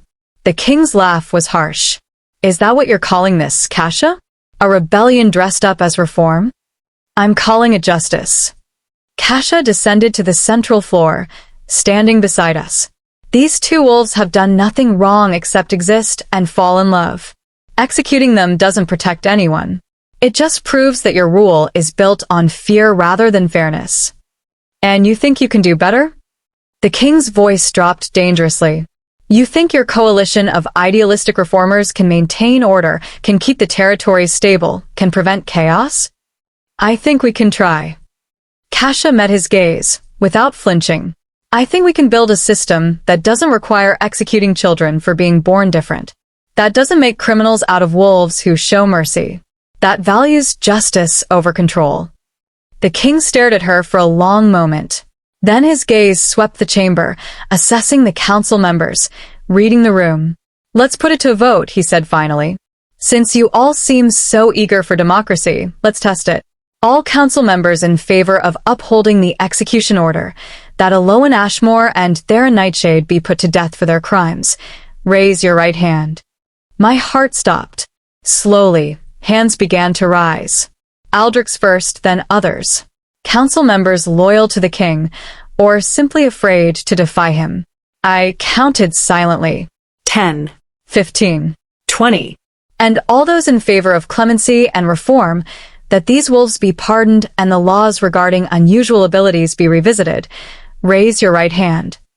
Another wave of hands. Caches, Hadrians, Ridians, and more. I counted again. 22, 25. 30. The king counted as well, his expression unreadable. 47 votes for clemency. 32 for execution. By council vote, you should be pardoned. Hope exploded in my chest. However, the king's voice cut through my elation like ice. The council votes, but I rule. And I am not bound by their recommendations. The hope died instantly. You can vote for reform all you want, the king continued, his golden eyes cold. You can petition and argue and believe you're making a difference. But at the end of the day, I decide who lives and who dies in my territories. And I say, wait. A new voice, female and powerful, rang through the chamber. Everyone turned. A woman stood in the doorway, ancient, weathered, with eyes that glowed amber and skin covered in ritual markings. Power radiated from her like physical force, old magic that made every wolf in the chamber instinctively submit. Morgana Wilson, the king said, and for the first time, I heard uncertainty in his voice. What are you doing here? Exercising my right as the wolf who laid the original curse. Morgana Wilson, the witch who'd cursed Theron, who'd bound my gift, walked forward with the confidence of someone who answered no king. I have something to say about this case. She stopped beside us, her amber eyes taking in Theron and me with something like approval. 5 years ago, I cursed this male for executing my daughter. I wanted him to suffer, to know what it meant to be split from himself, to be condemned for something he couldn't control. Her voice carried to every corner of the chamber. And he did suffer. For 5 years, he was a beast at night, a broken wolf who thought he'd never be whole. What's your point, witch? The king's voice was sharp. My point is that this female, Morgana gestured to me, broke an impossible curse through genuine love and courage.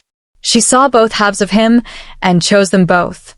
That kind of soul, that kind of heart, it doesn't deserve execution. Your opinion is noted, the king said dismissively. It's not an opinion. It's a magical fact. Morgana's eyes blazed. The curse I laid had specific conditions. It could only be broken by someone who loved wholly, who accepted without reservation, who was brave enough to face a monster and see a male worth saving.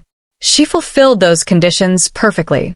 So if you execute her now after she broke my curse, you're telling every wolf in the territories that doing the right thing, showing mercy, being brave, none of that matters. That your laws are more important than justice itself. Morgana's voice dropped. Dangerous. And if you do that, every witch in the territories will know. And we will remember. The threat was subtle but clear. Witches were rare, powerful, and notoriously unified when one of their own was threatened or insulted. The king's jaw clenched. Are you threatening your king, witch? I'm reminding you that some debts transcend politics. Morgana's smile was cold. This female paid my blood debt by breaking the curse. That makes her under my protection. And anyone who harms those under which protection tends to suffer unfortunate accidents. The chamber erupted in whispers. The king stared at Morgana for a long moment, clearly weighing options. Finally he spoke. Fine. The mind reader lives, under which protection, apparently. But that doesn't absolve the executioner. He still betrayed his oath, still faked an execution, still committed treason against his king. Then take it out on me. I stepped forward, putting myself between Theron and the king. I'm the one he saved. I'm the one who caused all of this. If you need someone to punish, punish me. Elowen, no. Theron tried to pull me back, but I shook him off. I'm serious. Let him go. Exile him, strip his title, whatever you want. But don't execute him for showing mercy. The king studied me with something that might have been respect. You'd sacrifice yourself for him? Without hesitation. I met his golden eyes. That's what love means. What mates do. We protect each other, even when it costs everything. Interesting. The king descended the final steps, standing directly in front of me. Up close, his power was overwhelming, suffocating. Do you know what your mate did in his decade as my executioner? How many lives did he take on my command? I know he killed wolves who deserved better. I know he lived with that guilt every day. I know he's not that wolf anymore. My voice didn't waver. And I know that one act of mercy, saving me, doesn't erase 10 years of service, but it shows he's capable of change, of being better than the weapon you made him. The king's expression was unreadable. Then, slowly, he smiled. You've got spirit, mind reader. I can see why he broke his oath for you. He turned to address the chamber. Here's my ruling. Elowen Ashmore is pardoned, under which protection and by council vote. The laws regarding mind readers and other unusual abilities will be reviewed and reformed, as Councilwoman Kasha has petitioned. Relief flooded through me, but Theron Nightshade remains condemned. Not for showing mercy, but for betraying his oath and faking an execution. Those crimes cannot be pardoned without making my authority meaningless.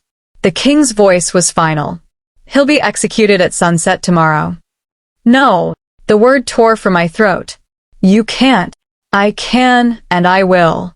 The king's golden eyes held no sympathy. This is my compromise. Reform happens, the mind reader lives, but treason still has consequences.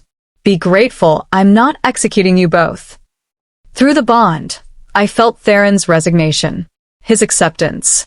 He'd expected this, I realized. Had known the king would demand at least one death to maintain his authority. There has to be another way, I said desperately. Trial by combat, exile, servitude. Anything but execution. There is no other way. The king turned away. My ruling stands. This hearing is concluded. He walked back toward his throne, and around us, the chamber erupted in chaos. Council members arguing, witnesses shouting, Kasha and her coalition protesting the decision. But none of it mattered. The king had spoken. And at sunset tomorrow my mate was going to die. Chapter 13. The Final Gambit. They took Theron immediately. Royal guards surrounded him before I could even process what was happening, before the bond could fully register the terror flooding through both of us. Silver chains, designed to suppress a wolf's strength, clicked around his wrists. No! I lunged forward, but Kasha caught my arm, holding me back with surprising strength. Don't! She hissed in my ear. Making a scene now will only make things worse. Worse? He's going to die. My voice cracked, tears streaming down my face. Through the bond, I felt Theron's forced calm, his desperate attempt to stay strong for me even as they led him toward the dungeons. I love you, he sent through our connection.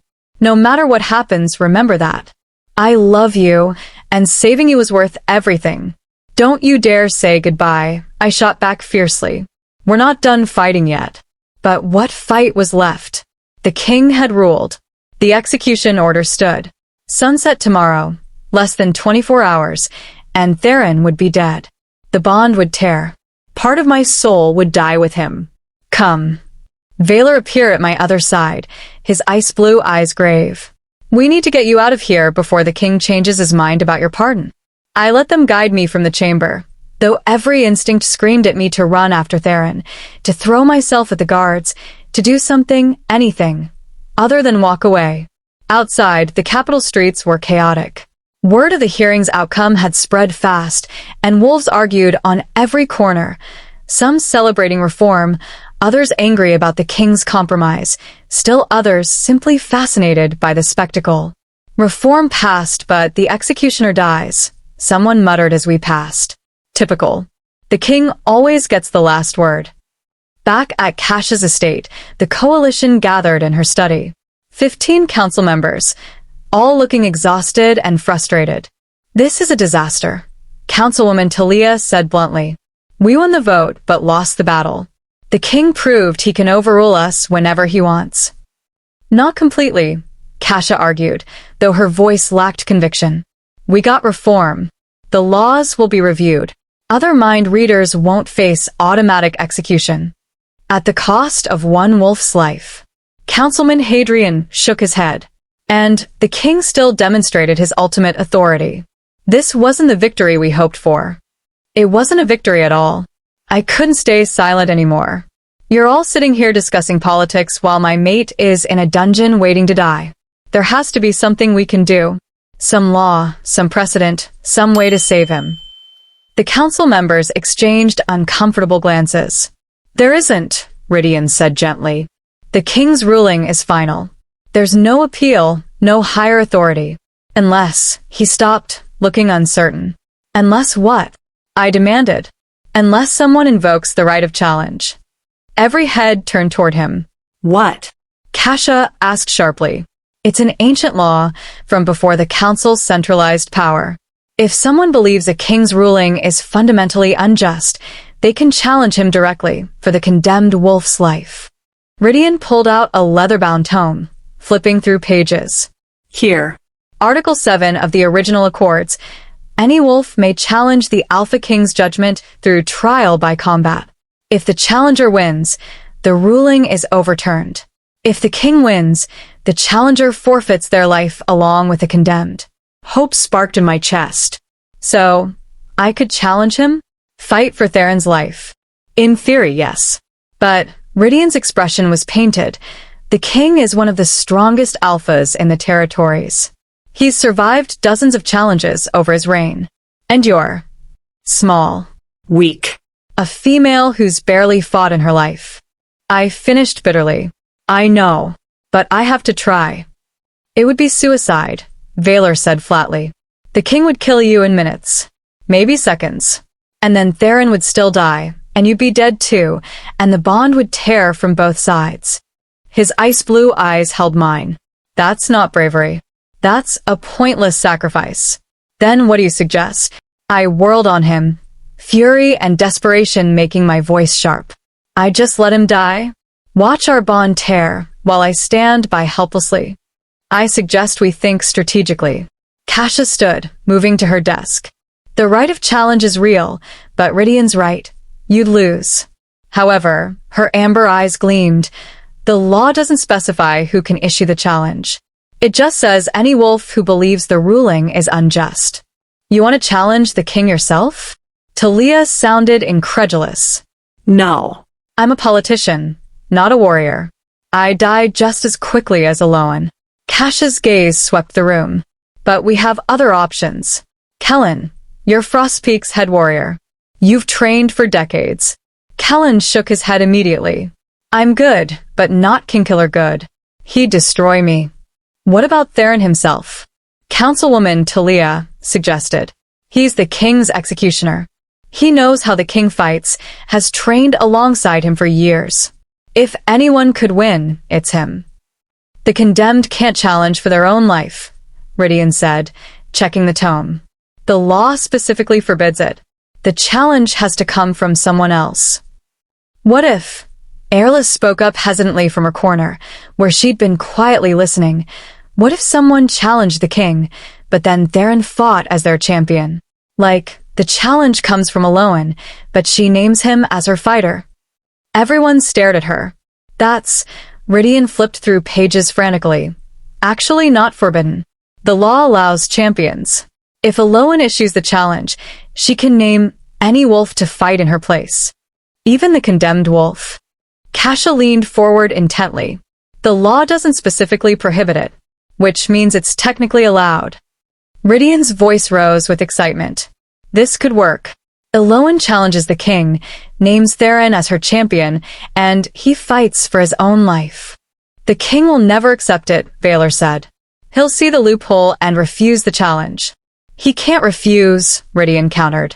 That's the whole point of the right of challenge. Once issued, the king must accept or he loses face, appears weak, undermines his own authority. It's a binding law, older and more fundamental than his individual power. Hope was building in me now, real and tangible. So I issue the challenge. Theron fights as my champion. If he wins, the ruling is overturned and he lives. If he loses, my voice caught. If he loses, you both die. Kasha finished quietly. That's the risk. But it's better than watching him die while you live with a torn bond. It's also the only option we have, I said firmly. How do we do this? How do I issue the challenge? At dawn tomorrow. Before the execution. Rydian was already scribbling notes. You go before the king publicly, in front of witnesses, and invoke the right of challenge. He'll have to accept. The combat happens immediately. Traditional rules, first blood or death, no interference. And Theron will fight him. I stood, decision made. My mate against the king. Everything in one final battle. You need to understand what you're asking, Kellen said seriously. The king is brutal, efficient. He's killed challengers with decades more experience than Theron. Even with the executioner's training, the odds are against him. But they're not impossible. I looked at each of them. Right? It's not impossible. Nothing's impossible, Valor said slowly. Improbable, yes. Dangerous, absolutely. But not impossible. It was enough. Then that's what we do. I straightened my spine, feeling the bond pulse with Theron's distant presence. I need to see him. Tonight. Before the challenge. I need to tell him the plan. The dungeons are heavily guarded, Kasha warned. The king won't allow visits. I don't care what the king allows. I'm seeing my mate. My voice was steel. Whatever it takes. Morgana, who'd been silently observing from the corner, spoke for the first time. I can get you in. Everyone turned to stare at the witch. The dungeon wards are strong, but they're designed to keep prisoners in, not keep witches out. Her amber eyes gleamed. I can cloak you, make you invisible to guards and magic alike. For a few hours, anyway. Why would you help? I asked, suspicious of convenient assistance.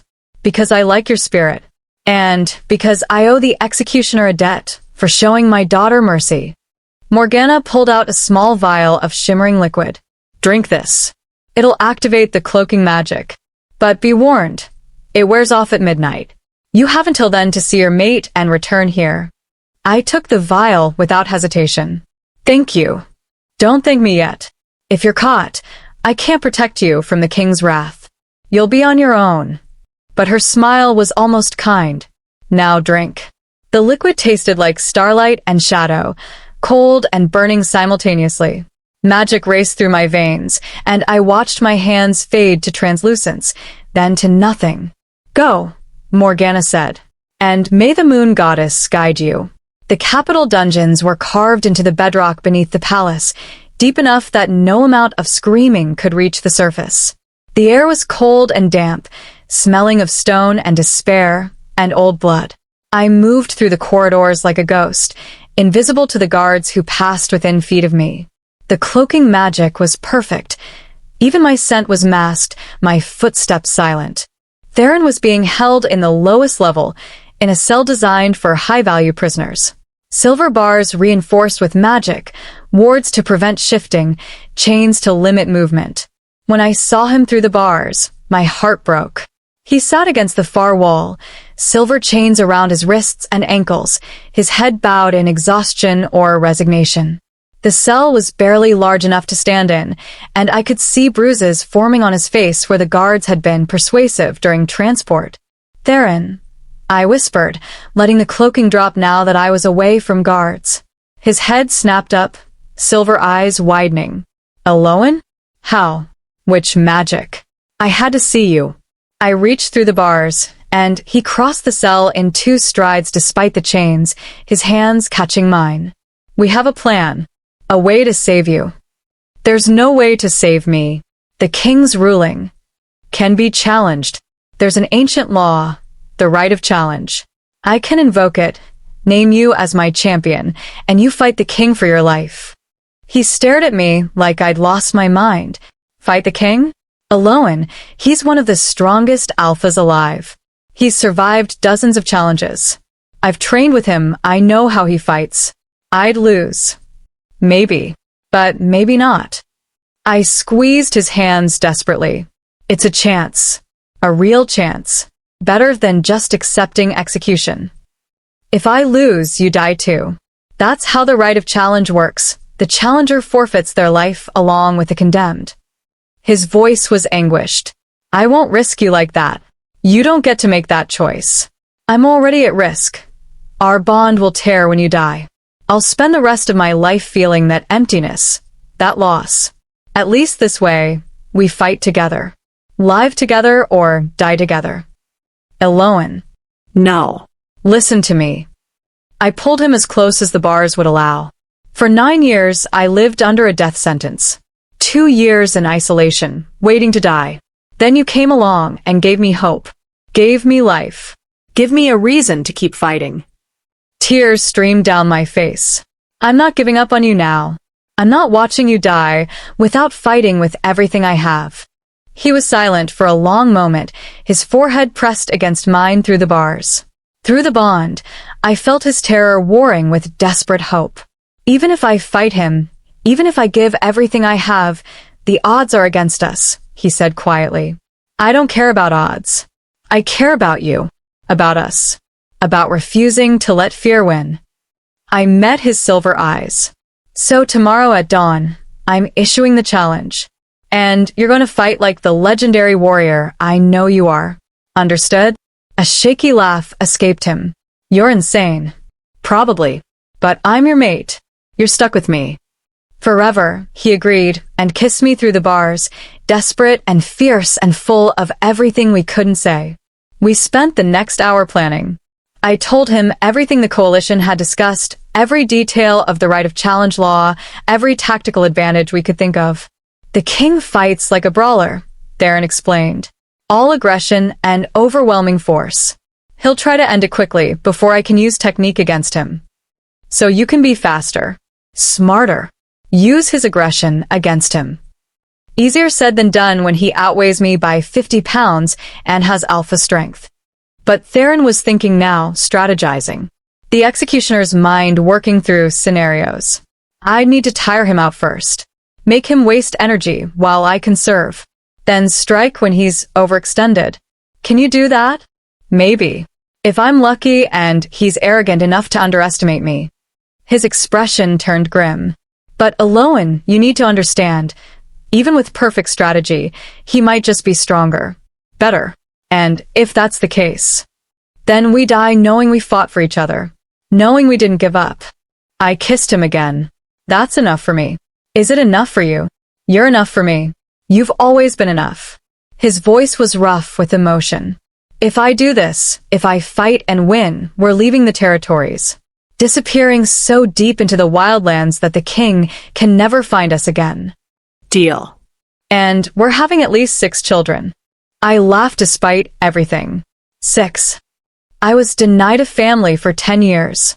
I'm making up for lost time. His smile was soft, genuine. Children who'll grow up free, who'll never be condemned for being different, who'll know they're loved exactly as they are. 6 children it is. I pressed my forehead to his. But first, you have to survive tomorrow. First, I have to survive tomorrow, he agreed. Midnight approached too quickly. The cloaking magic began to fade, my hands becoming visible again. I have to go, I said reluctantly. I know. He held my hands through the bars like he might never let go. Elowen, if tomorrow goes wrong. It won't. But if it does, I need you to know something. His silver eyes held mine. Meeting you, loving you, these weeks together, they've been the best of my life. Worth every risk, every danger, every consequence. You made me feel human again. Made me believe I could be more than just a weapon. You were always more than a weapon. I wiped tears from my cheeks. And tomorrow, you're going to prove it. You're going to fight, and you're going to win, and we're going to have that life we've been dreaming of. Promise me something. Anything. If I fall, if the king kills me, don't let the bond destroy you. Find a way to live, to be happy, for both of us. I promise to fight just as hard for life as you're going to fight tomorrow. It was the only promise I could make honestly.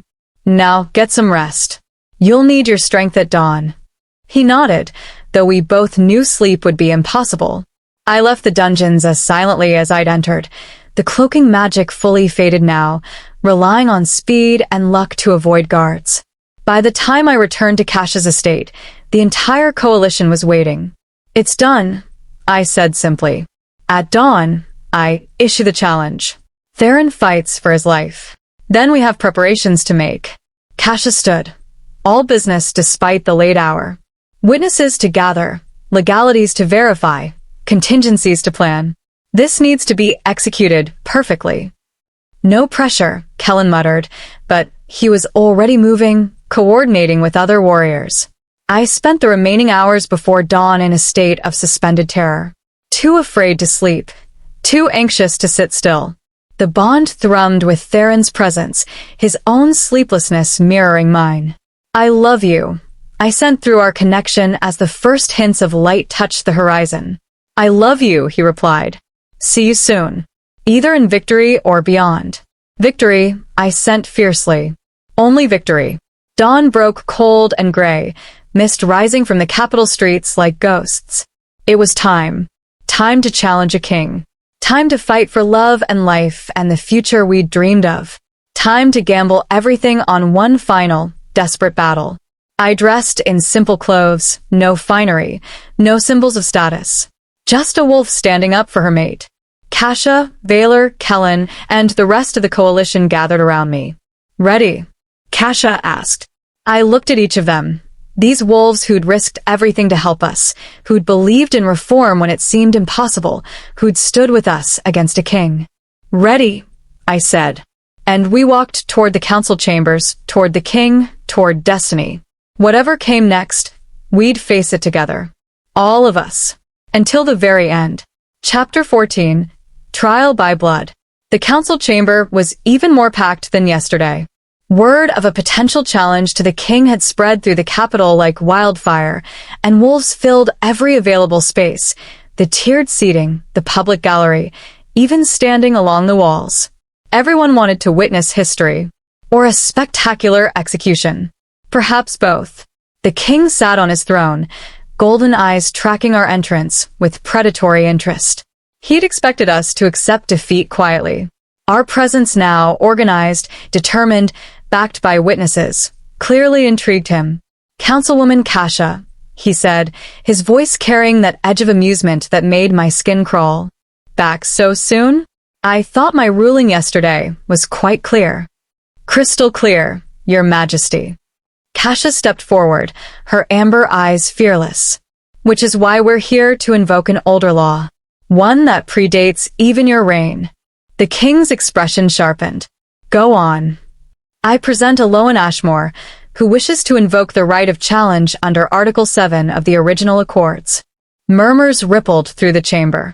Several older council members sat up straighter, recognition sparking in their eyes. The younger ones looked confused. Clearly this law had fallen into obscurity. The king leaned forward, his amusement growing. The right of challenge. How delightfully archaic. His gaze fixed on me. Do you even know what you're asking, mind reader? I know exactly what I'm asking. I stepped forward, my voice steady despite my thundering heart.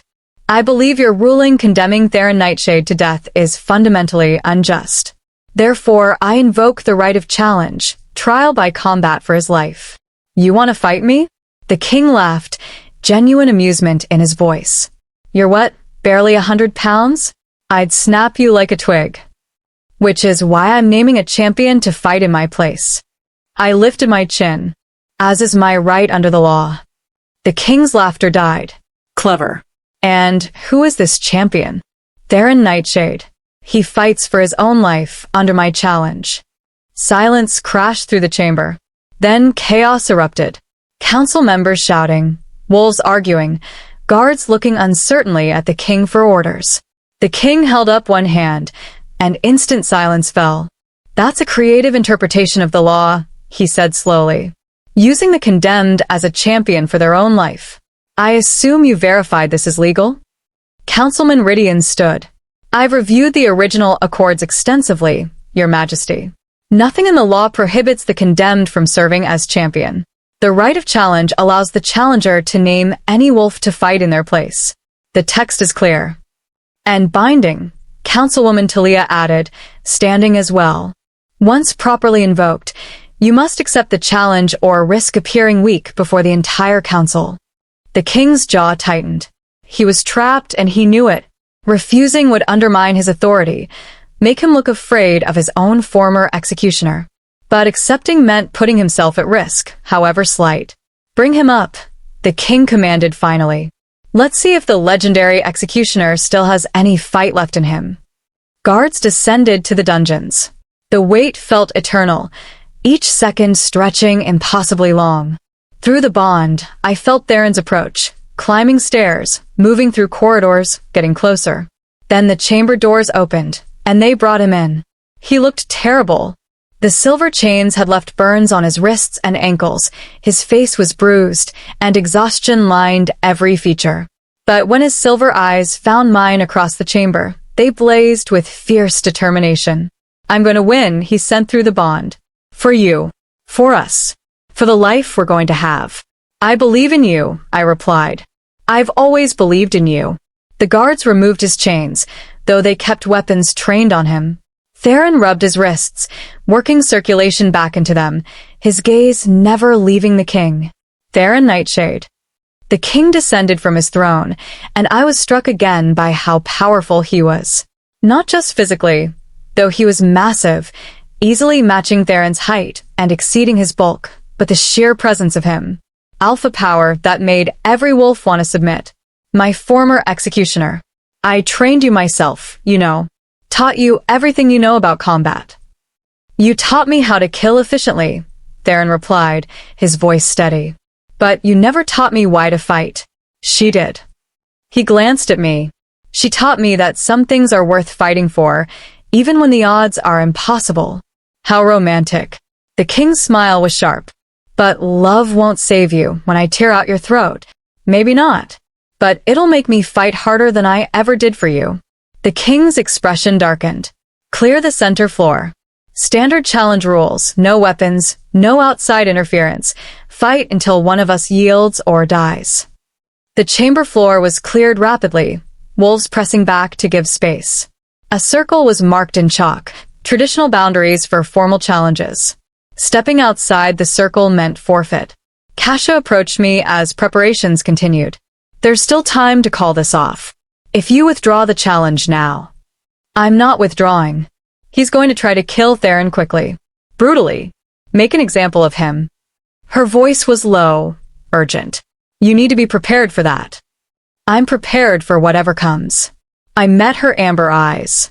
"Do we do this together or not at all?" She nodded, respect clear in her expression. "Then may the moon goddess favor the just." The king and Theron moved to opposite sides of the circle. Both stripped off their shirts, combat tradition, preventing fabric from being used as advantage. The king's body was a map of scars, each one a story of battles won. Theron's was leaner but equally marked, the evidence of a decade serving as executioner. "Last chance to yield," the king called. "Bow before me, admit your treason, and I'll make your death quick. Painless." "I'd rather fight." Theron settled into a combat stance I recognized from our training sessions, the deliberately rough style we developed. "But I see subtle differences now." Small refinements he'd made in the dungeon, thinking through strategy all night. "Your funeral." The king shifted, and I saw his wolf press close to the surface. His eyes flickered from golden to molten amber, power rolling off him in waves. Councilman Hadrian stepped forward as official arbiter. "By the right of challenge, this combat shall determine the fate of Theron Nightshade. If he wins, all charges are dismissed and he walks free. If the king wins, The execution order stands, and the challenger forfeits her life as well. His gaze swept both fighters. Begin. The king attacked immediately. No warning, no circling, just explosive movement that crossed the 20-foot distance in heartbeats. His fist aimed for Theron's face with enough force to shatter bone. Theron dodged, barely. The king's fist whistled past his ear, and I heard the displacement of air. If that had connected, the fight would be over. Too slow. The king pivoted, his elbow driving toward Theron's ribs. Theron blocked, but the impact still sent him staggering. The king's strength was monstrous. Even a blocked hit carried devastating force. The king pressed his advantage, launching a combination of strikes that forced Theron backward, each blow powerful enough to cripple. Theron defended desperately, his arms taking punishment as he blocked what he couldn't dodge. "He's being overwhelmed," Kellen muttered beside me. "The king's too strong, too fast." "Theron's studying him," I said, watching carefully. "Learning his patterns. He needs to survive this initial assault, then counter." But surviving looked impossible. The king was relentless, his attacks flowing seamlessly from one to another. Theron gave ground, step by step, his defenses starting to crack. A punch slipped through, catching Theron's shoulder. Something crunched, and through the bond one felt white-hot pain. "Yield," the king commanded, circling. "You're outmatched. End this with dignity." Theron rolled his injured shoulder, testing range of motion. "Not yet." Stubborn. The king lunged again, this time going low, attempting a takedown that would put the fight on the ground, where his superior weight would be decisive. Theron sprawled backward, avoiding the grab by inches. As the king overextended, Theron's fist lashed out, a quick strike to the king's exposed temple. It wasn't powerful, but it was precise. Technical. The kind of hit that disrupted balance and focus. The king stumbled slightly, more from surprise than damage. First blood to the executioner, someone called, technically true, as a small cut had opened above the king's eye. "Clever," the king admitted, wiping blood away. "Using my aggression against me. That's good technique. Almost makes me proud." His expression turned predatory. But technique only gets you so far against overwhelming power. He shifted then, not fully into wolf form, but enough that his features became more bestial. Partial shifting, one of the hardest abilities to master. His muscles swelled, his nails lengthened into claws, his canines extended. This was the king's true fighting form, and it was terrifying. "Moon goddess," Valor breathed. "I've never seen partial shifting that complete. He's more of a beast than a wolf." Theron shifted too, matching the transformation. His own partial shift was smooth, practiced. He'd done this countless times as executioner. But even transformed, he looked smaller than the king. Leaner. Less overwhelming. They circled each other now, both breathing hard, both looking for openings. The king struck first again, but this time Theron was ready. He didn't try to block the massive blow. Instead, he redirected it, using the king's momentum to spin him slightly off balance. Then Theron countered, a lightning-fast combination targeting pressure points. Kidney, floating rib, nerve cluster in the neck. Each strike precisely placed, designed to accumulate damage rather than end the fight immediately. The king grunted, feeling the impacts. "You've learned new tricks since I last trained you. I've had time to think about how to beat you." Theron circled, keeping distance. 10 years of watching you fight, studying your patterns. I know exactly how you move. Knowing and countering are different things. The king feinted left, then exploded right. His clawed hand raked across Theron's chest, drawing 4 parallel lines of blood. Through the bond, I felt the pain. Felt Theron's ribs screaming, his shoulder throbbing, exhaustion creeping in. But I also felt his determination. His absolute refusal to quit. "You can do this," I sent through our connection. "I believe in you." "I know," he replied. "I feel your faith. It's keeping me standing." The fight continued, both wolves landing hits, both taking damage. The king's face was now covered in blood from multiple cuts. Theron's ribs were likely cracked, his shoulder definitely dislocated, one eye swelling shut. But neither yielded. "You're tougher than I expected," the king admitted, breathing heavily now. His earlier aggression had cost him. He'd burned energy trying to end the fight quickly, and now fatigue was setting in. "But this ends now." He lunged with everything he had, both clawed hands reaching for Theron's throat. A killing blow, meant to rip and tear. Theron dropped low, letting the hands pass overhead. Then he drove upward, all his remaining strength focused into a single strike, his fist driving into the king's solar plexus with perfect precision. The king's eyes went wide. Air exploded from his lungs. He staggered backward, gasping, his partial shift flickering. Theron didn't give him time to recover. He pressed forward, landing strike after strike, technical, efficient, exploiting every weakness he'd identified during their fight. The king tried to defend, but his body wasn't responding properly. That solar plexus hit had disrupted something fundamental: breathing, balance, the connection between mind and muscle. Theron's final strike was almost gentle, a precise hit to the side of the king's neck that severed the connection entirely. The king's legs gave out, and he collapsed to his knees, gasping for air that wouldn't come. "Yield," Theron said quietly, standing over him, "or I finish this." The chamber held its breath. The king stared up at Theron, golden eyes full of rage and shock and grudging respect. He gasped. "I yield." The words echoed through the chamber like thunder. Then absolute chaos erupted. Wolves shouting, cheering, arguing. The council members on their feet, some celebrating, others horrified that their king had been defeated. Councilman Hadrian's voice cut through the noise. "By the right of challenge, Theron Nightshade has won. All charges are dismissed. He is free." I was running before the words finished, crossing the floor to where Theron stood swaying with exhaustion. He caught me as I threw myself at him, holding me tight despite his injuries.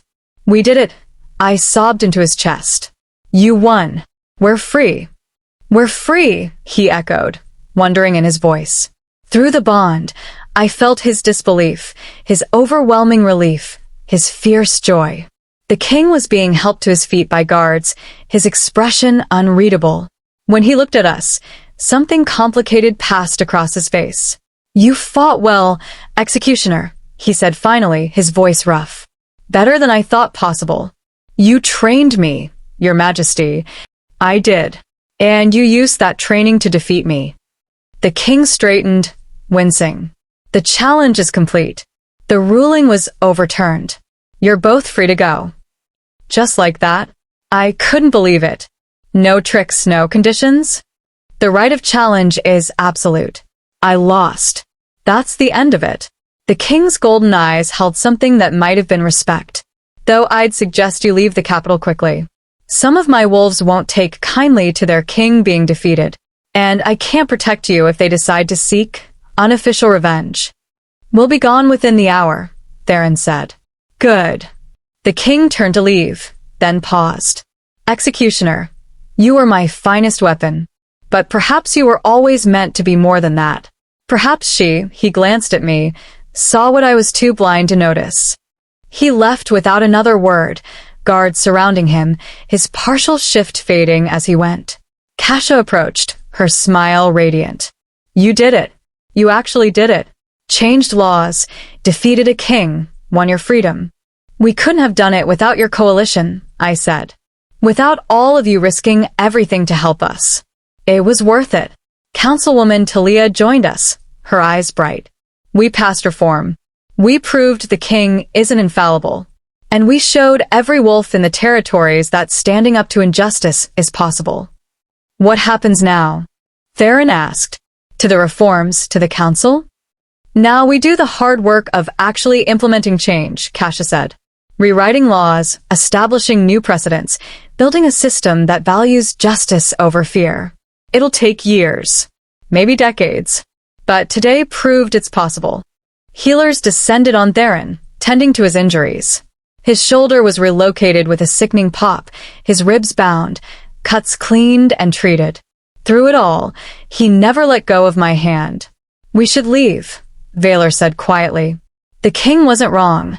Not everyone will accept this outcome gracefully." "Where will you go?" Airless asked, her bells chiming softly. "Wildlands, I think," Theron said, looking at me for confirmation. "Far from council territories, from politics, from all of this. Somewhere we can just exist. Be ourselves." "Sounds perfect," I agreed. We gathered our few belongings, mostly the clothes on our backs, and prepared to leave. The coalition saw us off, promising to send word if reforms passed, if the territories changed, if it ever became safe for us to return. "You'll always have allies here," Cassius said, embracing me. "Never forget that." "We won't," I promised.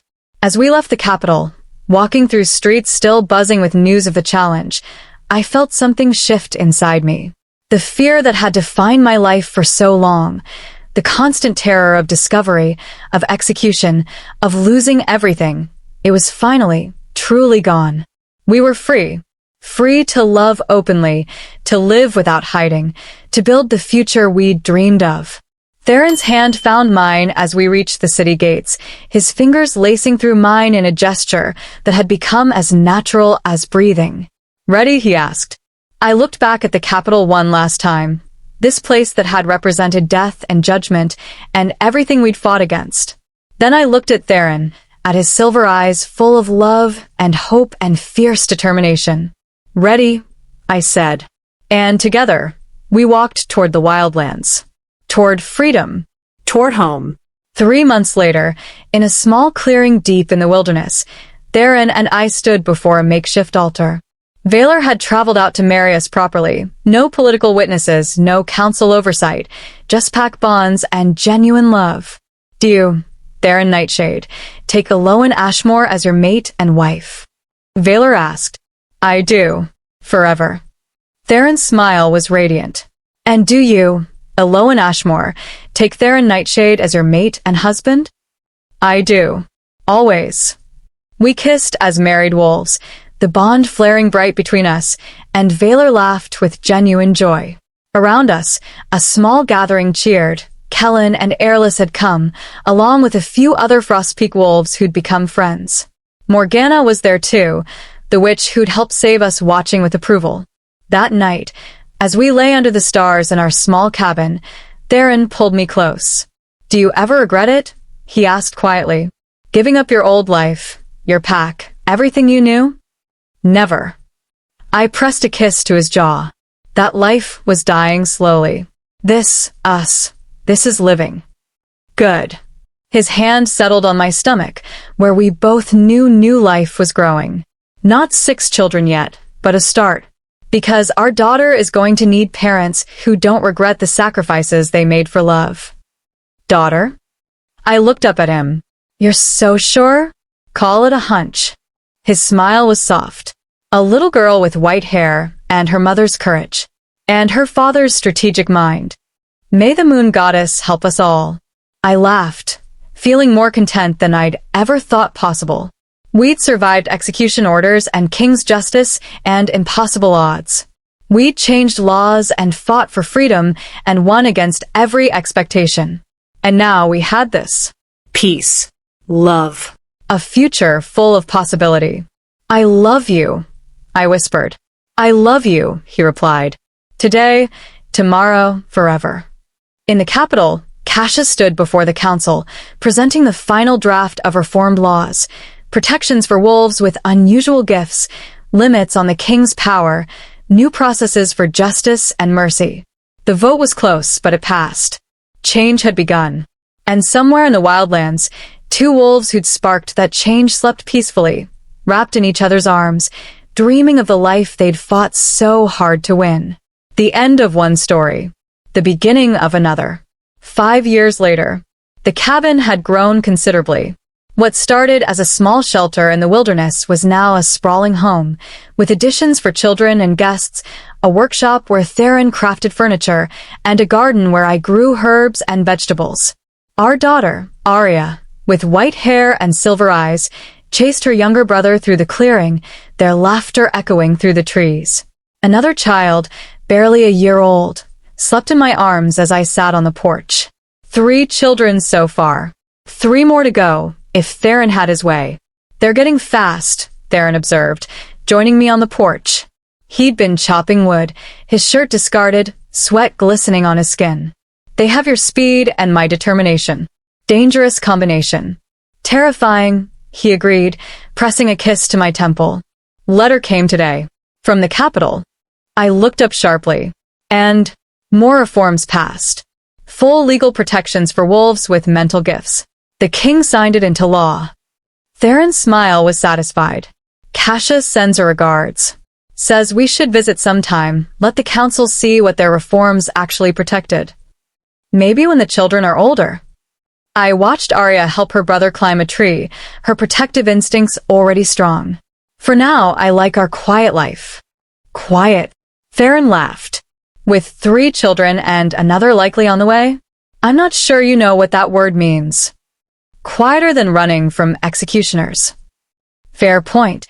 We sat in comfortable silence, watching our children play, feeling the peace we'd fought so hard to win. Do you ever miss it? I asked. The capital, the power, being the king's executioner? Never. His answer was immediate, certain. That male, he died the day I chose you over duty. This male, he gestured to our home, our children. This is who I was always meant to be. A father and husband? A wolf who chose love over fear. Who built something beautiful instead of just destroying. He pulled me closer. You gave me that, Elowen. You gave me a life worth living. We gave each other that. Arya ran up to the porch, breathless and excited. Mama, Papa. can we go to the river? Please. After lunch, I promised. And only if you help your brother wash up first. She groaned dramatically, but dragged her brother toward the water pump. She's going to be in trouble when she's older, Theron observed. She's already in trouble. She gets it from you. Me? She's your daughter, stubborn, brave, refuses to accept no for an answer. So, exactly like her father. We grinned at each other, the bond humming with contentment and love. In the distance, I heard howls, other wolves who'd settled in the wildlands, building their own lives away from council politics. We'd found a community here, wolves who valued freedom and chose their own paths. And sometimes, late at night when the children were asleep, Theron and I would lie under the stars and marvel at how far we'd come. From condemned prisoners and executioners to mates, parents, wolves building a future we'd once thought impossible. Thank you, I whispered. For what? For seeing me. For choosing me. For fighting when it would have been easier to give up. Thank you for the same. He kissed me deeply. For showing me that mercy isn't weakness. That love is worth any sacrifice. That broken things can heal if given the chance. We held each other as the sun set, painting the sky in shades of gold and crimson, our children's laughter the sweetest sound in the world. This was our happy ending. Hard one. Fiercely protected, absolutely worth every struggle. And as the moon rose over the wildlands, 2 souls once condemned shone bright with hope and love and the unshakable certainty that they'd found exactly where they belonged. Together. Forever. Home.